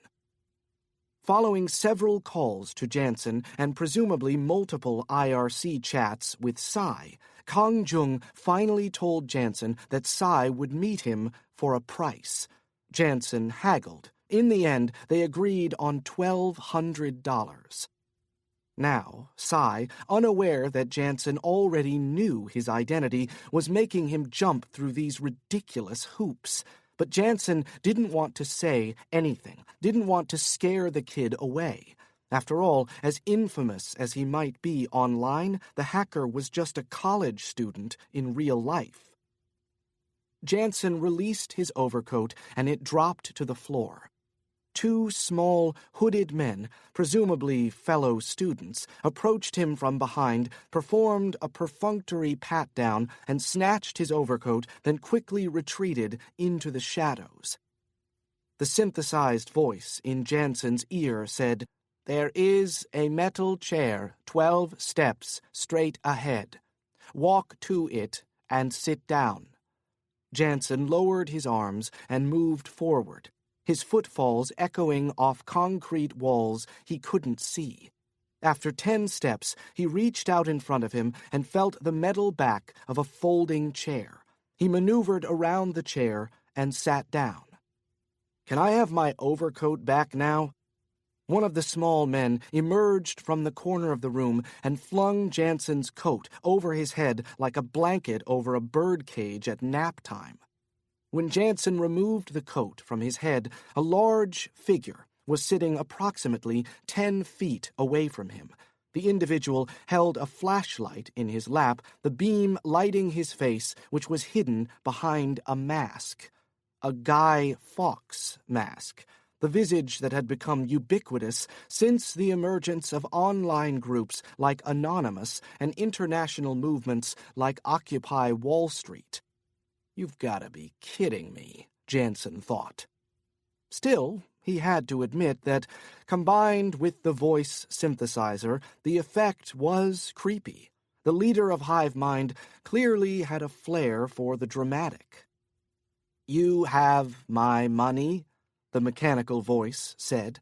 Janson reached into his pocket and slowly withdrew 12 $100 bills in U.S. currency.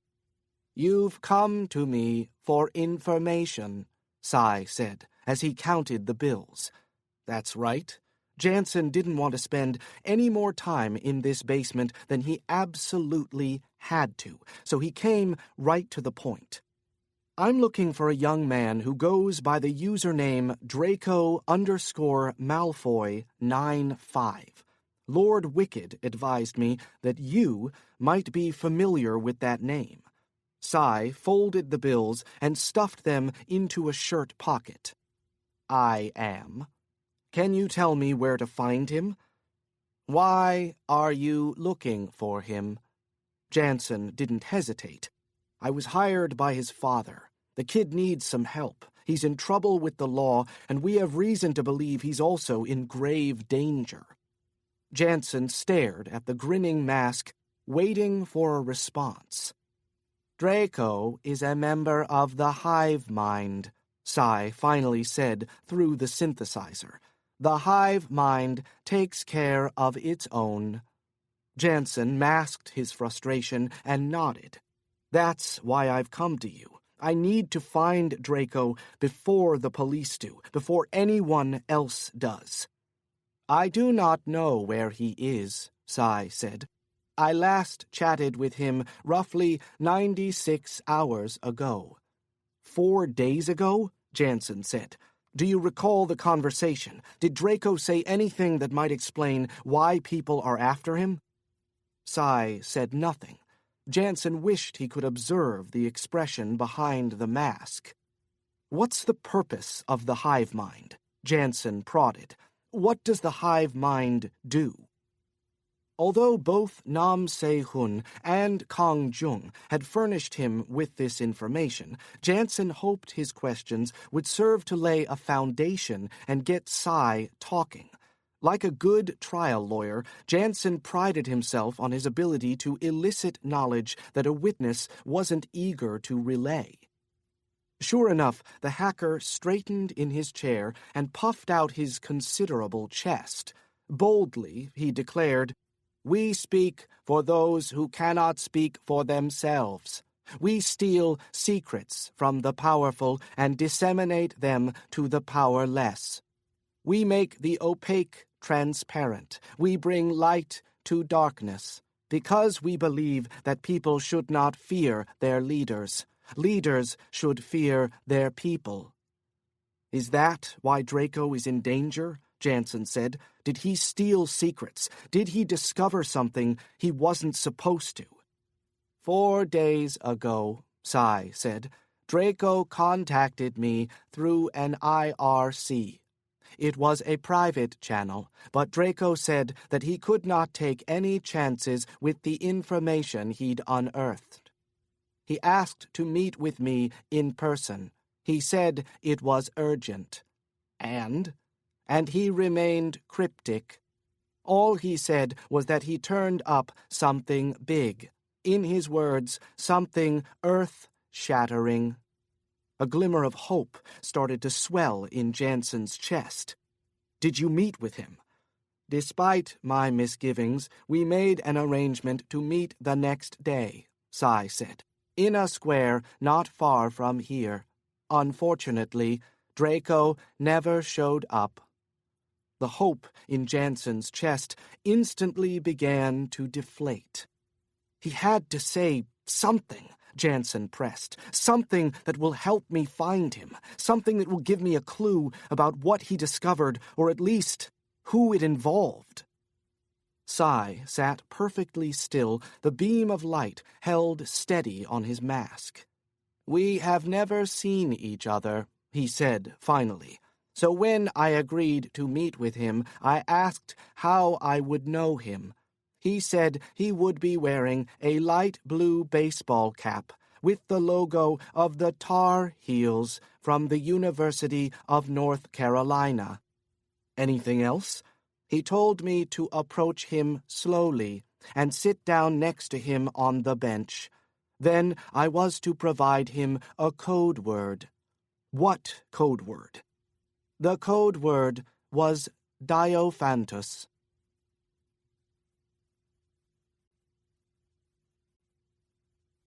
Chapter 17. "Where are you?" Janson asked. "We're still in Gangnam. We're going to return to Dosan Park to look for my phone." "Don't bother, Jesse. If your phone wasn't compromised at the embassy, it is now." "At the embassy? So you're sure it's them, Jess. You were right." Janson could almost hear her smile over the phone. It didn't matter that both their lives were on the line, not to mention the fate of Gregory Wyckoff and undoubtedly others. Jessica Kincaid was right, and though she might not rub it in with words, she'd allow a few moments of unbroken silence to do it for her. Janson couldn't help but smile himself. It was one of the many things he loved about her. "What did you find out?" she finally said. "Hold on." Janson tried the door to a badly beaten black Daewoo, and it opened. He quickly ducked inside and slammed the door. He scanned the dorm parking lot, but it was quiet. In this weather, students who weren't studying were drinking their asses off indoors, like civilized people. He reached under the steering wheel, manipulated the wires, and started the engine. He backed out of the space and turned left out of the lot. "Listen, Jesse," he said, "there's been a slight change in plans." He told her what he knew. It wasn't much, but it was enough to allow him to determine their next move. The attack by Sinbei and the presence of Vic Pawar had finally convinced Janson that Senator Wyckoff had been right from the start.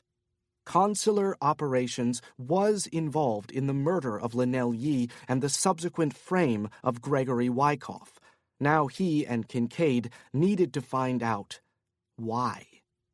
"Once I left Sai at the university," Janson said into his Bluetooth, "I checked the nearby square where Sai and Gregory Wyckoff were supposed to meet. I searched the grounds, under the benches, even emptied the trash receptacles, and nothing.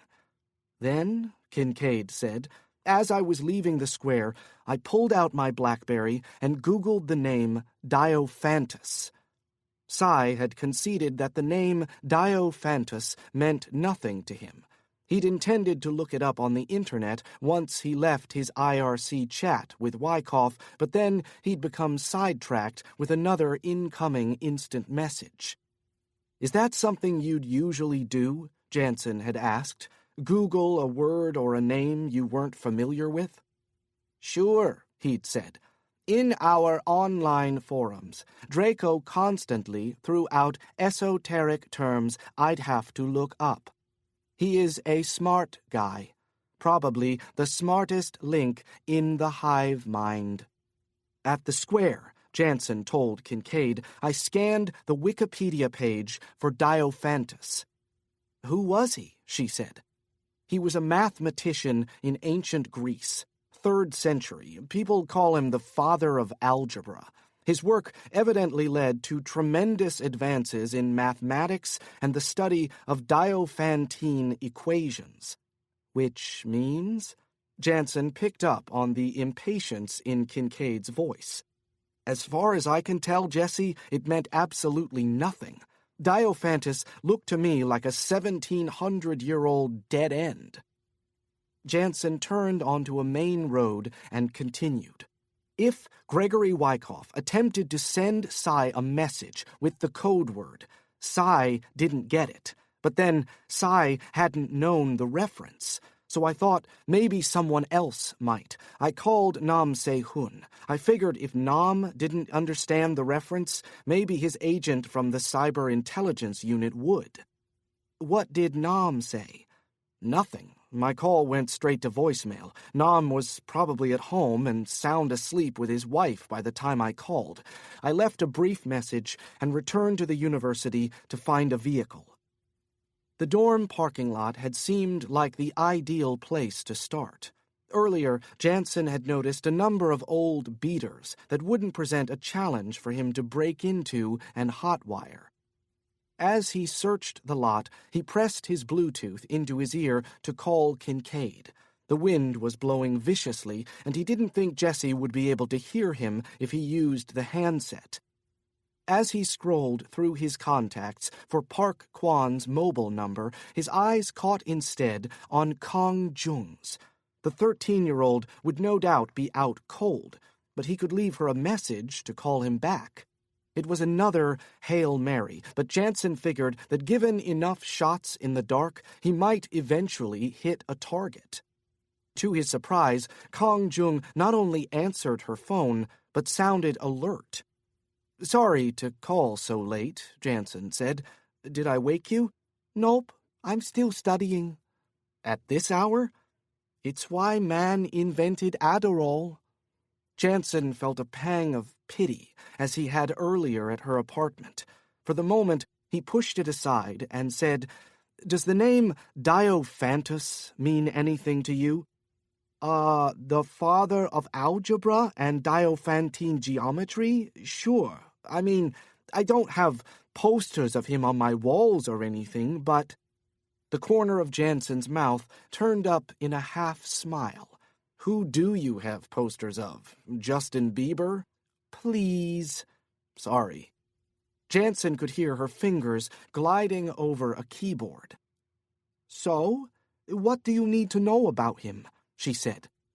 "Gregory Wyckoff mentioned the name in an IRC chat," Janson said.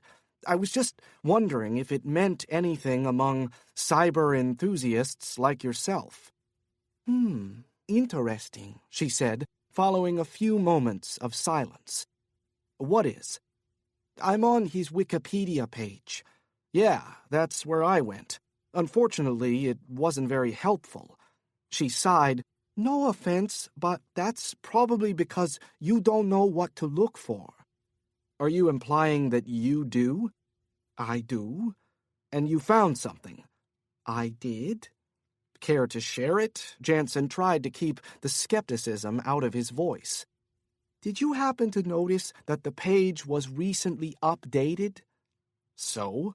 "So? It's not a hard and fast rule, but generally speaking, there aren't many updates for guys who died 17 centuries ago in Alexandrian Greece. Miley Cyrus? Sure. Justin Bieber? Absolutely. But as far as I can see, Diophantus isn't scheduling any new world tours or running around with Lil Za egging houses in Calabasas. Point taken. With Kang Jung still on the line, Janson returned to his browser and typed in the term Diophantus. He clicked on the link to the mathematician's Wikipedia page. Can you tell who updated the page? Of course. I'm going into the page's history now. He waited a moment. Was it Gregory Wyckoff? No, the username is just a series of letters and numbers that don't seem to mean anything. But that doesn't mean it wasn't Gregory who made the changes. It may be the changes themselves that are important. But anybody could view this page, right? So he couldn't have. That's the brilliance of it, she said. You can hide a message in plain sight. Janson began scanning the text, the mathematician's biography and bibliography, his professional history and influence. Nothing appeared out of the ordinary, nothing seemed out of place. Looks like another dead end, he muttered. Not so fast. I think I found it. Let me just cut and paste this and what? I got it! Got what? Look at the introduction, she said. 4th sentence from the top. Janson silently read the sentence. Diophantus coined the term Chi Psi Chi Omicron Nu Tau Alpha Chi Tau Psi Upsilon Nu Phi Iota Nu Eta Omicron Delta Pi Rho Kappa to refer to an approximate equality. That's the sentence that's been changed, she said. Specifically, the term itself. The one in ancient Greek? That's the thing, though. It's not ancient Greek. Then what is it?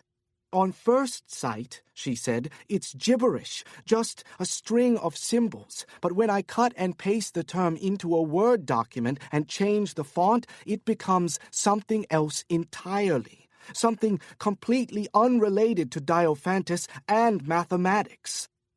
What's the message? Janson said anxiously. I just texted it to you. Janson exited his browser and opened his text message. It read, Psy contact Yun Jin Ho, DPRK. In his ear, Kang Jung said, It reads, Psy contact Yun Jin Ho, DPRK. DPRK is the Democratic People's Republic of Korea. Right, she said. The official name for our lovely neighbor to the north. In Janson's mind, the consequences of Wyckoff's capture by police were now even greater. If they found the kid before Janson and Kincaid did, Wyckoff was as good as dead. Likewise, if Khan's ops found him. But Janson couldn't risk devoting the entire mission to looking for Gregory Wyckoff, because clearly there were larger stakes at play. Psy's admission that he'd received an urgent message from Wyckoff 4 days ago telling Psy that he'd discovered something, in Wyckoff's words, something earth-shattering, meant not only that the senator's son might indeed be innocent, but that he might hold information about powerful world players and events, which, if they were allowed to unfold, could reverberate across the region, if not the globe. You need to search for the kid, Janson said. If you're certain you can trust him, use Park Kwan. But he can't inform anyone in his department. We don't know who else is in on this, and we can't afford to trust anyone. All right, Kincaid said. What about you? I'm going to follow the only lead Gregory Wyckoff left. I'm going to try to find out what it is the kid discovered. Because if Khan's ops gets their hands on him before we do, the kid is dead. And we can't allow his secret, whatever it is, to die with him. Because given everything we know about him and about his passions, there may well be countless lives at stake. So where are you going now? I'm going to visit an old friend. In Seoul? Not in Seoul, Janson said. I'm heading north, into the demilitarized zone.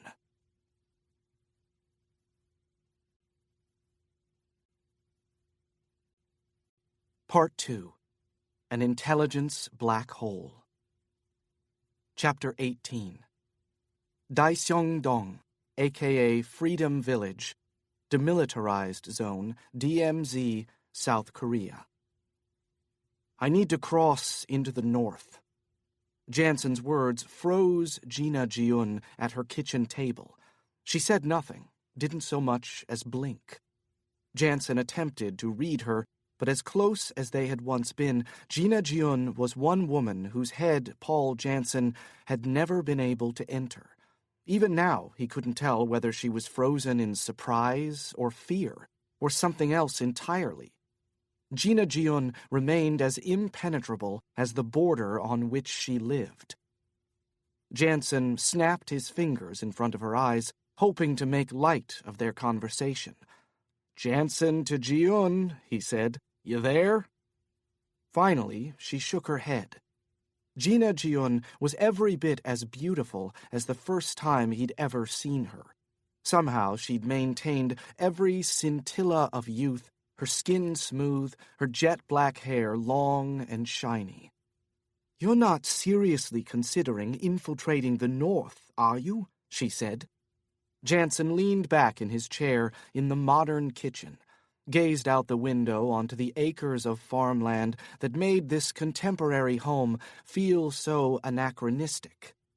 "After all these years," he said, without the hint of a smile, "do you really need to ask me that?" Although she didn't say anything, Janson knew from her expression that she did, and he understood. How could he not have anticipated her reaction? She'd changed her life in immeasurable ways. He knew that when he decided to come to her for help. Hell, he'd been the one responsible for those changes, even if she'd never know it herself. The Phoenix Foundation had remade her from a cold-blooded covert agent to a warm-hearted farmer living a peaceful existence with her mother in a quiet village, albeit a village less than a mile from one of the most dangerous places on Earth. "Why?" she said. "Why in the world would you want to cross into the North?" "I have to find someone," he said. Once Kang Jung texted him with Gregory Wyckoff's message to Sai, "Contact Yun Jin Ho, DPRK." Janson thought he'd need to start from scratch again. "Christ," he'd said to the 13-year-old through his Bluetooth, "that's going to be impossible, like finding a particular grain of sand on a 7-mile stretch of beach." His thoughts fleetingly returned to Kincaid and her two-piece on the white sands of Waikiki. "Not necessarily," the teenager said. "Think about it. The citizenry in the North aren't allowed to contact anyone outside their country. If they were to get caught, they'd spend the next decade of their life in a gulag, and they'd be condemning their family to the same fate." In other words, we can surmise that this Yun Jin Ho must have safe access to a telephone or a computer that can reach outside North Korea's borders. "Exactly," Kang Jung said. "And the only people who have such access work directly for the regime in Pyongyang." "Great," Janson said. "And Pyongyang only has a population of what, 3 million?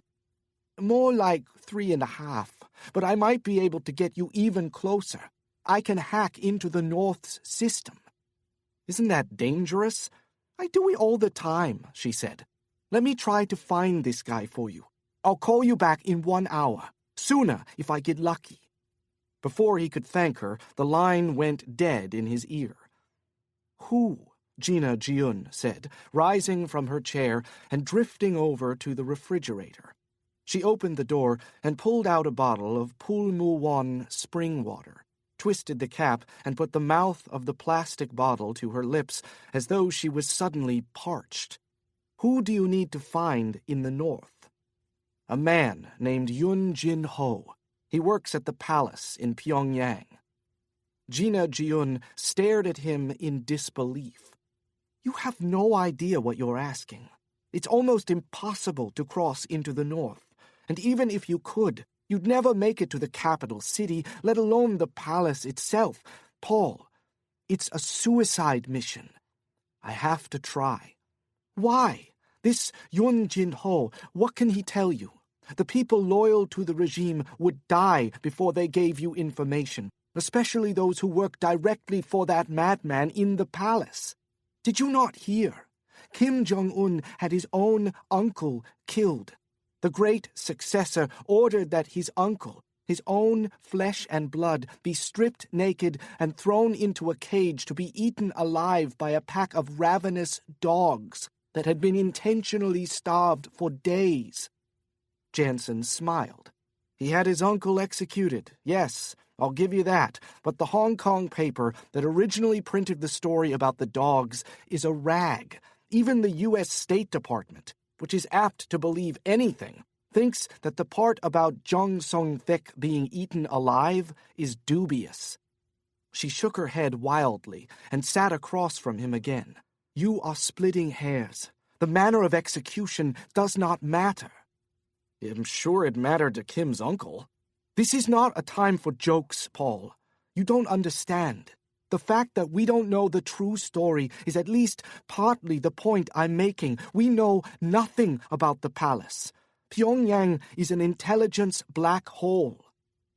Janson was sure he'd heard the expression used in reference to North Korea before, possibly from Nam Se-hun himself, but more likely from the former director of consular operations, Derek Collins. Not quite a black hole, he said, debating how much to tell her. After 45 minutes, Janson had received a call back from Kang Jung. She'd continued searching for intel on Yun Jin-ho, and she'd found some information from an unlikely source, namely the database of South Korea's National Intelligence Service. Yun Jin-ho was actually an NIS asset being run by Nam Se-hun, but Janson couldn't risk asking Nam because he'd ultimately have to tell his old friend where he'd received the information, and he couldn't do that, or Kang Jung could wind up in a juvenile detention center or worse. Janson looked into Gina Jiun's eyes and decided he could trust her with the information, that it would never go any farther than this room. Yun Jin-ho is a spy, he told her. He's selling secrets to South Korea. I need to find him without exposing him to Pyongyang, and without alerting his handlers in Seoul. Gina Jiun gazed deeply into Janson's eyes as though she were looking directly into his soul. Paul, you have to tell me everything. If I'm going to help you, you can't leave me in the dark. What are the stakes here? Because what you're about to attempt could have lethal consequences. I need to know that this is worth the risk before I offer my help.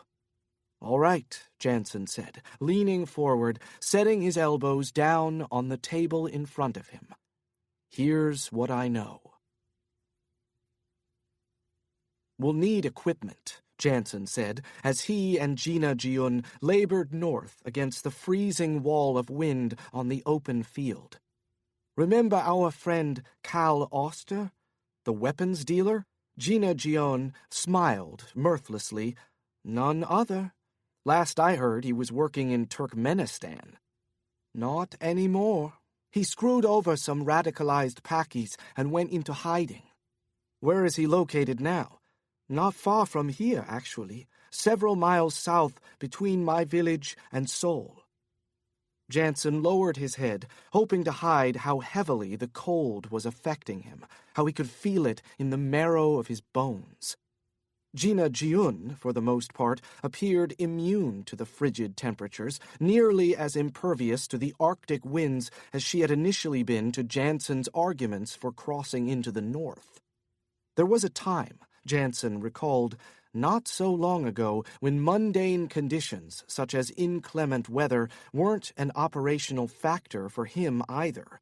But that was clearly no longer the case, and to Janson this subtle detraction drilled into him the fact that he was no longer young, that his days of feeling invincible were long over, that his constitution, his health, his strength, his resilience to the elements would only roll downhill from here.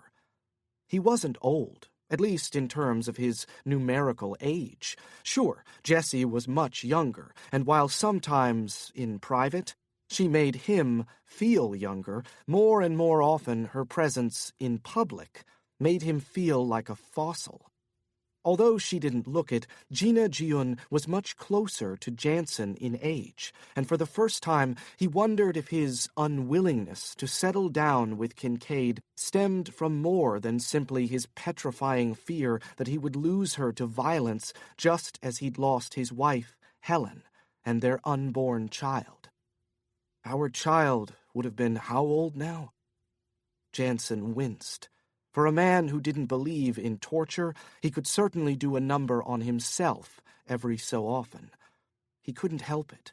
Even after all this time, the irony continued to eat at him, that Helen, a free spirit, a virtual pacifist, had been taken by violence instead of him, that she, someone sympathetic to the Kagama cause, was murdered by the KLF, a group that purported to fight for the freedom and safety of their people. But the Kagama Liberation Front were terrorists, nothing more, nothing less. It was often said that one man's terrorist was another man's freedom fighter, but that was bullshit as far as Janson was concerned. Sure, there was a fine line between the two, but a line nonetheless. A line any genuine soldier would recognize. Freedom fighters didn't target civilians, didn't torture, didn't kill those who weren't trying to kill them. Stepping over that line turned any soldier into a terrorist, which was why he and everyone who worked with him were required to follow the rules, the Janson rules, the rules that drew a clear and unambiguous line in the sand. The rules were what made Janson and his people soldiers rather than mindless killing machines. Gina Jiun pointed toward the horizon. We're coming up on the Bridge of No Return. You've probably seen it portrayed in movies. James Bond is swapped for another prisoner on the bridge in the beginning of Die Another Day. The name of the bridge sounds more than a little ominous. Actually, it earned the name at the end of the Korean War. At the time, the bridge was being used solely for prisoner exchanges. Many of the North Korean soldiers held captive by the states refused to return home. The Americans gave them a choice: remain in the South or cross back over into the North. If the prisoner chose to cross the bridge, he would never be permitted to return. Janson had always been a student of history, and he knew more about Korea's sordid past than most. But this was his first sojourn into the demilitarized zone, more commonly known as the DMZ. There was more than a little irony associated with the DMZ. For one, the border was anything but demilitarized. In fact, the DMZ was the most heavily militarized border in the world. The DMZ was also widely considered the most dangerous border in the world, and for good cause. Officially, the North and the South remained at war. The Korean Armistice Agreement, signed in 1953 at the end of the Korean War, effectively concluded hostilities between the two sides by creating a mutual ceasefire. But the ceasefire was, by definition, temporary, designed to last only until a final peace settlement could be agreed upon. Of course, such a settlement had never been achieved.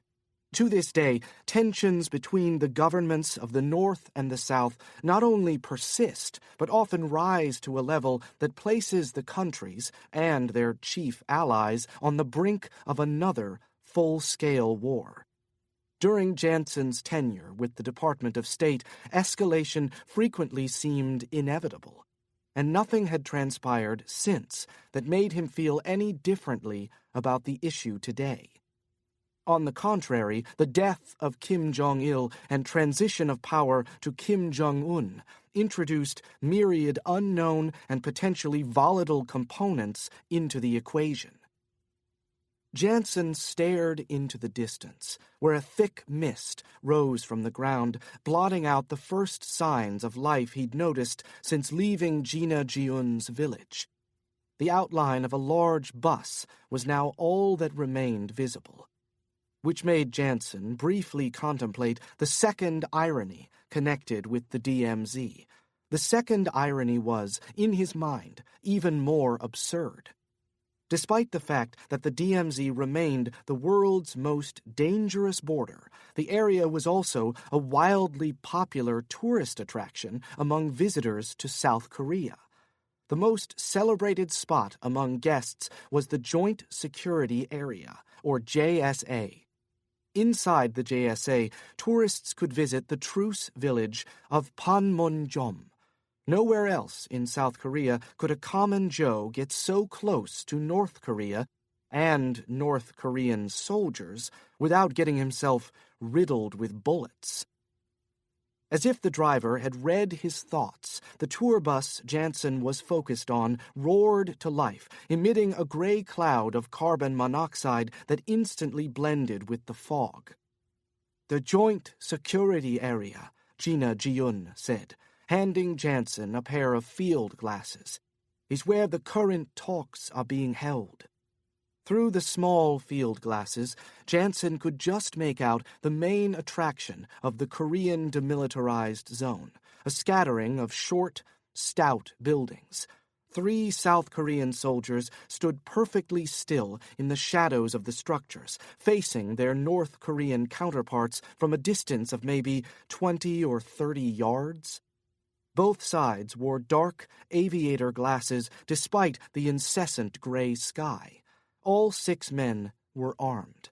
All 12 of their fists were tightly clenched as though hand-to-hand combat could break out at any given moment. Janson removed the field glasses from his eyes. "I assume you didn't bring me here to suggest that I attempt a one-man assault on the Joint Security Area."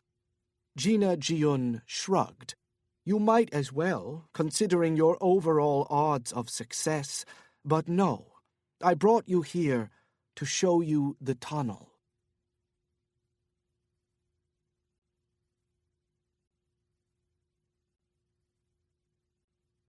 Chapter 19. Weam Lake, Chuncheon, Gangwon-do, South Korea.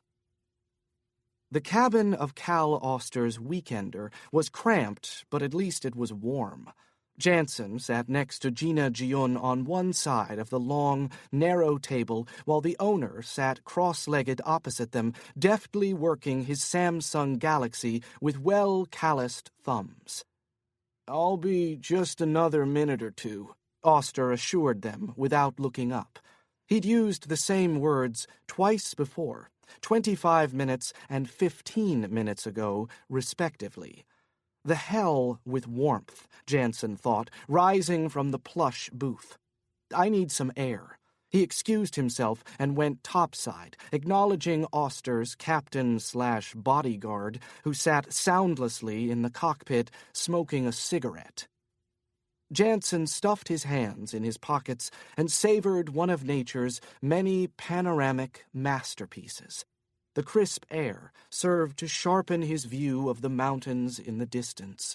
The limbs of the shoreline's trees, many of which barely clung to life this time of year, seemed to be reaching out over the lake as though to rescue a drowning soul. Only in nature, Janson thought, could so little look like so much. Chuncheon, known as the City of Lakes, was the capital of Gangwon Province and a popular destination among East Asian tourists. Janson was sure the tranquility of the area appealed to the arms dealer's generous sense of irony. He was also certain that Cal Auster took refuge here only after mapping out several different routes of escape. He wondered for a moment whether any of those routes involved crossing into North Korea. Knowing what he knew of Cal Auster, the weapons dealer might already have a deal in place with Pyongyang, perhaps brokered by one of Auster's numerous contacts in Moscow. When he returned to the cabin, Janson found Cal Auster on Gina Jiun's side of the table, he leaning in with whispers, she scooting away. Janson considered whether she might have pulled away from Auster because she'd heard Janson's footsteps. Surely her hearing was better than that of Auster, who'd spent all of his adult life demonstrating the capabilities of increasingly loud and powerful firearms. "There he is," Auster rang out gregariously. He made no effort to stand, but did tuck his smartphone into the breast pocket of his sports jacket. "Paul, how long's it been?" "Not nearly long enough," Janson deadpanned. Auster cackled and slapped at the table like a raucous drunk, though Janson knew the weapons dealer's primary vice came in the form of a powder. More than a few times, Janson had heard Auster boast that he hadn't touched a drop of alcohol since he was a teenager. "Why dim your senses when you can enhance them?" he'd say. "Why use rabbit ears when you can watch life happen in HD?" "Have a seat, Paul," Auster boomed, pointing across from him. "Tell Uncle Cal what you need today. How can I make you happy?" Janson sat, doubting his decision not to return to the Embraer 650 in Seoul in order to recover what he needed. But with Khan's ops keeping eye, he knew he couldn't have risked it. He reached into his pocket and produced a wrinkled index card, slid it across the table toward Auster's tapping fingers. Cal Auster lifted the index card and held it at arm's length from his deep green eyes. Far-sighted, of course, Janson thought. Spent most his life staring down distant targets. Now he's too vain to put on a pair of reading glasses. As he went over the list, Cal Auster stroked his goatee, then ran his hand over his shaven head, brows lifted in theatrical disbelief. "Wow," he said, "that's quite a Christmas list. Sure hope Santa hasn't seen you doing anything naughty in the past 12 months. He laughed at his own remark, then slowly settled himself. "It's none of my business, of course, but are you planning on storming Taiwan? I've equipped sub-Saharan despots on the eve of war with less than this." Janson sat expressionless. Best to be prepared, I figure. "Be prepared." Auster bared his teeth in a grin. "That's right. I'd almost forgotten. Paul Janson's a Boy Scout now. Or so I've heard." A long silence followed as Janson pondered how much Auster might have heard, whether the weapons dealer might know about the Phoenix Foundation. "Whatever you've heard," Janson said, eager to fill the quiet, "I'm sure it's half true and 90% false. Can we get down to business now?" Cal Auster set the index card face down on the table. Of course. He stared up at the low ceiling in thought. "How soon do you need this stuff? How soon can you get it to me? How much are you willing to pay above retail?" When Janson didn't reply, Auster added, "See, Paul, I'm like Amazon.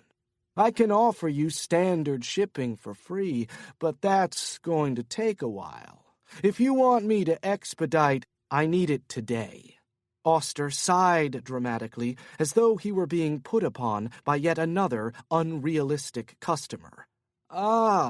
Well, that would require our super-duper special priority price.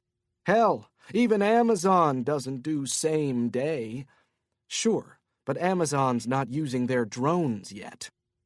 Cal Auster's face went blank, his skin paling instantaneously.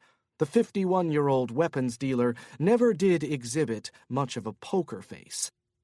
Janson shrugged while holding Auster's gaze. "You're not the only one who has his ear to the ground, Cal. I'm sure you know that." Janson reached across the table, lifted the index card. He plucked a pen from his pocket and wrote a percentage on the back of the card, then slid the card back across the table. "That's how much I'm willing to pay, Uncle Cal." Auster glanced at the number and nodded languorously, as if he'd just stepped down from a lifelong high. Janson studied Auster's eyes in order to gauge the threat. Would Auster suddenly fly off his meds and put a knife to Gina Jiun's throat? Janson didn't think so. In a way, Cal Auster was like the regime in Pyongyang. Belligerent, yes. Batshit crazy at times, no doubt. But in the end, both Auster and the leadership in North Korea proved themselves to be rational actors, hell-bent not on creating infinite chaos, but on self-preservation. After several tense minutes that passed like hours, Cal Auster finally conjured a smile and rattled off the terms of the sale like one of his cherished automatic weapons. "Give me 4.5 hours. Cash up front, sorry, no CODs. I don't take personal checks, and I don't accept American Express. And as any good pimp will tell you, Visa is not quite everywhere you want to be. Exchanges can be made within 24 hours, but only for defective products and only for identical merchandise. Our return policy, which you'll find listed on my middle finger, is fuck you. No exceptions." He pushed himself out of the booth. "So, Mr. Janson, may I assume you won't be needing a gift receipt?"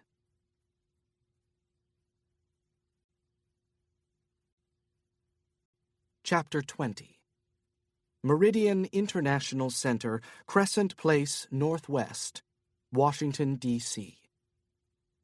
Edward Clark, Under-Secretary of State and Director of Consular Operations, looked around the table at the faces of his 4 colleagues and thought, "This looks like a scene taken straight from Mobius, the Next Generation." Actually, Clark didn't mind making the comparison in his head. The Mobius program had been an unmitigated success for a long time before it became an unmitigated failure. And he didn't mind that many of the people involved in the Diophantus program had worked underneath the players connected with Mobius. Indeed, he was one of them. What caused no end of apprehension, however, was the fact that he was facing the very same antagonist as his predecessor had. But then, no one but a rogue cons ops agent with a severely misguided sense of morality could have created a crisis of the kind they now faced. So the fact that Diophantus was now in jeopardy because of the actions of Paul Janson was no coincidence. No coincidence at all. His past betrayal of consular operations was, in fact, the very reason Senator James Wyckoff of North Carolina had sought Janson's assistance in the first place. Clark made a mental note to contact Lawrence Hammond, the senator's chief of staff, immediately after the meeting to ask whether Wyckoff and his wife had received word of any further developments from Janson in South Korea. Hammond had last called Clark from Honolulu to say there had been radio silence.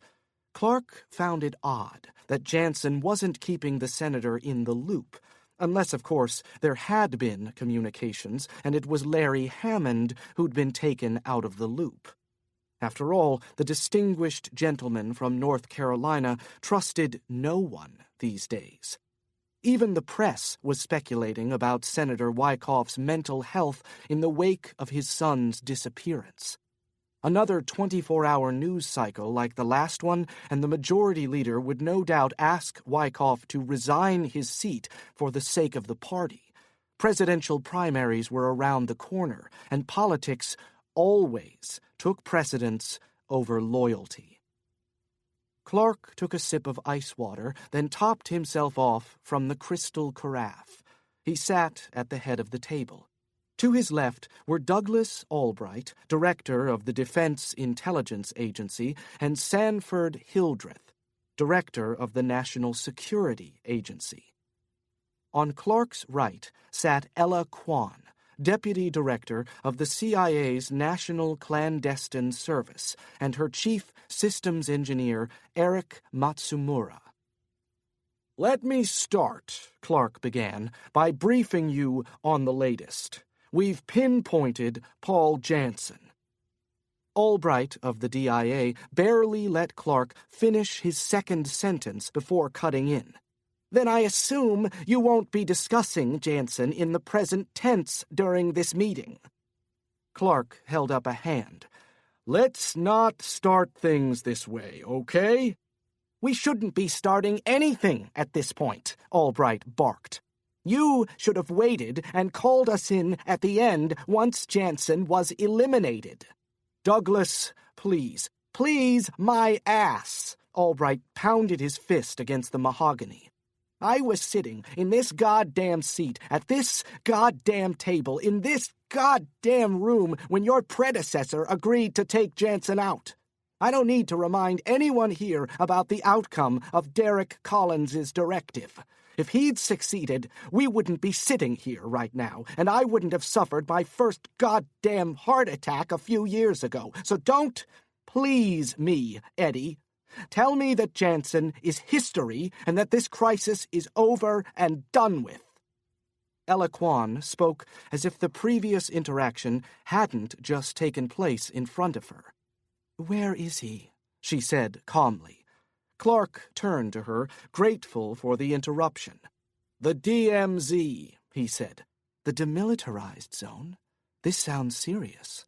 Do we know why he's there?" "Because he's a fucking golem," Albright cut in. "I've said it before, and I'll say it again." "What's a golem?" Kwan inquired. The NSA director, Sanford Hildreth, sighed deeply.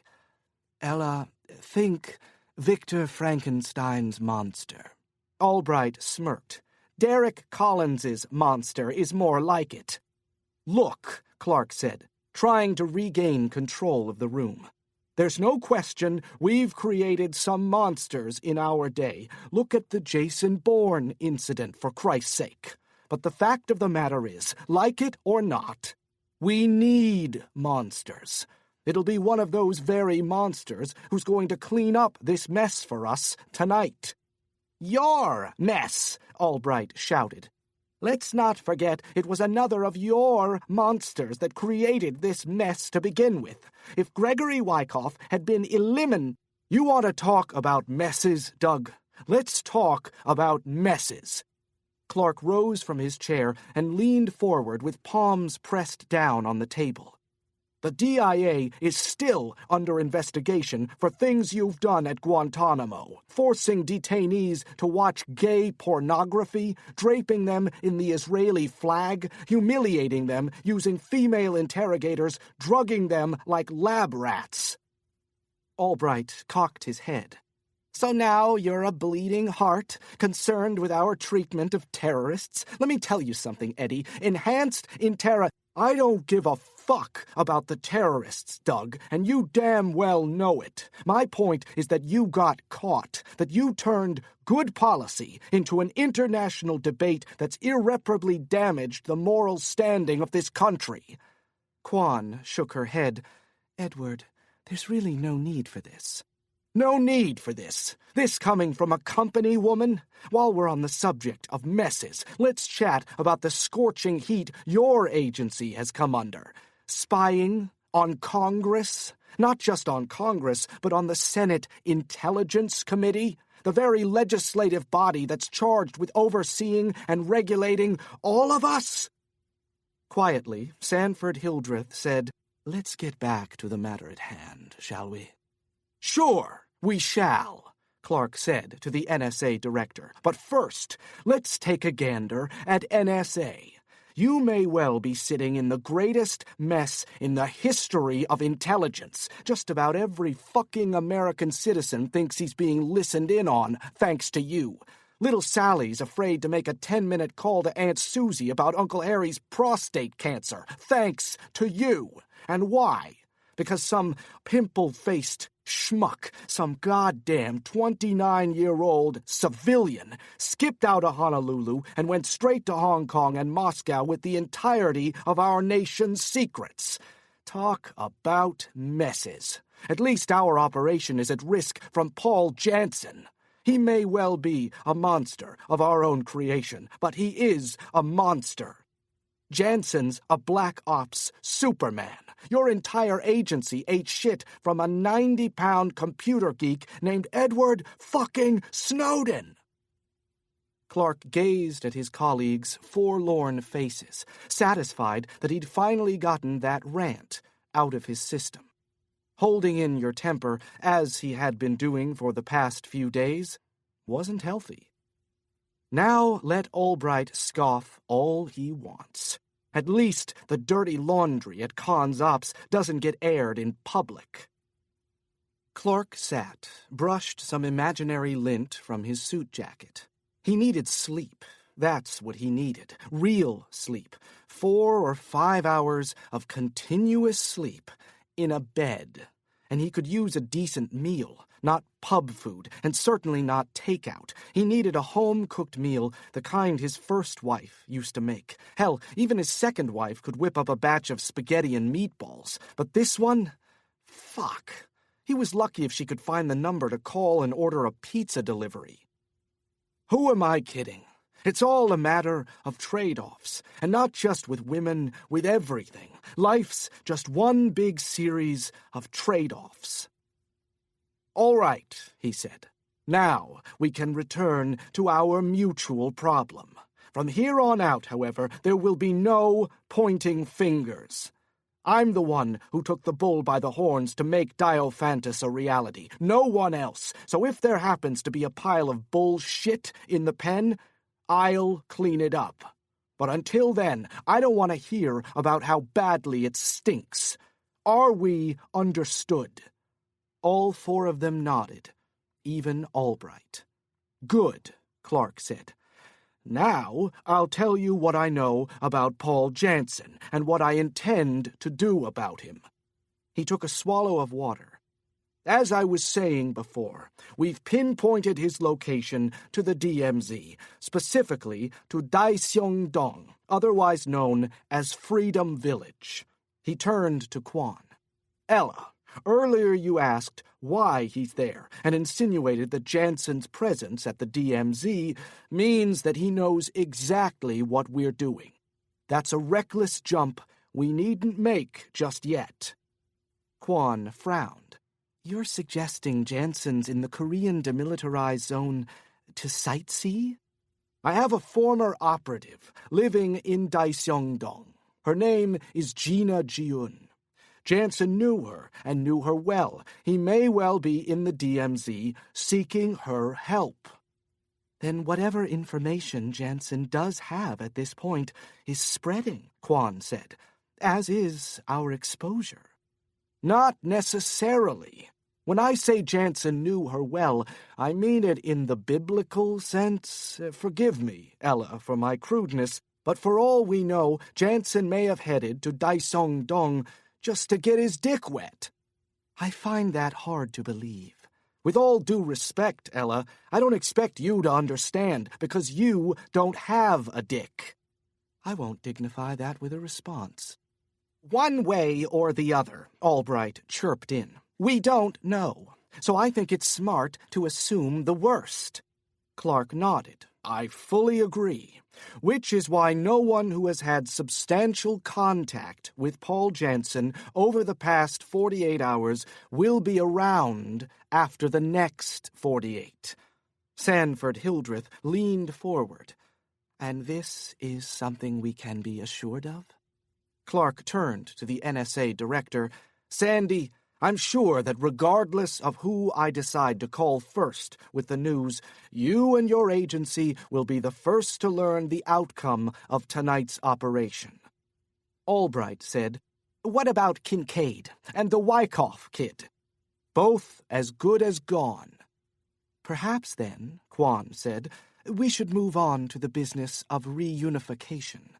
She turned to her chief systems engineer, who placed an open folder in front of her. "As designed, I've been briefing the White House about the situation for the past several weeks." Clark nodded. "What's been the president's reaction?" "Disbelief at first, followed by reluctant acceptance." She flipped a page in her folder, but didn't look down.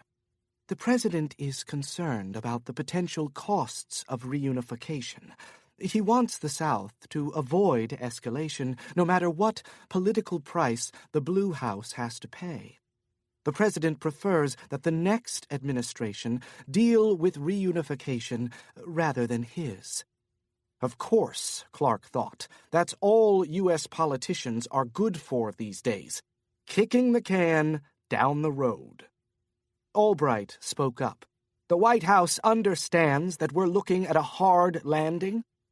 The so-called hard landing referred to the chain of events that could potentially result from a sudden, rather than gradual, collapse of the North Korean regime, a scenario that could conceivably create an unprecedented humanitarian crisis in which the South and the United States would face massive rebellion and unrest, not to mention mass migration.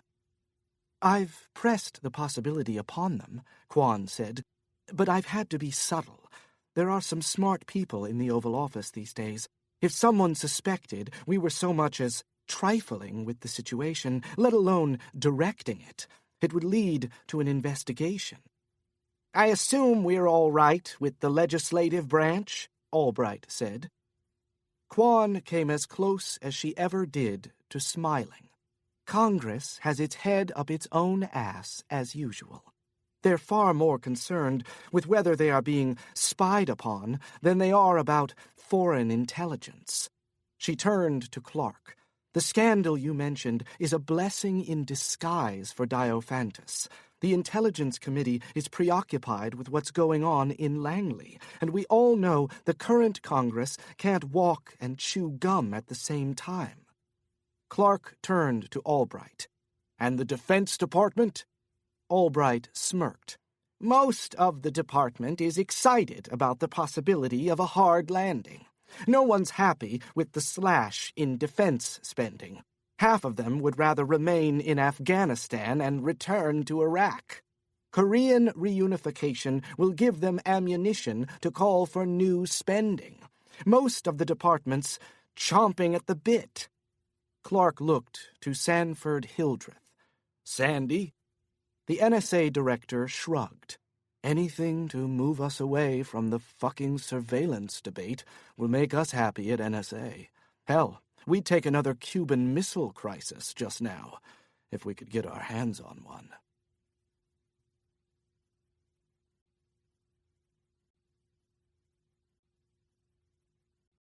Chapter 21. Janson figured he needed a solid 4 hours of sleep, so he set the alarm on his BlackBerry for 3 a.m. sharp. He placed the phone on the nightstand next to the utilitarian double bed in Gina Jiun's second-floor guest room and kicked off his shoes before lying down fully clothed and staring up at the dark ceiling in thought. When the alarm woke him, he'd gather his things and head north to the tunnel.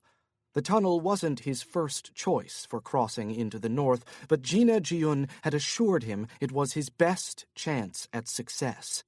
Personally, Janson had preferred the idea of entering North Korea through Kaesong in North Hwanghae province.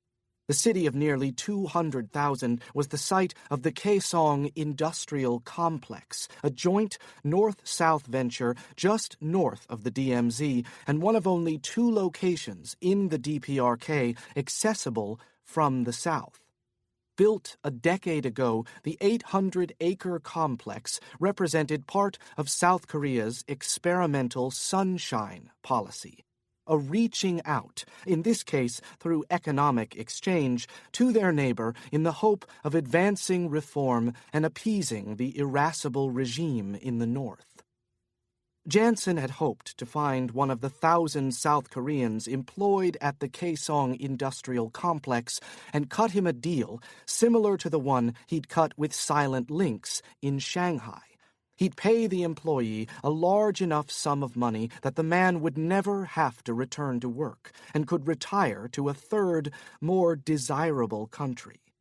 But Gina Ji-eun convinced Janson that the plan would never work. In addition to the 1,000 South Koreans employed at the complex were nearly 50,000 North Koreans, most of whom remained loyal to the Pyongyang regime. Besides, she'd said, security procedures at the industrial complex were no less stringent than those at a supermax prison in the United States. In the darkness of the guest room, Janson closed his eyes and envisioned the tunnel. 30 years ago, a joint South Korean-U.S. investigation team assigned to the DMZ tripped a North Korean booby trap, which killed one American and wounded several others. The incident led to the discovery of an infiltration tunnel running under the demilitarized zone. A year later, a second infiltration tunnel was discovered. Confronted with the discoveries, North Korea initially denied building the tunnels. Following a close inspection, which revealed drill marks for dynamite clearly pointing toward the south, the DPRK insisted that the tunnels were dug for coal mining, despite the fact that none of the discovered tunnels contained any coal. Officially, the South had discovered 4 such incursion tunnels. But as Gina Ji-eun explained, the actual number was closer to 20. There are 17 more that I know of, she'd said. Their discoveries were never made known to the public, partly because South Korea doesn't want to show their entire hand, and partly because the Blue House didn't want to antagonize the palace while the Sunshine Policy was in effect. Some people believe that there are another 6 or so tunnels that have yet to be discovered. But if the North dug these tunnels and the South knows about them, Janson had argued, surely they're guarded heavily on both sides. True, Gina Ji-eun had told him, but the North are not aware of the tunnels dug by the South. Many were started, but only one such tunnel was ever completed. For years it has been used by South Korean fugitives attempting to flee the country. And you know its precise location. I do, she'd said. The tunnel is guarded by no one on either side. But be warned, it is short and narrow and absolute hell to pass through. 20 minutes later, Janson was dreaming of Kabul, of walking alone along the rugged mountain terrain in the darkness. Alone? Where were his men? He'd lived this dream more times than he could count, and his men had always been with him. Where were they now? Was this not a dream at all? Was he walking north across the expanse of the Korean demilitarized zone, heading for the incursion tunnel dug by the South? Confusion as dense as an autumn fog enveloped him. Janson wasn't in a dream at all. As far as he knew, he'd never even thought it was a dream. He heard the crackling of a small rock tumbling down the hillside from his right. He spun and reached for his weapon, but the men were already upon him, circling him with raised Kalashnikov assault rifles, AK-47s from another era, shouting at him to get face down on the ground, to spread his arms and legs like an eagle. But the men weren't speaking Korean. They were speaking a language Janson knew too well. Pashto? As the men swarmed in on his prostrate figure, he lifted his head as high as he could and saw the stone-cold, bearded faces of the Taliban. Breathing rapidly, Janson shot up in the bed in Gina Jiun's guest room, drenched in a cold sweat. As his breathing became even and his pulse slowed to near normal, he listened to the nothingness of the house. He was thirsty, but didn't want to creep downstairs at the risk of waking Gina's mother. But no, that wasn't right. When they'd returned from the meeting with Cal Auster in Chuncheon, Gina had informed him that she'd be taking her mother to Seoul for the night for an early appointment with her mother's cardiologist the next morning. He was welcome to stay and rest before he left for the tunnel. A creak downstairs made him recall the crackling of the lone rock rolling down the hillside. The sound shouldn't have been there. Not in his nightmare, where he was alone, and not now, while he was alone in the house. Maybe Gina Jiun had dropped her mother off at her hotel in Seoul and returned home? By the time he finished the thought, Janson was already out of the bed and in his shoes, searching the room for items that could be turned into improvised weapons.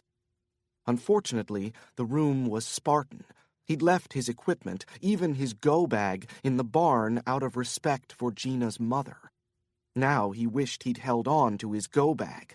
Gina's mother would never have known what was in it. But then it was Gina's suggestion, no, her request, that he leave all weapons outside the house. Something in his chest sank like a stone, but he quickly pushed it aside and readied himself for whatever was to come. First, he considered escape routes. The ground below the window in his room would be covered, as would all easily identifiable points of ingress and egress. And if Gina Jiun had indeed betrayed him, the intruders would know the layout of the entire house. They'd know precisely which room he was in, which he could make work to his advantage. Janson opened the door an inch or so, sneaked a look out into the hall, and listened. As far as he could tell, whoever had entered the house had not yet made it up to the second floor. Perhaps Janson had yelled when he was startled awake. If so, he'd inadvertently bought himself some time. He eyed the door across the hallway. Gina's bedroom? Yes, he remembered Gina saying that her mother slept in the lone bedroom on the first floor so that she didn't have to deal with the stairs. Janson darted across the hall without making a sound. Gina Jiun's bedroom looked nothing like the guest room. All the furniture was made of strong, dark wood, expensive, but nothing frilly. The bedding was black, as were the curtains that covered the wide windows, nothing particularly feminine, arranged in the Japanese tradition of feng shui, if he wasn't mistaken. As he searched for makeshift weapons, he heard the creak of one of the lower stairs leading up to the second floor. No time. The intruder was on his way. Probably intruders, plural. If Khan's ops was coming for him, they'd come heavy and they'd come prepared. They knew what Janson was capable of. Sources inside Khan's ops told him that operatives and officials alike still referred to him as the machine. Janson stood next to the doorframe with his back pressed against the wall. He'd closed the door to the guest room, but left Gina Jiun's door ajar, not just in the hope of duping the intruder, but so that he could see and hear what was happening on the rest of the floor. Light footfalls in the mouth of the hallway caused the hair on his arms to stand up straight as nails, but with the fear came the adrenaline. His head instantly cleared. He relaxed his fingers even as the rest of the muscles in his body tensed. He flashed on Cal Auster, saying, "Be prepared," saw the monstrous grin on his face. "That's right, Paul Janson's a Boy Scout now. Or so I've heard." Could it have been Auster who set him up? Could it even be Auster's man who'd come to eliminate him? Maybe the captain/bodyguard back on Auster's boat? Auster had felt threatened when Janson mentioned the drones. Could he have felt threatened enough to kill Janson?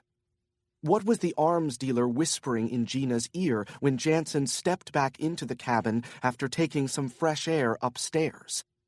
Would Cal Auster have come himself? No, Janson thought, not in a million years. Someone's on the other side of this wall. He could sense a presence, almost smell the predator's scent like highly attuned prey. He lowered his center of gravity, turned the hunter into the hunted. The muzzle of a Beretta came into view, sent into the bedroom as though it were a scout. What it was a mistake. Janson waited until he could see the pale finger held against the trigger, then he reached out and gripped the barrel of the weapon. First, he thrust the gun up and away so that it wasn't pointed at him. Then, he twisted the barrel with every bit of strength he had in his right hand, twisted it brutally until he heard the gunman's finger break, snap like a decrepit piece of wood, inside the Beretta's trigger guard.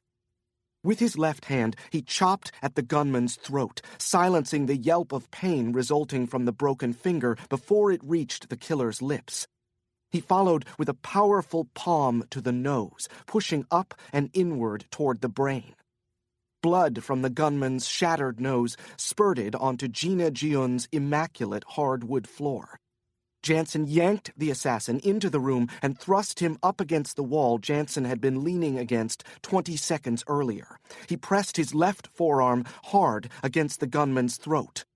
"How many?" Janson breathed. "Fuck you," the gunman croaked. In the inky blackness of Gina Gion's bedroom, Janson recognized the voice before he recognized the face. His eyes widened in disbelief, widened in anger, worst of all, widened in betrayal. He knew this man, not just from consular operations, but from the Phoenix Foundation. Phoenix had been infiltrated. "You went back to them," Janson spat, but even as he said it, he knew it wasn't true, just wishful thinking. The man he was looking at wasn't merely an ungrateful or unsuccessful Phoenix graduate. Janson's initial presumption had been correct. His had been an outright betrayal. "No, you didn't, did you, you son of a bitch? You had never left them." Janson brimmed with fury. So many questions, so much to sort through, so many lies. But now wasn't the time. Janson leaned into Heath Manningham's face. "I will break you into so many pieces. Clark will think I shoved a pipe bomb down your throat. Now come clean. How many inside? How many out?" The young Londoner attempted a smile as crimson leaked out from between his teeth. "You think it will matter?" he said with the slightest of British accents. "You think you'll walk away from this house alive? Are you really ready to die for those bastards?" Janson hissed. "Weren't you?" Trembling, Manningham met Janson's gaze. "God knows you were willing to kill for them. It's the life we chose, isn't it? You know better than anyone, Machine. You can't just walk away." "I did walk away," Janson growled, "and I thought I'd helped you do the same." "Walked away, did you?" Manningham said, managing to steady his voice. "You're still trying to sell that heap of shit to yourself, are you? Tell me, how many have you done since you walked away?" "I have rules." "Right, the rules. Kill only those who try to kill us. Guess I qualify then, don't I, mate? Why don't you feed me the bullet, sitting in that chamber, and drop the bloody curtain on this charade?"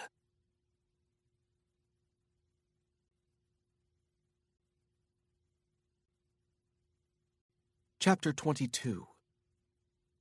Kong Jung was just about to log off her computer. It was late, and even Lord Wicked needed her beauty sleep, from time to time. As she backed up her systems to an anonymous server in Estonia, she heard the landline ring in her mother's bedroom. It was unusual for her mother to receive a call so late. She didn't receive many calls at all. So Kang Jung went to her wall, placed her water glass against her ear, and listened. Her mother sounded upset, but Kang Jung couldn't make out what she was saying. Almost immediately after she last heard her mother speak, Jung's door flew open. She dropped her glass to the floor, and it shattered to pieces as she turned to find her mother standing slumped over in the doorframe. Her mother's eyes appeared red and puffy, but they didn't so much as twitch toward the fallen water glass. "I have to go out," her mother said in Korean. "I am afraid it is your grandfather." "Grandfather?" "He is at the hospital. He was apparently having chest pains. Luckily, his neighbor found him and called an ambulance." Kang Jung felt her features crumple with worry. Grandfather was one of the few people in this world whom she adored. She'd feared something like this ever since his wife died of complications from a stroke 9 months ago. Kang Jung was not nearly as fond of the woman who had replaced her grandmother 6 years earlier, but she knew grandfather had loved the woman and was suffering greatly over her loss. Suffering, perhaps, more over the loss of his second wife than he had over his first. "I want to come with you to see grandfather," she heard herself saying. It wasn't true, however. Kang Jung didn't deal well with death. She accepted it as a fact of life, but she didn't dare watch people suffer. She didn't go to hospitals, she didn't attend funerals or memorial services, no matter how much she cared for the person who died. She wanted to remember her few loved ones as they were, healthy and alive. Maybe it was selfish to avoid hospitals, but as far as funerals and memorial services went, who but the survivors, most of whom she didn't care about, would know? "You stay here," her mother said. "It is a school night. You need to sleep. Keep your phone near your bed and leave your ringer on. If things look bad, I will call you, and you can take a taxi to the hospital. I will leave money on the kitchen table." She almost refused the money, but then remembered. Her personal wealth wasn't something she could ever explain. To anyone, really, and certainly not her mother. "Thank you, Mother," was all she could manage. Then her door closed, and her mother was gone. It wasn't until after her mother left that she found it strange that a neighbor would have discovered grandfather. Like her, grandfather kept largely to himself. He often told her he had no friends in his apartment building, and he wanted none. Had he really stepped out into his hallway and called for help instead of dialing for the ambulance himself? Maybe people behaved differently at death's door. She thought not. She left her room and stepped into her mother's. She picked up the landline to see the name of the neighbor who had just called. Oddly, the listing was restricted. No name, no telephone number, and certainly no address. She thought of phoning Paul Janson. "He would think I am just another silly kid with an unruly imagination." She admired the American too much to allow him to think such a thing. Janson didn't know whether he had an additional 2 or 3 minutes, so he decided to forego the air choke and applied a blood choke instead. He spun Heath Manningham around and took him to the floor while hooking the bend of his right arm around Manningham's neck. He clasped his hands together and exerted intense pressure with his biceps and forearms on both sides of Manningham's carotid artery, cutting off oxygen-rich blood to the brain. In 11 seconds, the double-dealing Phoenix graduate was out cold. Janson checked the spy's pulse, then rose and exited Gina Jiun's bedroom. With Manningham's .45 Beretta in hand, Janson quickly cleared the guest room and headed downstairs. Although Manningham wouldn't talk, Janson was sure there would be more agents outside. He stayed clear of all windows, since his would-be assassins could well be snipers. He couldn't rule out their taking over one of the neighboring houses or barns as a staging area. If Gina Jiun was involved, even more of a likelihood now that he knew about Manningham. Setting up snipers' nests around the house would have been easy as cake. Gina Jiun. It butchered him to learn he'd been betrayed by Heath Manningham, but if he was to discover he'd been double-crossed by Gina Jiun, it might be more than he could take. Her treachery could well spell the end of the Phoenix Foundation. Janson couldn't lie to himself, couldn't pretend that it might be for the best. He was too invested in Phoenix and too proud of what he'd accomplished. He didn't believe in signs or a god that worked in mysterious ways, at least in Manningham's case, and who knew how many others he'd failed extraordinarily by any measure. He and his team did their due diligence on Manningham, yet Edward Clark and consular operations had outsmarted him. Janson would never again underestimate state, and he would never again question whether Khan's ops was an adversary or an ally. He only hoped it wasn't too late, for him or for Kincaid. She was right all along. He grinned despite the grave situation. If we both survive this, I'm never going to hear the end of it. With the fingers on his left hand, he cautiously parted the blinds in the living room. The Jiun farm had a good deal of property, but several neighboring houses and barns remained within sniper range. Ducking low, he crossed under the large bay window and entered the kitchen. Dare he? Go big or go home, he thought, as he scanned the room in which he'd eaten dinner with Gina Jiun and her mother just hours earlier. After eyeing a block of cutlery, he opened several drawers and cabinets as quickly and as quietly as he could. In one of the drawers, he found a pristine set of silverware. In another, a number of towels, hand and dish, and a couple of washcloths. He was surprised to find a bread box, less surprised to find it stocked with bread. In the cabinets, the usual things: dishes, glasses, canned and dry goods, and spices galore. Nothing called out to him as a viable alternative to his original idea. In the end, there was no debate to be had. He would do what had to be done. All intelligent people are lonely, Kang Jung told herself as she sat on her bed. We live in our heads. As she surveyed her room in the faint light, locking briefly on her iMac, her MacBook Air, her iPad and her iPad Mini, her iPod and her iPhone, the irony wasn't lost on her. She was so connected that she was disconnected.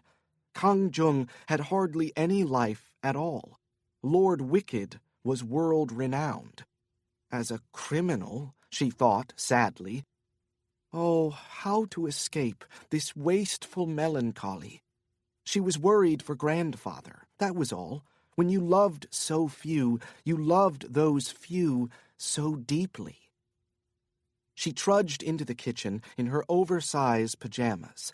The linoleum was cold, almost cold enough to make her run back to her bedroom to fetch her slippers. But she'd be in and out. All she wanted was something to drink. Opening the refrigerator door, she started at a light rap on the front door. Janson? No, Janson didn't know that her mother had left. He'd have texted her, not just dropped in unannounced. Besides, he was in the DMZ preparing to cross the border into North Korea. He wasn't in Seoul making social calls. The phone call her mother received earlier continued to nibble around the edges of her thoughts. Something about the call wasn't right. Grandfather wouldn't have stumbled into the hallway seeking help if he was having chest pains. Even if it was an emergency, Grandfather was still Grandfather, as obstinate and self-reliant as ever. Despite his age, he'd retained all of his mental faculties. If he'd been experiencing chest pains, he would have picked up the phone and called for an ambulance himself. Another rap at the front door, this one more insistent. She eyed the ottoman in the living room. She could drag it in front of the door and peek through the peephole. But what if whoever is standing on the other side has a gun? A moment later, it didn't matter. The man or woman on the other side of the door had stopped waiting for her to answer and started working the lock with a key or some other device. She had only seconds to think. Nowhere to run to, nowhere to hide. She was trapped like a rat in a cage, and whoever stood on the other side of the door would not be standing there for long. The deadbolt was unlocked. The doorknob began to turn.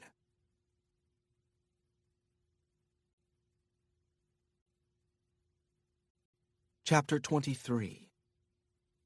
Seconds before the explosion lit the night sky over Freedom Village, Janson pitched Heath Manningham's unconscious form from the window of Gina Jiun's second-floor guest room. He then hastened across the hall, lowered his head, and sprinted toward the mattress propped up against the window. He struck the mattress and grabbed hold of its sides just as he heard the pop of the exploding .45. As the bullet ignited the gas he'd leaked from the stove, he rode the mattress spread-eagled in a free fall until it struck the hard ground. When it did, Janson felt as though he'd just been smacked in the chest with a baseball bat. Every last breath of air had been knocked out of him. He waited a moment before attempting a deep breath, hoping he hadn't broken a rib and punctured a lung. Once he'd convinced himself that wasn't the case, he rolled off the mattress, scrambled to his feet, and in a dash headed straight for the barn. His entire plan was a gamble. He'd rolled the dice, counting on the razor-slim possibility that Gina Jiun hadn't betrayed him.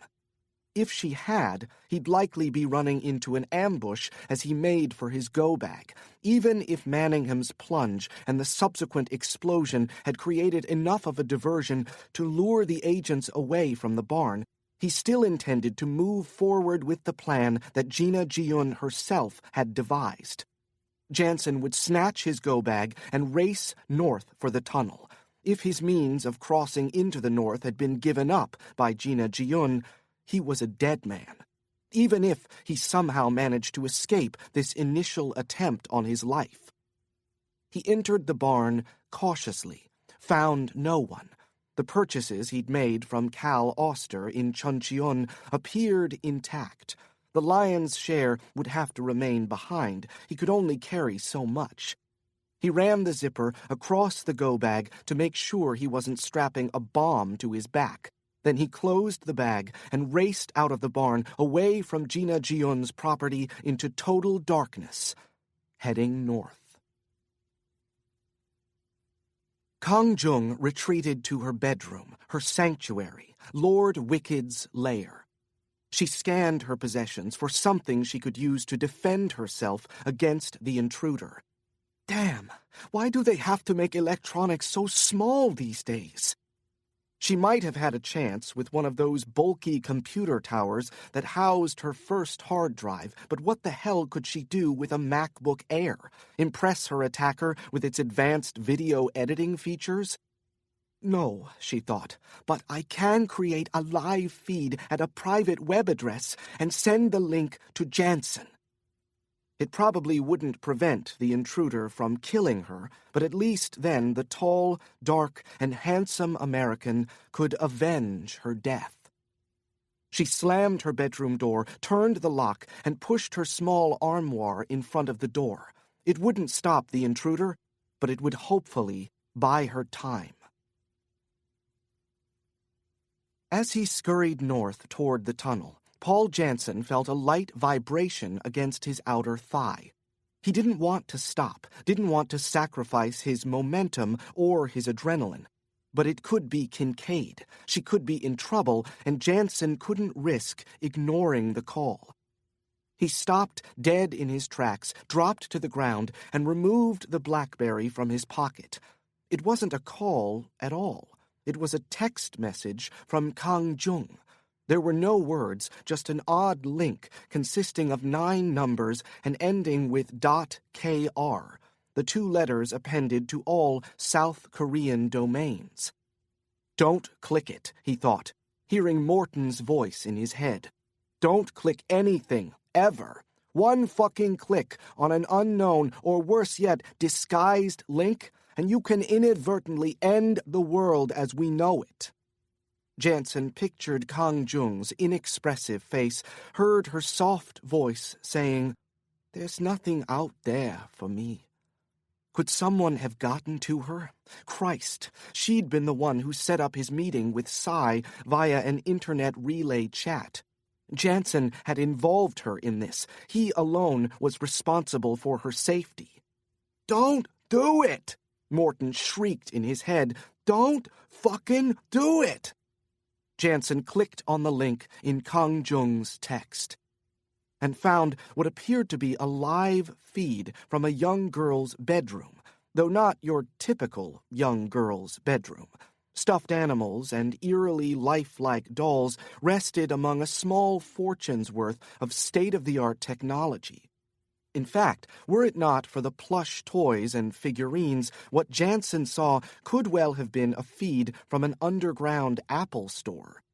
On the walls were posters. Albert Einstein sticking his tongue out, Carl Sagan staring off into the cosmos, Neil deGrasse Tyson eating a yodel. That answers my earlier question. There was no doubt in his mind that this was Kang Jung's bedroom back in the Chonghua apartments in Itaewon. Janson fought off a wave of panic. Once he'd established that he was looking at Kang Jung's bedroom, his first thought was that she'd been kidnapped. From the BlackBerry's tiny speaker, he could hear the rattling of a doorknob. At first, he saw no door in the frame, then realized that a white wooden armoire was pressed against the door, concealing it, and a pang of fear clutched at his chest again. He punched up the volume and watched the scene unfold, helpless to do anything from 35 miles away in the demilitarized zone. Kang Jung started at the first pound on the door. Taking a deep breath for strength, she leaned over and peered into the eye of the MacBook's webcam. "I know you can't get here in time," she said, attempting to maintain a courageous calm but failing phenomenally. "And that's okay." She flinched at another strike on the other side of her door. She turned and noticed that the armoire had shifted. She spun and spoke to the camera, annoyed because everything that came into her head sounded so damn melodramatic. "I ask of you only one thing," she finally went with. "If I am killed tonight, avenge me." She opened her desk drawer and withdrew an antique letter opener she'd bought at a flea market. The seller had told her it was used by an American general during the Korean War.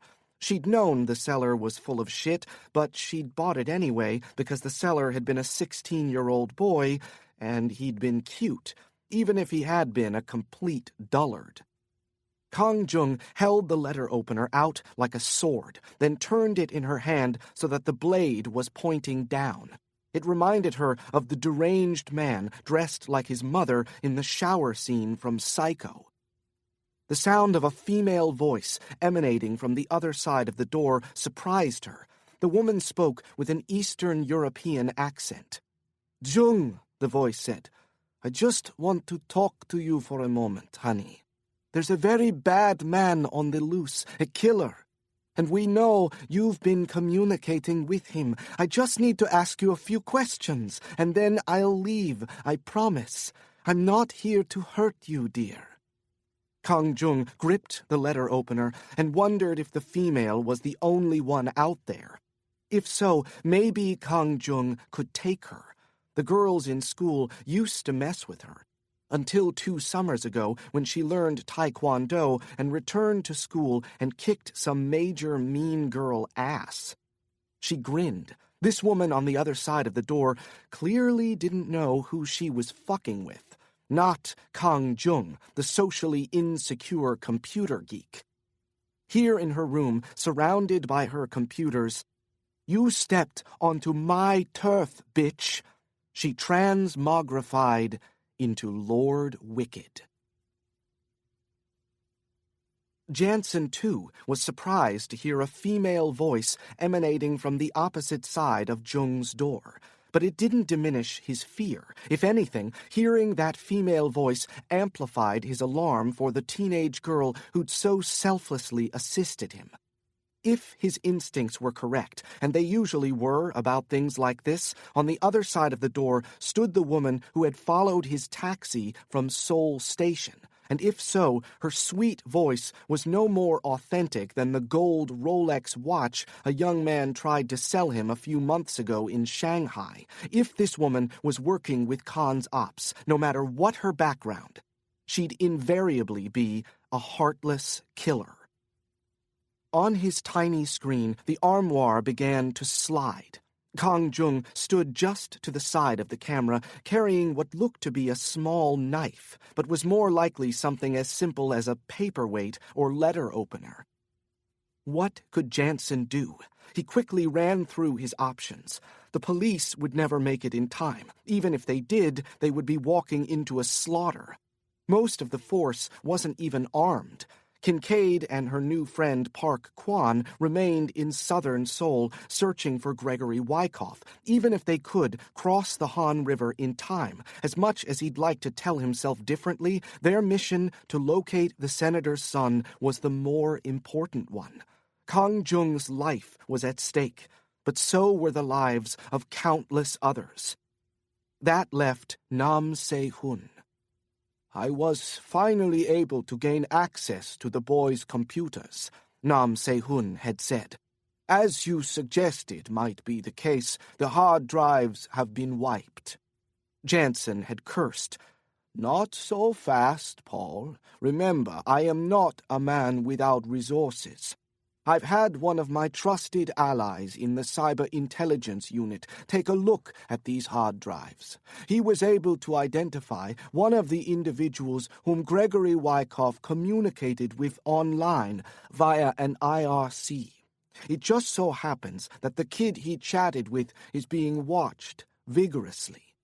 Sigh, Janson thought. The National Intelligence Service was listening in on, or reading, as the case may be, Psy's internet relay chats. That's how they found Kang Jung. She'd arranged the meeting with Psy using an IRC. On screen, a young woman materialized. He couldn't be sure, but Janson thought that she indeed looked like the woman in the dark SM-5 who had followed his taxi out of Seoul Station. Christ, Janson thought. It was neither Gina Jiun nor Cal Oster who had betrayed him. The treachery had come from one of Janson's oldest and closest friends, Nam Se-hun.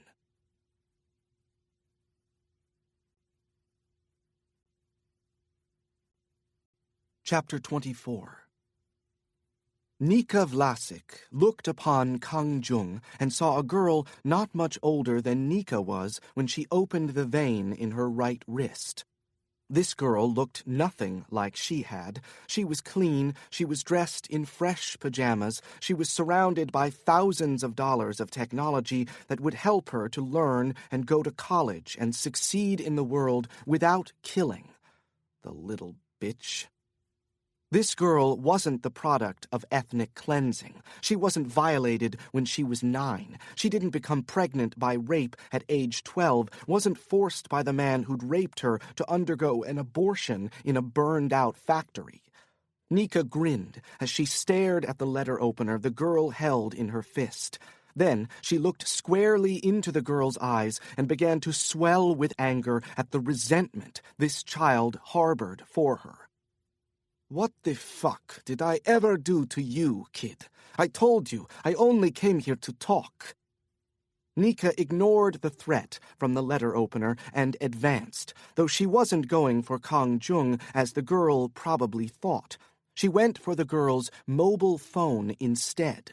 Quickly, she scrolled through the call log. No calls in the past half hour. Good. Even though a couple of agents were posted downstairs to delay or divert the cops, Nika didn't want to deal with making a hasty escape from a high-rise apartment building. The girl attempted to shuffle by her, but Nika snatched the collar of her pajamas and in one fluid movement tossed her onto the bed. As Nika drew near to her, the girl lashed out with the letter opener. Swing and a miss. Nika grabbed the girl's right wrist and twisted it until the letter opener clanged to the floor. "Why so hostile?" Nika said evenly. "What do you want from me?" the girl cried. "Where is the American?" "Which American?" Nika smiled, glanced down at the girl's right wrist, which she continued to hold in her grip. Just as Nika suspected, this young girl had never attempted to kill herself. How nice that must be. She'd probably never been raped, either. Probably she was still a virgin, the little bitch. "If you want to live," Nika said calmly, "do not play games with me." She twisted the girl's wrist again. "Understand?" The girl yelped, but nodded. Tears spilled freely from her eyes. "Now tell me," Nika said, "what is the American doing in the demilitarized zone?" Janson froze. If Kang Jung told her what she knew about Diophantus and the Wikipedia entry and the South Korean spy Yoon Jin-ho in Pyongyang, the operative would be left with no choice but to kill her. And if Kang Jung revealed what Janson was doing, crossing into the DPRK to locate the South Korean spy, his mission was over. Nam Se-hun would never allow Janson to get near Pyongyang. He'd start a war with the North if he had to. Kang Jung's only chance was to remain silent. On his screen, Kang Jung spoke so softly he could barely hear her, even in the quiet of the pitch-black field. "The American told me that the hive mind sent him there. He went to see a hacker named Sai at the university. I don't know exactly who or what he was after, but Sai told him he'd find it in a secret hive mind facility in the DMZ. Amazing, Janson thought. Even better than keeping silent, Kang Jung had fed the operative a plausible lie. Unless they've already gotten to Sai, then the woman would know Jung was lying and it would cost the girl her life. "This facility," the woman said, pulling at her own jacket sleeve as she hovered over Kang Jung on the bed. "Is that where Gregory Wyckoff is being hidden?" Kang Jung shook her head slowly. "I swear to you, I don't know.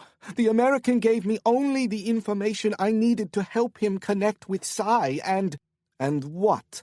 And help him locate the facility." "And you did this?" "Yes." "Where is it?" the woman hissed. "About 40 kilometers north of Seoul. There's a castle that looks as though it belongs to a fairy princess." The woman sneered. "You're fucking with me, kid." She gripped Kang Jung by the throat. "I assure you, fucking with me is not a good idea." "No, I'm not," Kang Jung rasped. "I swear, you can look the castle up yourself on my computer. The facility's in the basement of the castle at Everland Resort." "Everland Resort." The woman loosened her grip. Janson watched in amazement at the girl's brisk thinking in the face of peril as Kang Jung drew a desperate breath and said, "It's a water park." Kang Jung slowly sat up on the bed as the dangerous woman stepped over to use her laptop computer. The woman unwittingly stared directly into the camera. Kang Jung suppressed a satisfied grin. "Now he knows your face, bitch." She wriggled her butt toward the right side of her bed, keeping her eyes locked on the woman. Technology had made everything smaller, too small to be made into weapons, but it had also transformed all her devices into wireless creatures that once or twice a day needed to be charged.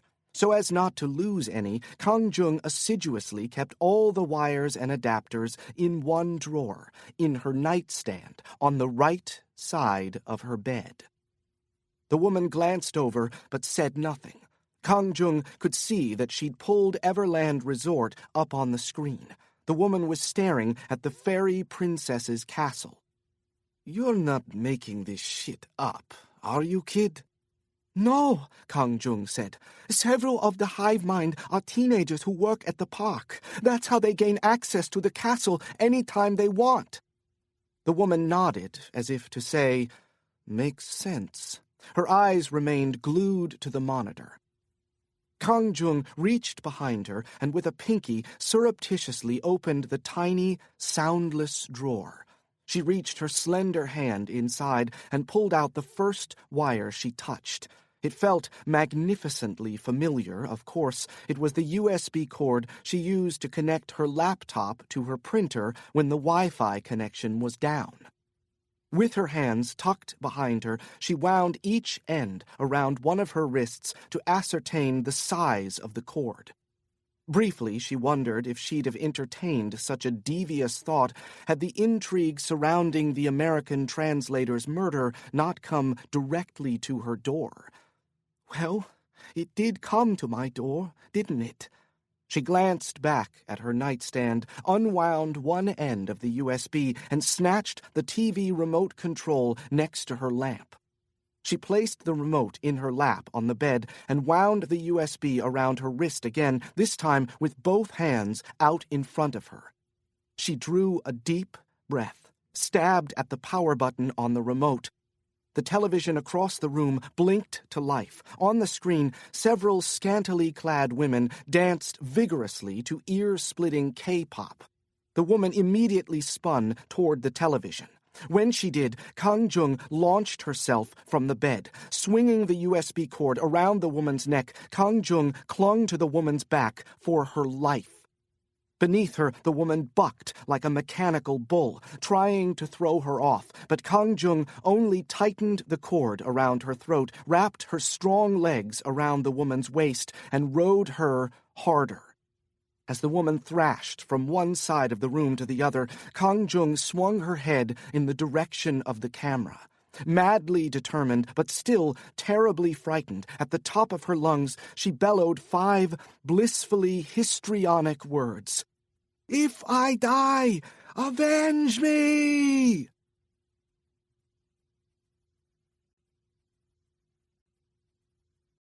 Chapter 25. Unidentified Tunnel. Demilitarized Zone, DMZ, South Korea. "I've lived through worse." That would be the best Paul Janson could say to Kincaid if he made it out of the tunnel alive. Even that would be a stretch. Hell, the smell alone was nearly enough to overwhelm him. Since he'd returned to the United States following his 18-month captivity in Kabul, Janson had masked his feelings of claustrophobia. A master at disguising his fears, Janson found that hiding his panic in tight places was one of the most challenging obstacles in his everyday life. True, the Embraer 650 was convenient, maybe even necessary, for carrying out his work in connection with Cat's Paw and thus the Phoenix Foundation. But the whole of it was that he couldn't board a commercial airliner for any substantial length of time, even if he tried. First class was tolerable for a time. After a few hours, he'd break out in a chilled sweat and have to throw off his seatbelt and pace up and down the aisles. Coach was almost a physical impossibility for even the briefest of flights. He could barely survive a jaunt from Dulles to LaGuardia these days. As he crawled along the dirt, the ceiling appeared to be falling in on him. It wasn't a cave-in, he knew, but a symptom of his claustrophobia. He stopped, maneuvered himself as best he could to dip into his go-bag, and plucked out a canteen for a slug of water. The machine. He smirked. If only that were true, life would undoubtedly be much easier. Some people, like Kincaid, wore their hearts on their sleeves. But Janson never had. Janson dealt with his emotions internally, no matter how brightly they burned. Perhaps that was why Janson had so much trouble achieving closure. The bombing that killed Helen and his unborn child in Caligo, the betrayal of his superior, Alan Demarest, in Afghanistan, these events haunted Janson with such a ferocity it felt as though time had frozen. They were wounds he knew would never heal. Paul Janson was no machine. He'd never been one. He simply lived in his head, shielded himself from friends and lovers every bit as much as he shielded himself from his enemies, because, as hard and cold as people thought he was, past pains simply ran too deep. "There's nothing out there for me," Kang Jung had said. Even though he traveled the world and pushed himself into people's lives to atone for the sins in his past, Janson often felt the same way. In the blackness, he smiled sadly. He could still hardly believe what he'd seen on his BlackBerry only an hour ago. When Kang Jung attacked the woman in her room, he was sure the fight would end with the teenager dead. Instead, Kang Jung effectively applied an air choke, though she probably didn't even know its proper name. Using the USB cord, Kang Jung had executed the choke with rare precision. No doubt a result of her knowledge of anatomy rather than any specific training, she'd used the USB to cut off the air flowing to the woman's heart and lungs by closing off her windpipe. It took the girl a full 3 minutes, during which she was nearly thrown from the woman's back several times.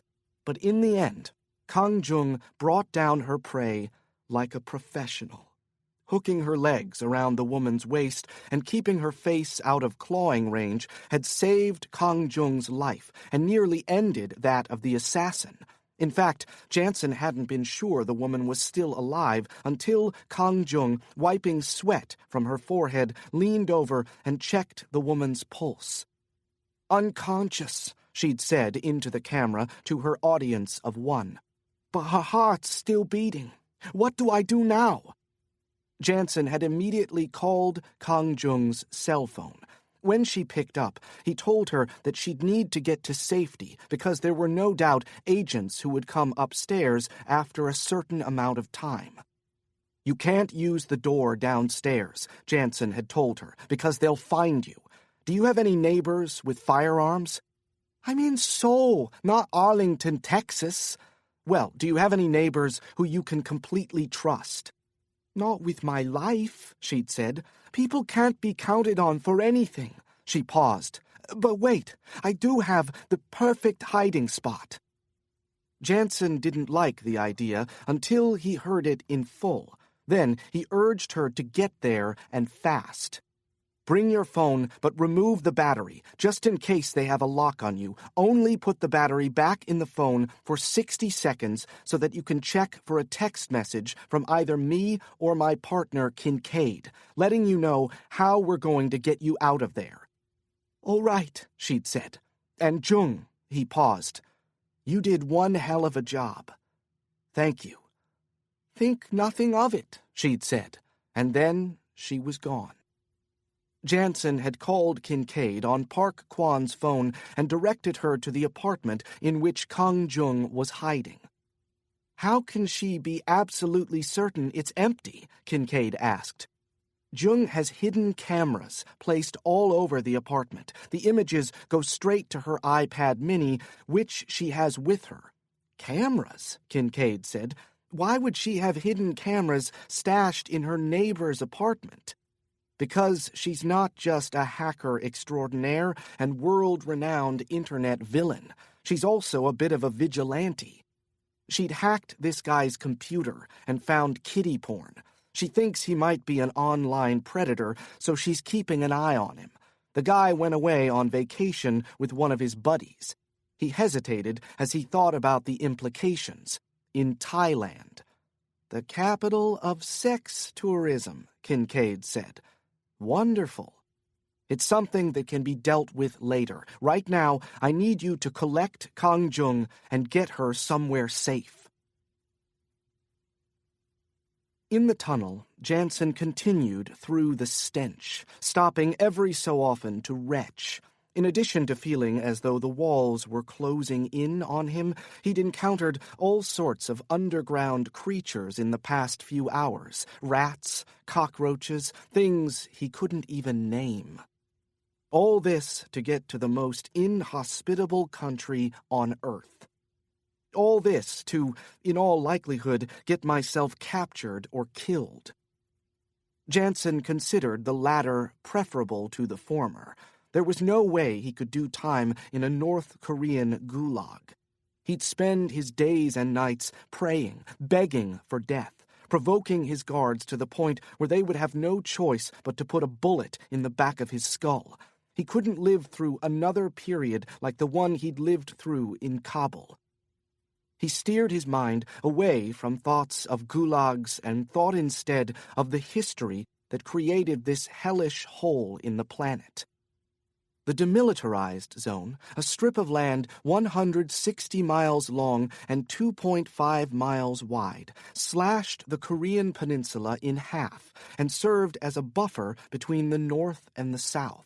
Lined on both sides with electrified fences, landmines, tank traps, and armies in full battle readiness, the DMZ was the most heavily fortified border the world had ever known. In short, it was a powder keg just waiting to explode.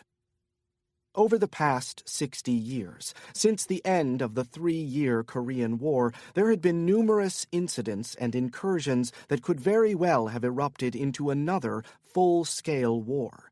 In the 60s, skirmishes claimed the lives of nearly 1,000 soldiers. The fatalities split almost evenly between the two sides.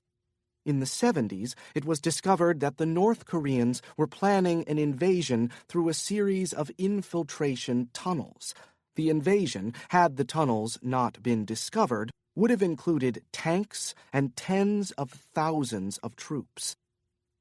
Peace talks had been consistently unsuccessful. The South demanded of the North reforms that would inevitably collapse the illusions constructed by the Kim regime in order to keep control of its people. The North, for their part, needed all kinds of assistance and would gladly take, but give nothing in return. Even in the face of a terrible famine that took millions of lives, the North remained belligerent, continuing its quest for nuclear weapons. Missile tests moved forward even as economic sanctions led to complete isolation and near collapse. Meanwhile, the North took umbrage at U.S.-South Korean joint military exercises and consistently attacked unpopulated areas south of the DMZ in a futile attempt to stop them. The collapse of the North Korean regime seemed inevitable, even to its closest ally, China. Yet no one seemed to be doing much to prepare. Even South Korean politicians were reluctant to discuss reunification, relentlessly avoiding questions from the international media, wholly ignoring the issue during their campaigns, merely touching on the sacrifices that would have to be made if the Korean peninsula became whole again in their inauguration speeches. The adrenaline from the attack at Freedom Village had finally subsided. Exhaustion was setting in. At any moment now, any one of his limbs could give out. Short of breath, he feared he'd run out of air. Anxiety gnawed at him from within. Still, Janson pushed on. Given the events of the past few days, he wasn't certain of much, especially whom he could and couldn't trust. Yet his instincts convinced him of one thing. He could be sure that if he did die in this tunnel, he would be dying for a good and noble cause. That, in itself, was enough to drive Janson forward. "What the hell do you mean you don't know where he is?" Edward Clark couldn't believe what he was hearing. On the other end of the line, Vic Pawar became silent, save for his heavy breathing. "That wasn't a rhetorical question," Clark shouted. He reminded himself he'd have to be cautious with Vic Pawar. Pawar was Clark's representative in Korea. He was the only agent who knew the details of Diophantus, the only agent who could single-handedly make or break the operation. "I told you what I know, sir. Once Manningham entered the home, we maintained radio silence as per our orders. I was positioned in a neighboring structure, watching Trotter's window through the scope of my sniper rifle. After nearly 15 minutes, I saw movement at the window, but I couldn't make out who it was, so I didn't have a clean shot. Next thing I know, Manningham takes a header out the window." "He jumped?" "I don't know, sir. That was my first belief, because seconds later the house exploded. But the way Manningham fell, he must have been unconscious. It was just a 2-story drop, but he landed as though he'd just jumped off the top of the Empire State Building." "You think Trotter did him?" "He was the only one in the house, sir." Clark nearly slammed the handset against his desk, but held back, gritting his teeth in the kind of frustration that causes cancer. "What happened after the explosion? Where was Trotter? Are you certain he wasn't in the house?" "I'm fairly sure he made it out, sir. A mattress was found on the ground on the east side of the house. It was in fair condition, which means it wasn't blown through the window from the force of the explosion. More likely, Trotter used it to jump to safety moments before the house went up in flames." "Son of a bitch. Sandy's right. Janson is a fucking golem." Clark bit down on his thumbnail, a habit he'd abandoned years ago. "And we have no intelligence on where he's headed." "None whatsoever, sir."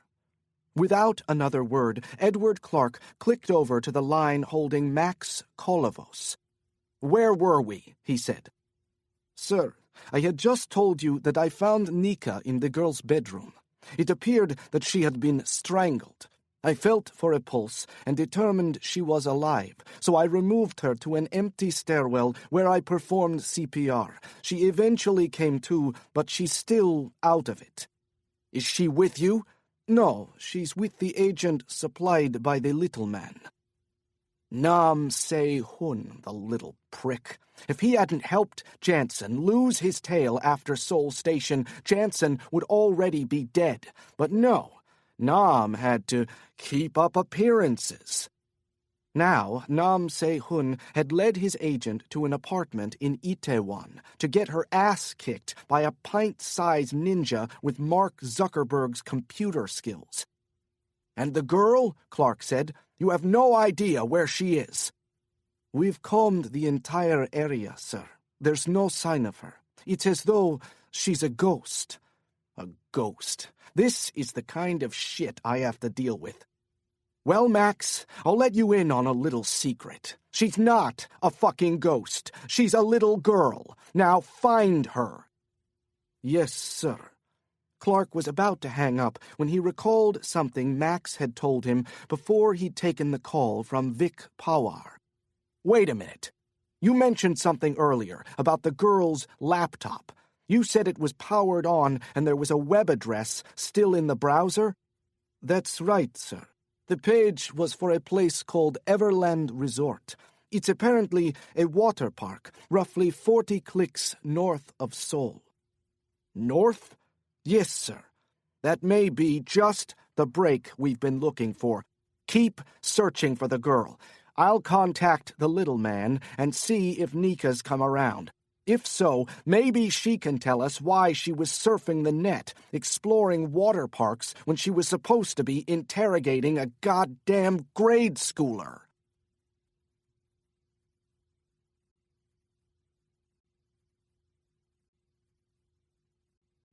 Chapter 26. National Intelligence Service Headquarters, Naegok-dong, Seocho-gu, Seoul. Nam Se-hun arrived at his office before dawn, which wasn't entirely unusual. To his colleagues, he seemed to be in a dark mood, which wasn't entirely unusual either. From all outward appearances, in fact, there was nothing particularly unusual about Nam Se-hun this morning. Inside, however, he stood on the brink of fury like never before. How could the Americans have been so stupid? Even if no one else in Washington did, Edward Clark knew the stakes of this operation. Yet over the past 72 hours, there had been one colossal mistake after another. First, the U.S. envoy inadvertently allows the translator, Lynell to overhear a sensitive discussion concerning Diophantus.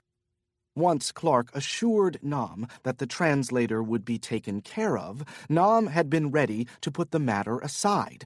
But no.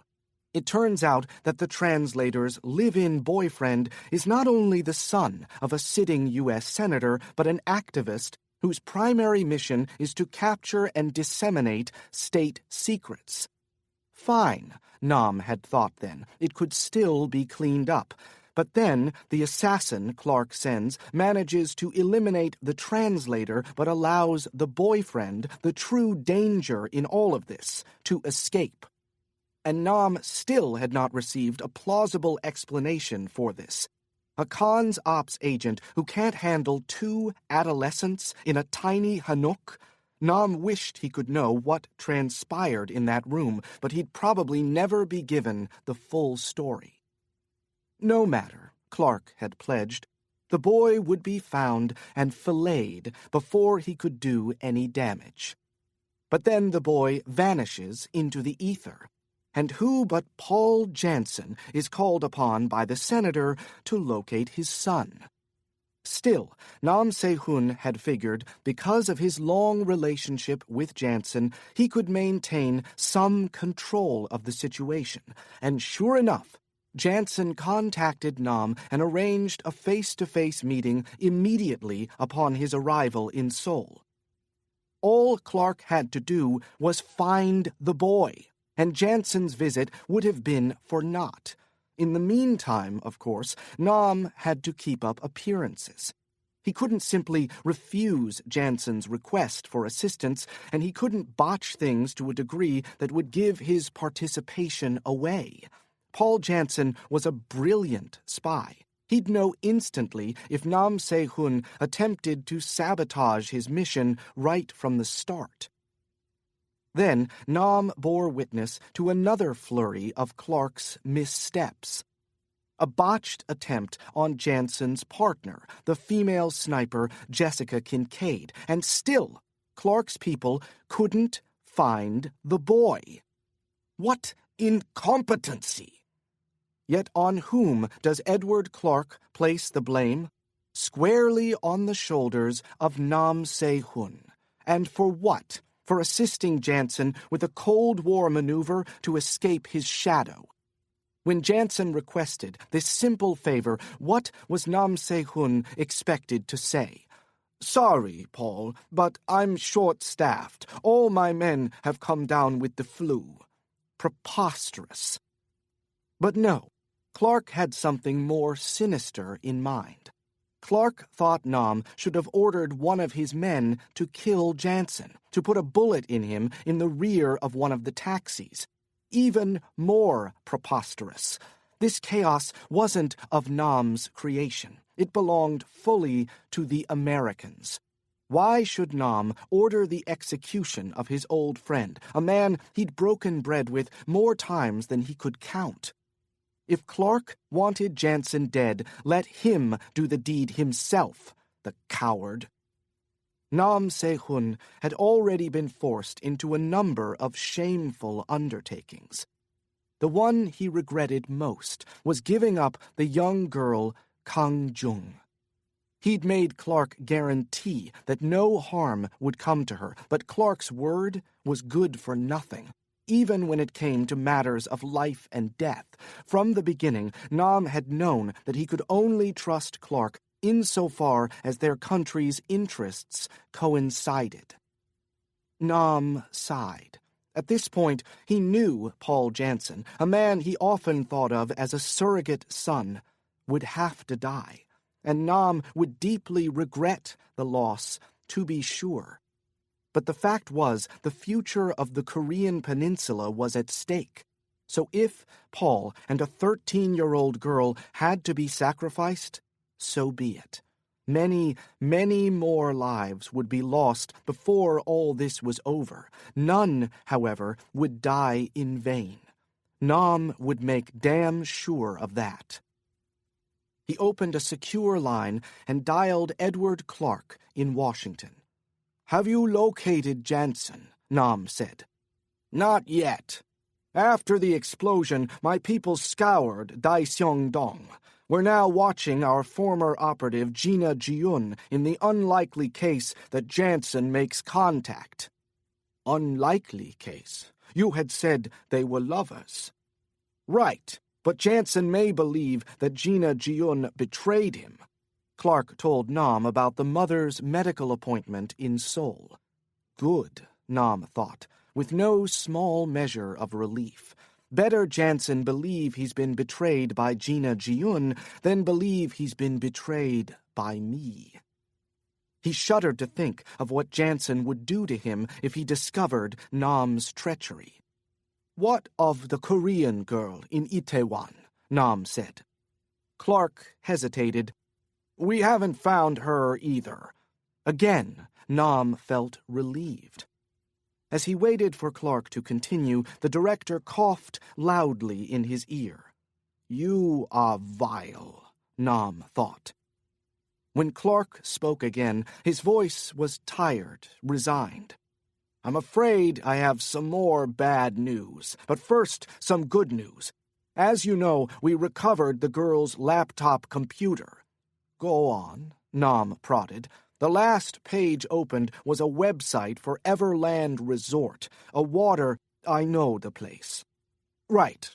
Well, the female operative we sent in to extract information says the girl gave up the location of Gregory Wyckoff. She claims that a facility at the water park is being used as a headquarters for the hive mind, and the hive mind is hiding Wyckoff there. That may be the dumbest thing I ever heard." "Well, I sent 2 of my people." "Then bring them back. It's a waste of precious resources. It is simply not true. The girl lied to your operative. This 13-year-old not only defeated your agent in combat, she outsmarted her too. And you as well, evidently."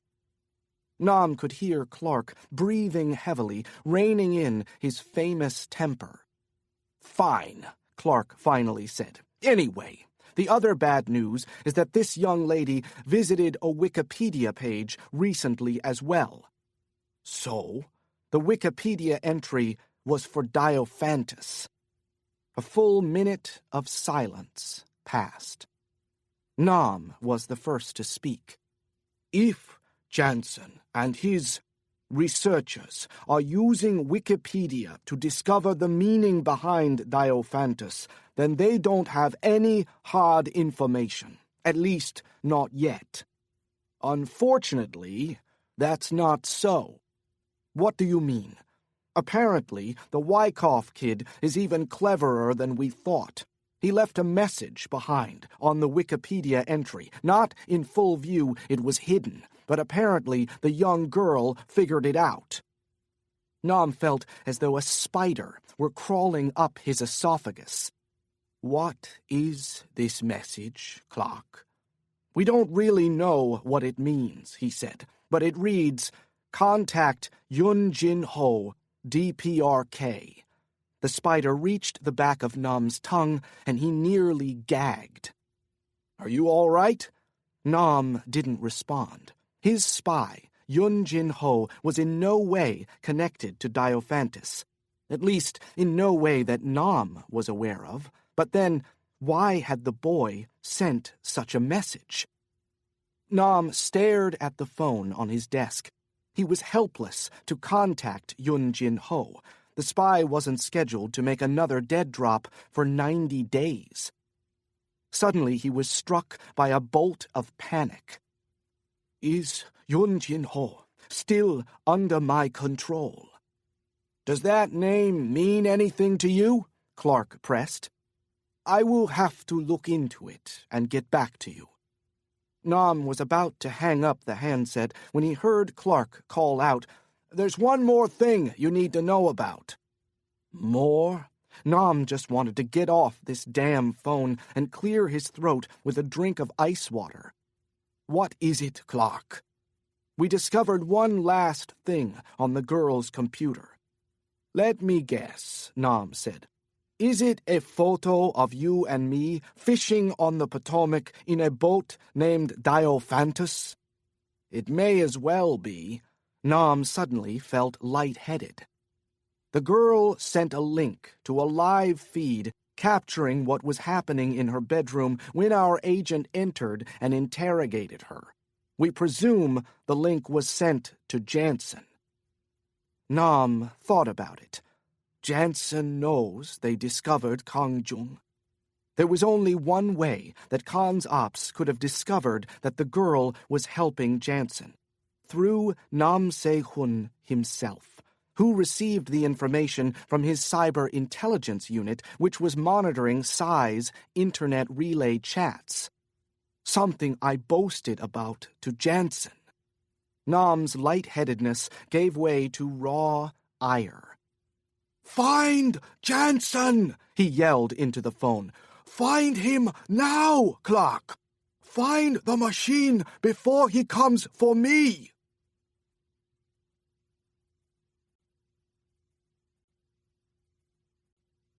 Chapter 27.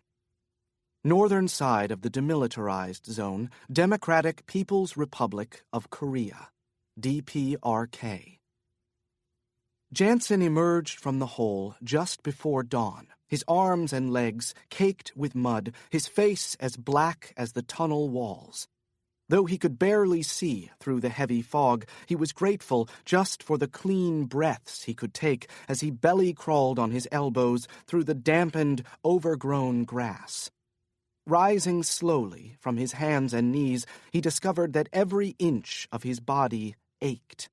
His head was as heavy as a truck. He needed sleep, but this was no place to rest. If he were seen, he'd be shot on sight, or worse, delivered to a labor camp from which he'd never be released.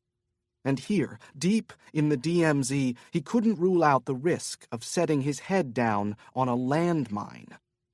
Rest would have to wait. Though moving forward wouldn't be much safer. He could stumble over a tripwire rigged with explosives. Enveloped in the opaque mist, Janson could walk directly into an electrified fence and not know it until his flesh started to sizzle. A copse of trees stood roughly 100 yards away to his left. A bullet fired from a sniper's nest could rip through his throat at any moment. Undoubtedly, he was in far more danger now than he had been immediately following the shots that killed Silent Lynx at the construction site in Shanghai. Because now, without question, Janson was behind enemy lines. He crept low, moved as quickly as possible while keeping his eyes peeled for booby traps. The fog made that challenge exceedingly difficult, but he took some comfort in the fact that if he couldn't see a few feet in front of his face, North Korean soldiers couldn't spot him either, especially from any significant distance. To snipers, he'd be all but invisible, a ghost. Surely not the only ghost plodding through the high grass of the Korean demilitarized zone, he thought. Unfortunately, the fog also prevented Janson from seeing where he was going, and with frigid winds blowing in from Siberia, he had to navigate through thread-like slits instead of wide-open eyes. He only needed to walk a straight line, but even that was a test in this weather. He gritted his teeth. His blackened face was already frozen. He'd have to take precautions against frostbite. Frostbite led to amputations, not only of fingers and toes, but also of ears and noses. He tugged on his ski cap, tucked his face into his black North Face coat, and moved forward. His destination was the reunification highway, otherwise known as the Pyongyang-Kaesong Motorway. The distance from the DMZ to the capital city was roughly 215 clicks, or 133 miles. Much too far to walk, of course. Janson needed a vehicle. Once he obtained one, then he'd begin worrying about the numerous checkpoints and tank traps along the multiple-lane highway. Then, he promised himself, not a moment before. A sound in the distance caused Janson to drop flat on his stomach. He listened. The noise resembled the hum of an engine. Janson knew he wasn't yet close enough to the highway to hear its traffic, which meant that the engine he heard undoubtedly belonged to a military vehicle on patrol. He inched forward and continued to listen. The vehicle was moving east to west at no more than 10 or 15 miles per hour. Janson mused that its presence was as close as he'd ever come to describing something as a blessing in disguise. He lifted his field glasses and spotted the vehicle just as it rolled to a stop. From Janson's vantage point, it appeared to be a Jeep, military green and as old as the DMZ itself. He couldn't be sure, but he thought he could make out at least 2 soldiers inside. At least I'm not too close to a cluster of landmines, Janson thought. Unless even North Korean soldiers were occasionally caught by surprise. Certainly a possibility given what little he, or anyone else for that matter, knew about the country. Pyongyang is an intelligence black hole, Gina Ji-yun had told him. Through his field glasses, Janson watched the soldiers exit the jeep on either side. Each of the men carried what appeared to be a Chinese-manufactured AK-47. The fact that he could make out the weapons meant the fog was beginning to lift. For better or worse, it meant that Janson would have to work even faster than he'd anticipated. He reached for his go-bag. Silently, he assembled his M110. He set himself, then peered through the scope. Instantly, he spotted one of the soldiers standing casually behind the jeep. He quickly scanned the area for the second. The second man was no longer visible. Where did you go? Why the hell would you wander off? Before he finished the thought, Janson's instincts kicked in. He realized he'd been spotted. Maintaining a tight grip on his rifle, he rolled fast to his left, just as thick patches of dirt and grass began kicking up all around him. The crackling of the AK-47 resonated in his chest. Ignoring the universal pain in his body, Janson pushed himself to his feet and started running, stealing a look back to try to determine from which directions, plural now, he was being fired upon. In a serpentine pattern, he crossed the stretch of open land, heading south and slightly east toward the copse of trees.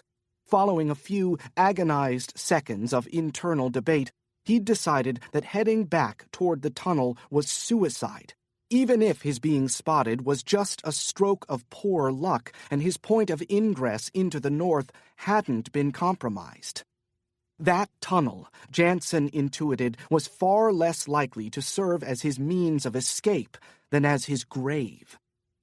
As he ran, Janson had no hope of consciously avoiding booby traps. Each time his combat boots hit the ground, he risked detonating a landmine. Every time he lifted a boot to move forward, he gambled his life on there not being a tripwire set directly in his path. The soldiers' shots were wild. A half-dozen or so buzzed by within a few feet of him, but most of the bullets came nowhere close. Janson felt fortunate that the fog hadn't lifted altogether. The mist made him an elusive target. Not quite a ghost anymore, he imagined as he ran, but still more difficult to trace than an ordinary man. Once Janson had moved far enough away, the shots became fewer and farther between. He slowed as he considered dropping into the tall grass and spinning around, setting his rifle and waiting for one of the soldiers to step into his sights. But then he heard the engine of the jeep roar to life. He took off again. When he reached the tree line, Janson experienced a small measure of relief. Although he wasn't by any means safe, the trees would at least help slow the soldiers down and hopefully help level the playing field. As he checked his magazine, Janson surveyed the area beyond the southern tree line. He was surprised to find just how close he was to the border. In the distance, he could make out a tall metal fence topped with rings of barbed wire. Shit! A shot from the soldier's assault rifle struck the bark of a tree just a few yards away. Janson immediately slipped out of his go-bag, dropped the M110, and collected his Beretta. He fired once through the fog in the general direction of the soldiers, then bolted for the electrified fence on the border. The grass surrounding the fence was waist-high on both sides. Janson fired several shots from staggered positions, then dove for cover behind a thick tree stump roughly halfway between the fence and the forest. Over the next several minutes, the air above his head grew still and silent as the soldiers searched for their quarry. Turn the hunter into the hunted, he thought, breathing heavily, the predator into the prey. Strangely, the silence remained absolute. Janson stifled a cough in his throat. The dead air of the tunnel still lay at the bottom of his lungs like a fungus. Come on, give me a sound, any sound, so I know where you are. Still nothing but silence, save for his steadying breaths. Patience, Janson thought. Patience. In the cold, wet grass, he waited.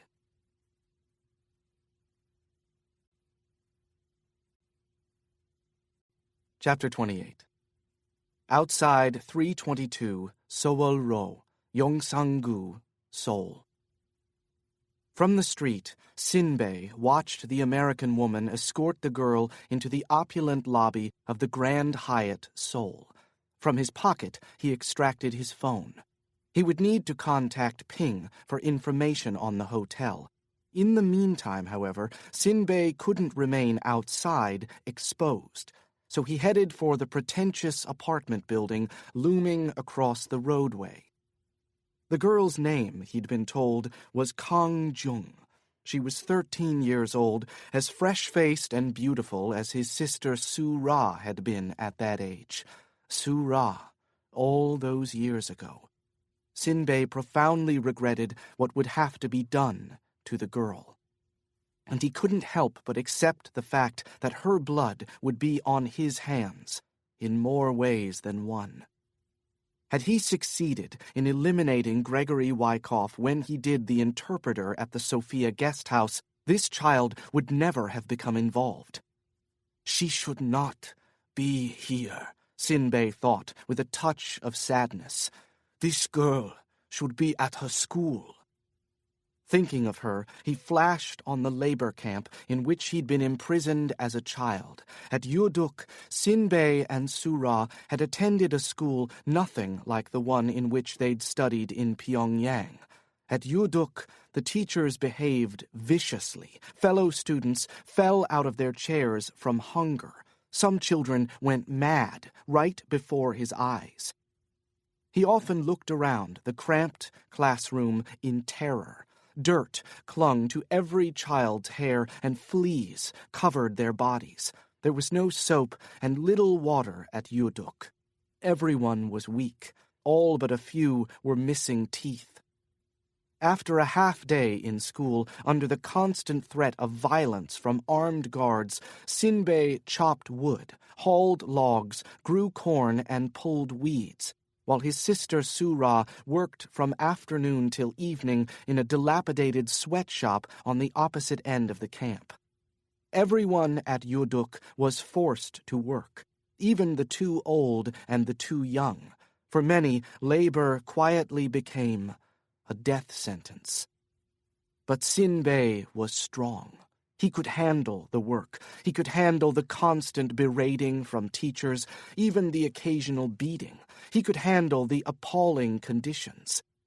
What he could not handle was being separated all but 1 hour a day from his sister, Surah.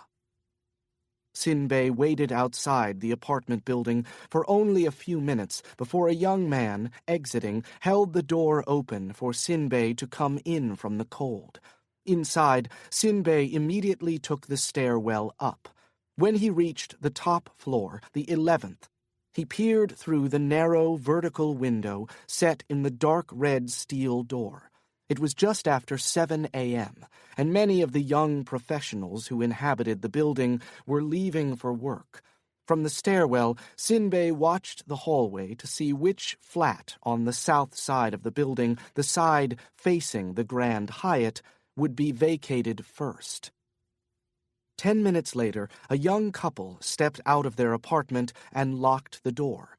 Sinbei waited until the elevator doors met, then entered the hall.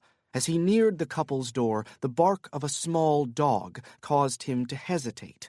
He did not wish to kill the dog, but he also knew he would not be able to concentrate if he had to listen to the canine scratching and yapping from behind a closed bedroom door.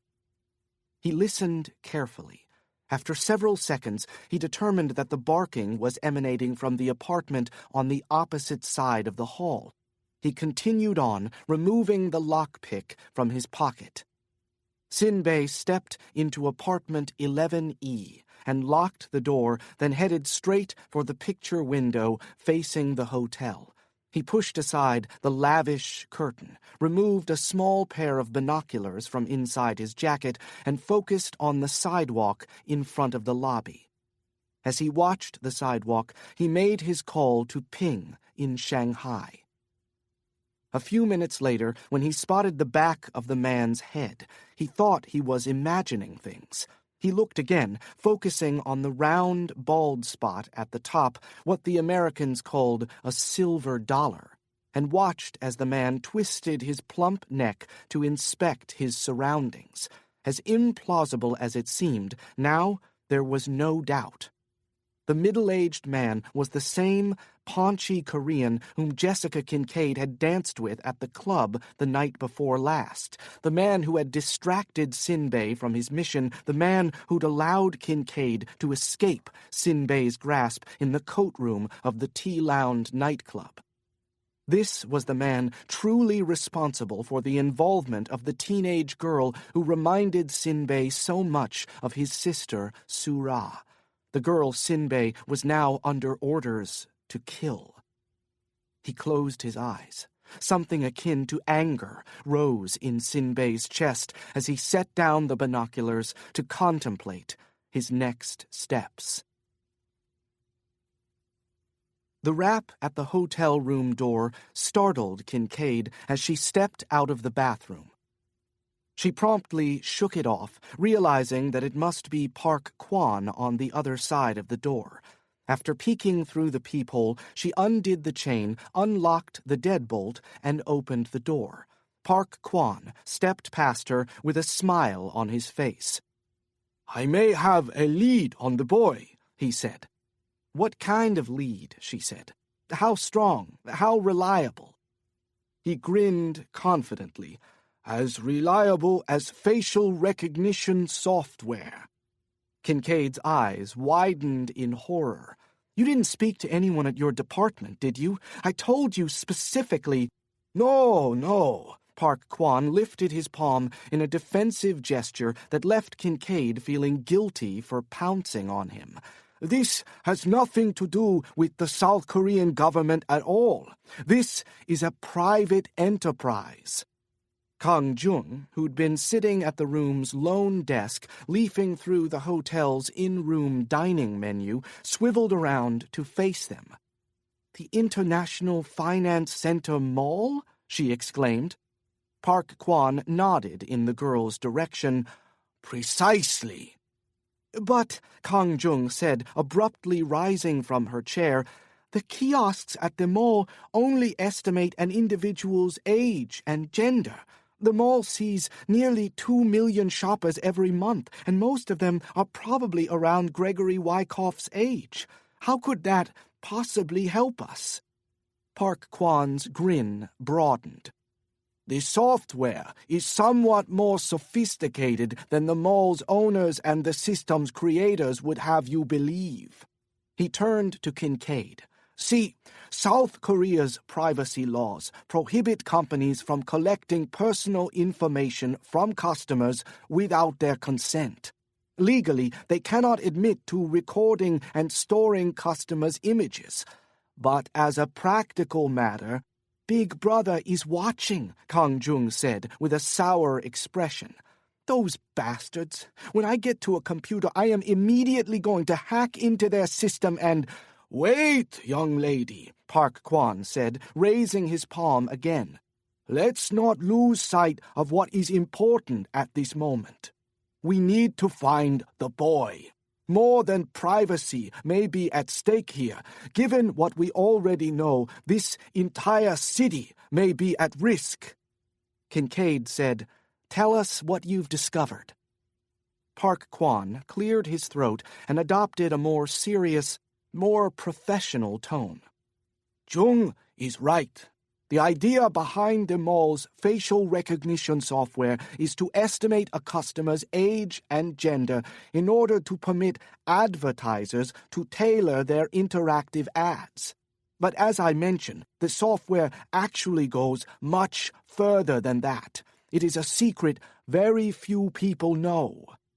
"How did you get so lucky?" He blushed ever so slightly. "I have a lady friend who works at the conglomerate that makes the software. She knew I was looking to retire from the police department, so she offered to recommend me for a job in their security division." He sighed.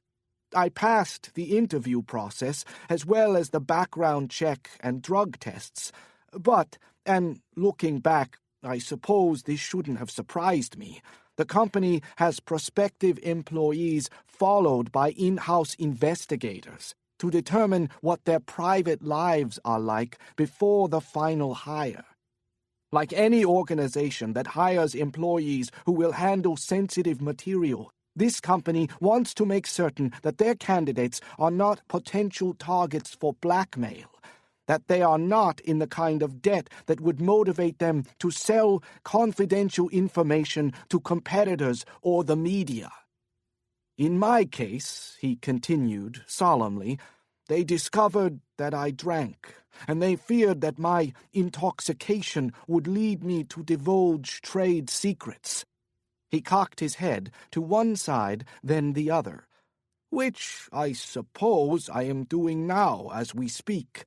He shrugged his wide shoulders. "Well, the joke is on them, because at the moment I am as sober as a stone." "But if you were not hired," Kang Jung began. Park Kwan turned to her with a sheepish expression. "My lady friend, she too partakes in the spirits, if you will." "All right," Kincaid said, anxious now for Park Kwan to get to the crux. "When did the software pick up Gregory Wyckoff at the mall?" "The morning he went missing." "Jeez Louise," Kincaid burst out. "That doesn't help us. He could be anywhere by now." "Please, Louise," Park Kwan shot back. "Wait until I am finished." He exhaled audibly, then sucked in his gut and puffed out his chest. "It is not the fact that his face was captured that is important. It is what he was captured doing that is vital." Kang Jung stepped forward, her voice quiet and contemplative. "He stole something, didn't he?" "Correct, young lady," Park Kwan said. "He swiped a smartphone from the purse of a cashier at one of the mall's accessory kiosks. She thought she simply misplaced the phone and has not yet contacted the carrier. So I am having the signal triangulated. We should have news of his whereabouts, or at least the direction in which he is traveling, shortly." "And a record of who he called," Kang Jung said, almost to herself. "Maybe even which websites he visited.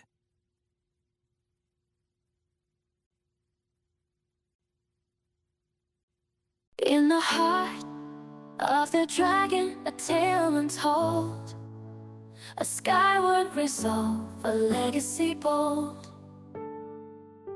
a blade so long with purpose clear, pointing skyward without fear. Through wind and sky its edge gleams bright, carrying the dragon's might. Skyward resolve in steel's embrace, a symbol of strength in every trace. From earth to heavens it shall rise, carrying dreams beyond the skies. Chapter 28. Outside 322 Seoul Ro, Yongsan-gu, Seoul. From the street, Sinbei watched the American woman escort the girl into the opulent lobby of the Grand Hyatt, Seoul. From his pocket, he extracted his phone. He would need to contact Ping for information on the hotel. In the meantime, however, Sinbei couldn't remain outside, exposed, so he headed for the pretentious apartment building looming across the roadway. The girl's name, he'd been told, was Kang Jung. She was 13 years old, as fresh-faced and beautiful as his sister Su Ra had been at that age. Su Ra, all those years ago. Sinbei profoundly regretted what would have to be done to the girl. And he couldn't help but accept the fact that her blood would be on his hands, in more ways than one. Had he succeeded in eliminating Gregory Wyckoff when he did the interpreter at the Sophia guest house, this child would never have become involved. She should not be here, Sinbei thought with a touch of sadness. This girl should be at her school. Thinking of her, he flashed on the labor camp in which he'd been imprisoned as a child. At Yuduk, Sinbei and Su-ra had attended a school nothing like the one in which they'd studied in Pyongyang. At Yuduk, the teachers behaved viciously. Fellow students fell out of their chairs from hunger. Some children went mad right before his eyes. He often looked around the cramped classroom in terror. Dirt clung to every child's hair, and fleas covered their bodies. There was no soap and little water at Yuduk. Everyone was weak. All but a few were missing teeth. After a half-day in school, under the constant threat of violence from armed guards, Sinbei chopped wood, hauled logs, grew corn, and pulled weeds, while his sister Su-ra worked from afternoon till evening in a dilapidated sweatshop on the opposite end of the camp. Everyone at Yuduk was forced to work, even the too old and the too young. For many, labor quietly became a death sentence. But Sinbei was strong. He could handle the work. He could handle the constant berating from teachers, even the occasional beating. He could handle the appalling conditions. What he could not handle was being separated all but 1 hour a day from his sister, Su-ra. Sinbei waited outside the apartment building for only a few minutes before a young man, exiting, held the door open for Sinbei to come in from the cold. Inside, Sinbei immediately took the stairwell up. When he reached the top floor, the 11th, he peered through the narrow vertical window set in the dark red steel door. It was just after 7 a.m., and many of the young professionals who inhabited the building were leaving for work. From the stairwell, Sinbei watched the hallway to see which flat on the south side of the building, the side facing the Grand Hyatt, would be vacated first. 10 minutes later, a young couple stepped out of their apartment and locked the door. Sinbei waited until the elevator doors met, then entered the hall. As he neared the couple's door, the bark of a small dog caused him to hesitate.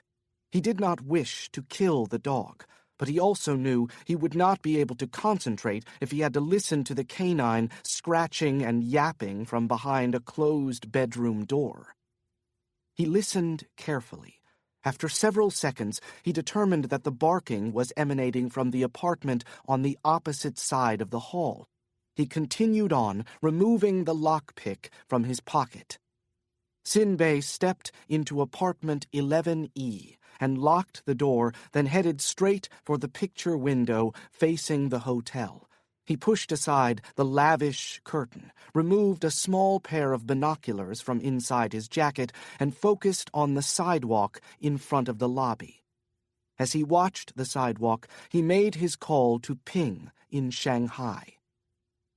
A few minutes later, when he spotted the back of the man's head, he thought he was imagining things. He looked again, focusing on the round, bald spot at the top, what the Americans called a silver dollar, and watched as the man twisted his plump neck to inspect his surroundings. As implausible as it seemed, now there was no doubt. The middle-aged man was the same paunchy Korean whom Jessica Kincaid had danced with at the club the night before last, the man who had distracted Sinbei from his mission, the man who'd allowed Kincaid to escape Sinbei's grasp in the coat room of the Tea-Lounge nightclub. This was the man truly responsible for the involvement of the teenage girl who reminded Sinbei so much of his sister, Sura. The girl Sinbei was now under orders to kill. He closed his eyes. Something akin to anger rose in Sinbei's chest as he set down the binoculars to contemplate his next steps. The rap at the hotel room door startled Kincaid as she stepped out of the bathroom. She promptly shook it off, realizing that it must be Park Kwan on the other side of the door. After peeking through the peephole, she undid the chain, unlocked the deadbolt, and opened the door. Park Kwan stepped past her with a smile on his face. "I may have a lead on the boy," he said. "What kind of lead?" she said. "How strong? How reliable?" He grinned confidently. "As reliable as facial recognition software." Kincaid's eyes widened in horror. "You didn't speak to anyone at your department, did you? I told you specifically—" No. Park Kwan lifted his palm in a defensive gesture that left Kincaid feeling guilty for pouncing on him. "This has nothing to do with the South Korean government at all. This is a private enterprise." Kang Jung, who'd been sitting at the room's lone desk, leafing through the hotel's in-room dining menu, swiveled around to face them. "The International Finance Center Mall?" she exclaimed. Park Kwan nodded in the girl's direction. "Precisely." "But," Kang Jung said, abruptly rising from her chair, "the kiosks at the mall only estimate an individual's age and gender. The mall sees nearly 2 million shoppers every month, and most of them are probably around Gregory Wyckoff's age. How could that possibly help us?" Park Kwan's grin broadened. "The software is somewhat more sophisticated than the mall's owners and the system's creators would have you believe." He turned to Kincaid. "See, South Korea's privacy laws prohibit companies from collecting personal information from customers without their consent. Legally, they cannot admit to recording and storing customers' images. But as a practical matter, Big Brother is watching," Kang Jung said with a sour expression. "Those bastards. When I get to a computer, I am immediately going to hack into their system and—" "Wait, young lady," Park Kwan said, raising his palm again. "Let's not lose sight of what is important at this moment. We need to find the boy. More than privacy may be at stake here. Given what we already know, this entire city may be at risk." Kincaid said, "Tell us what you've discovered." Park Kwan cleared his throat and adopted a more serious, more professional tone. Jung is right.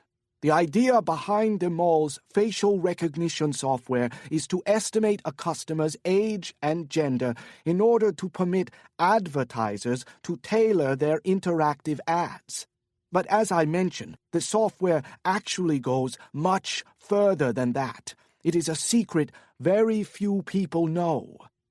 How did you get so lucky? He blushed ever so slightly. I have a lady friend who works at the conglomerate that makes the software. She knew I was looking to retire from the police department, so she offered to recommend me for a job in their security division. He sighed. I passed the interview process as well as the background check and drug tests. But, and looking back, I suppose this shouldn't have surprised me. The company has prospective employees followed by in-house investigators to determine what their private lives are like before the final hire. Like any organization that hires employees who will handle sensitive material, this company wants to make certain that their candidates are not potential targets for blackmail, that they are not in the kind of debt that would motivate them to sell confidential information to competitors or the media. In my case, he continued solemnly, they discovered that I drank, and they feared that my intoxication would lead me to divulge trade secrets. He cocked his head to one side, then the other, which I suppose I am doing now as we speak. He shrugged his wide shoulders.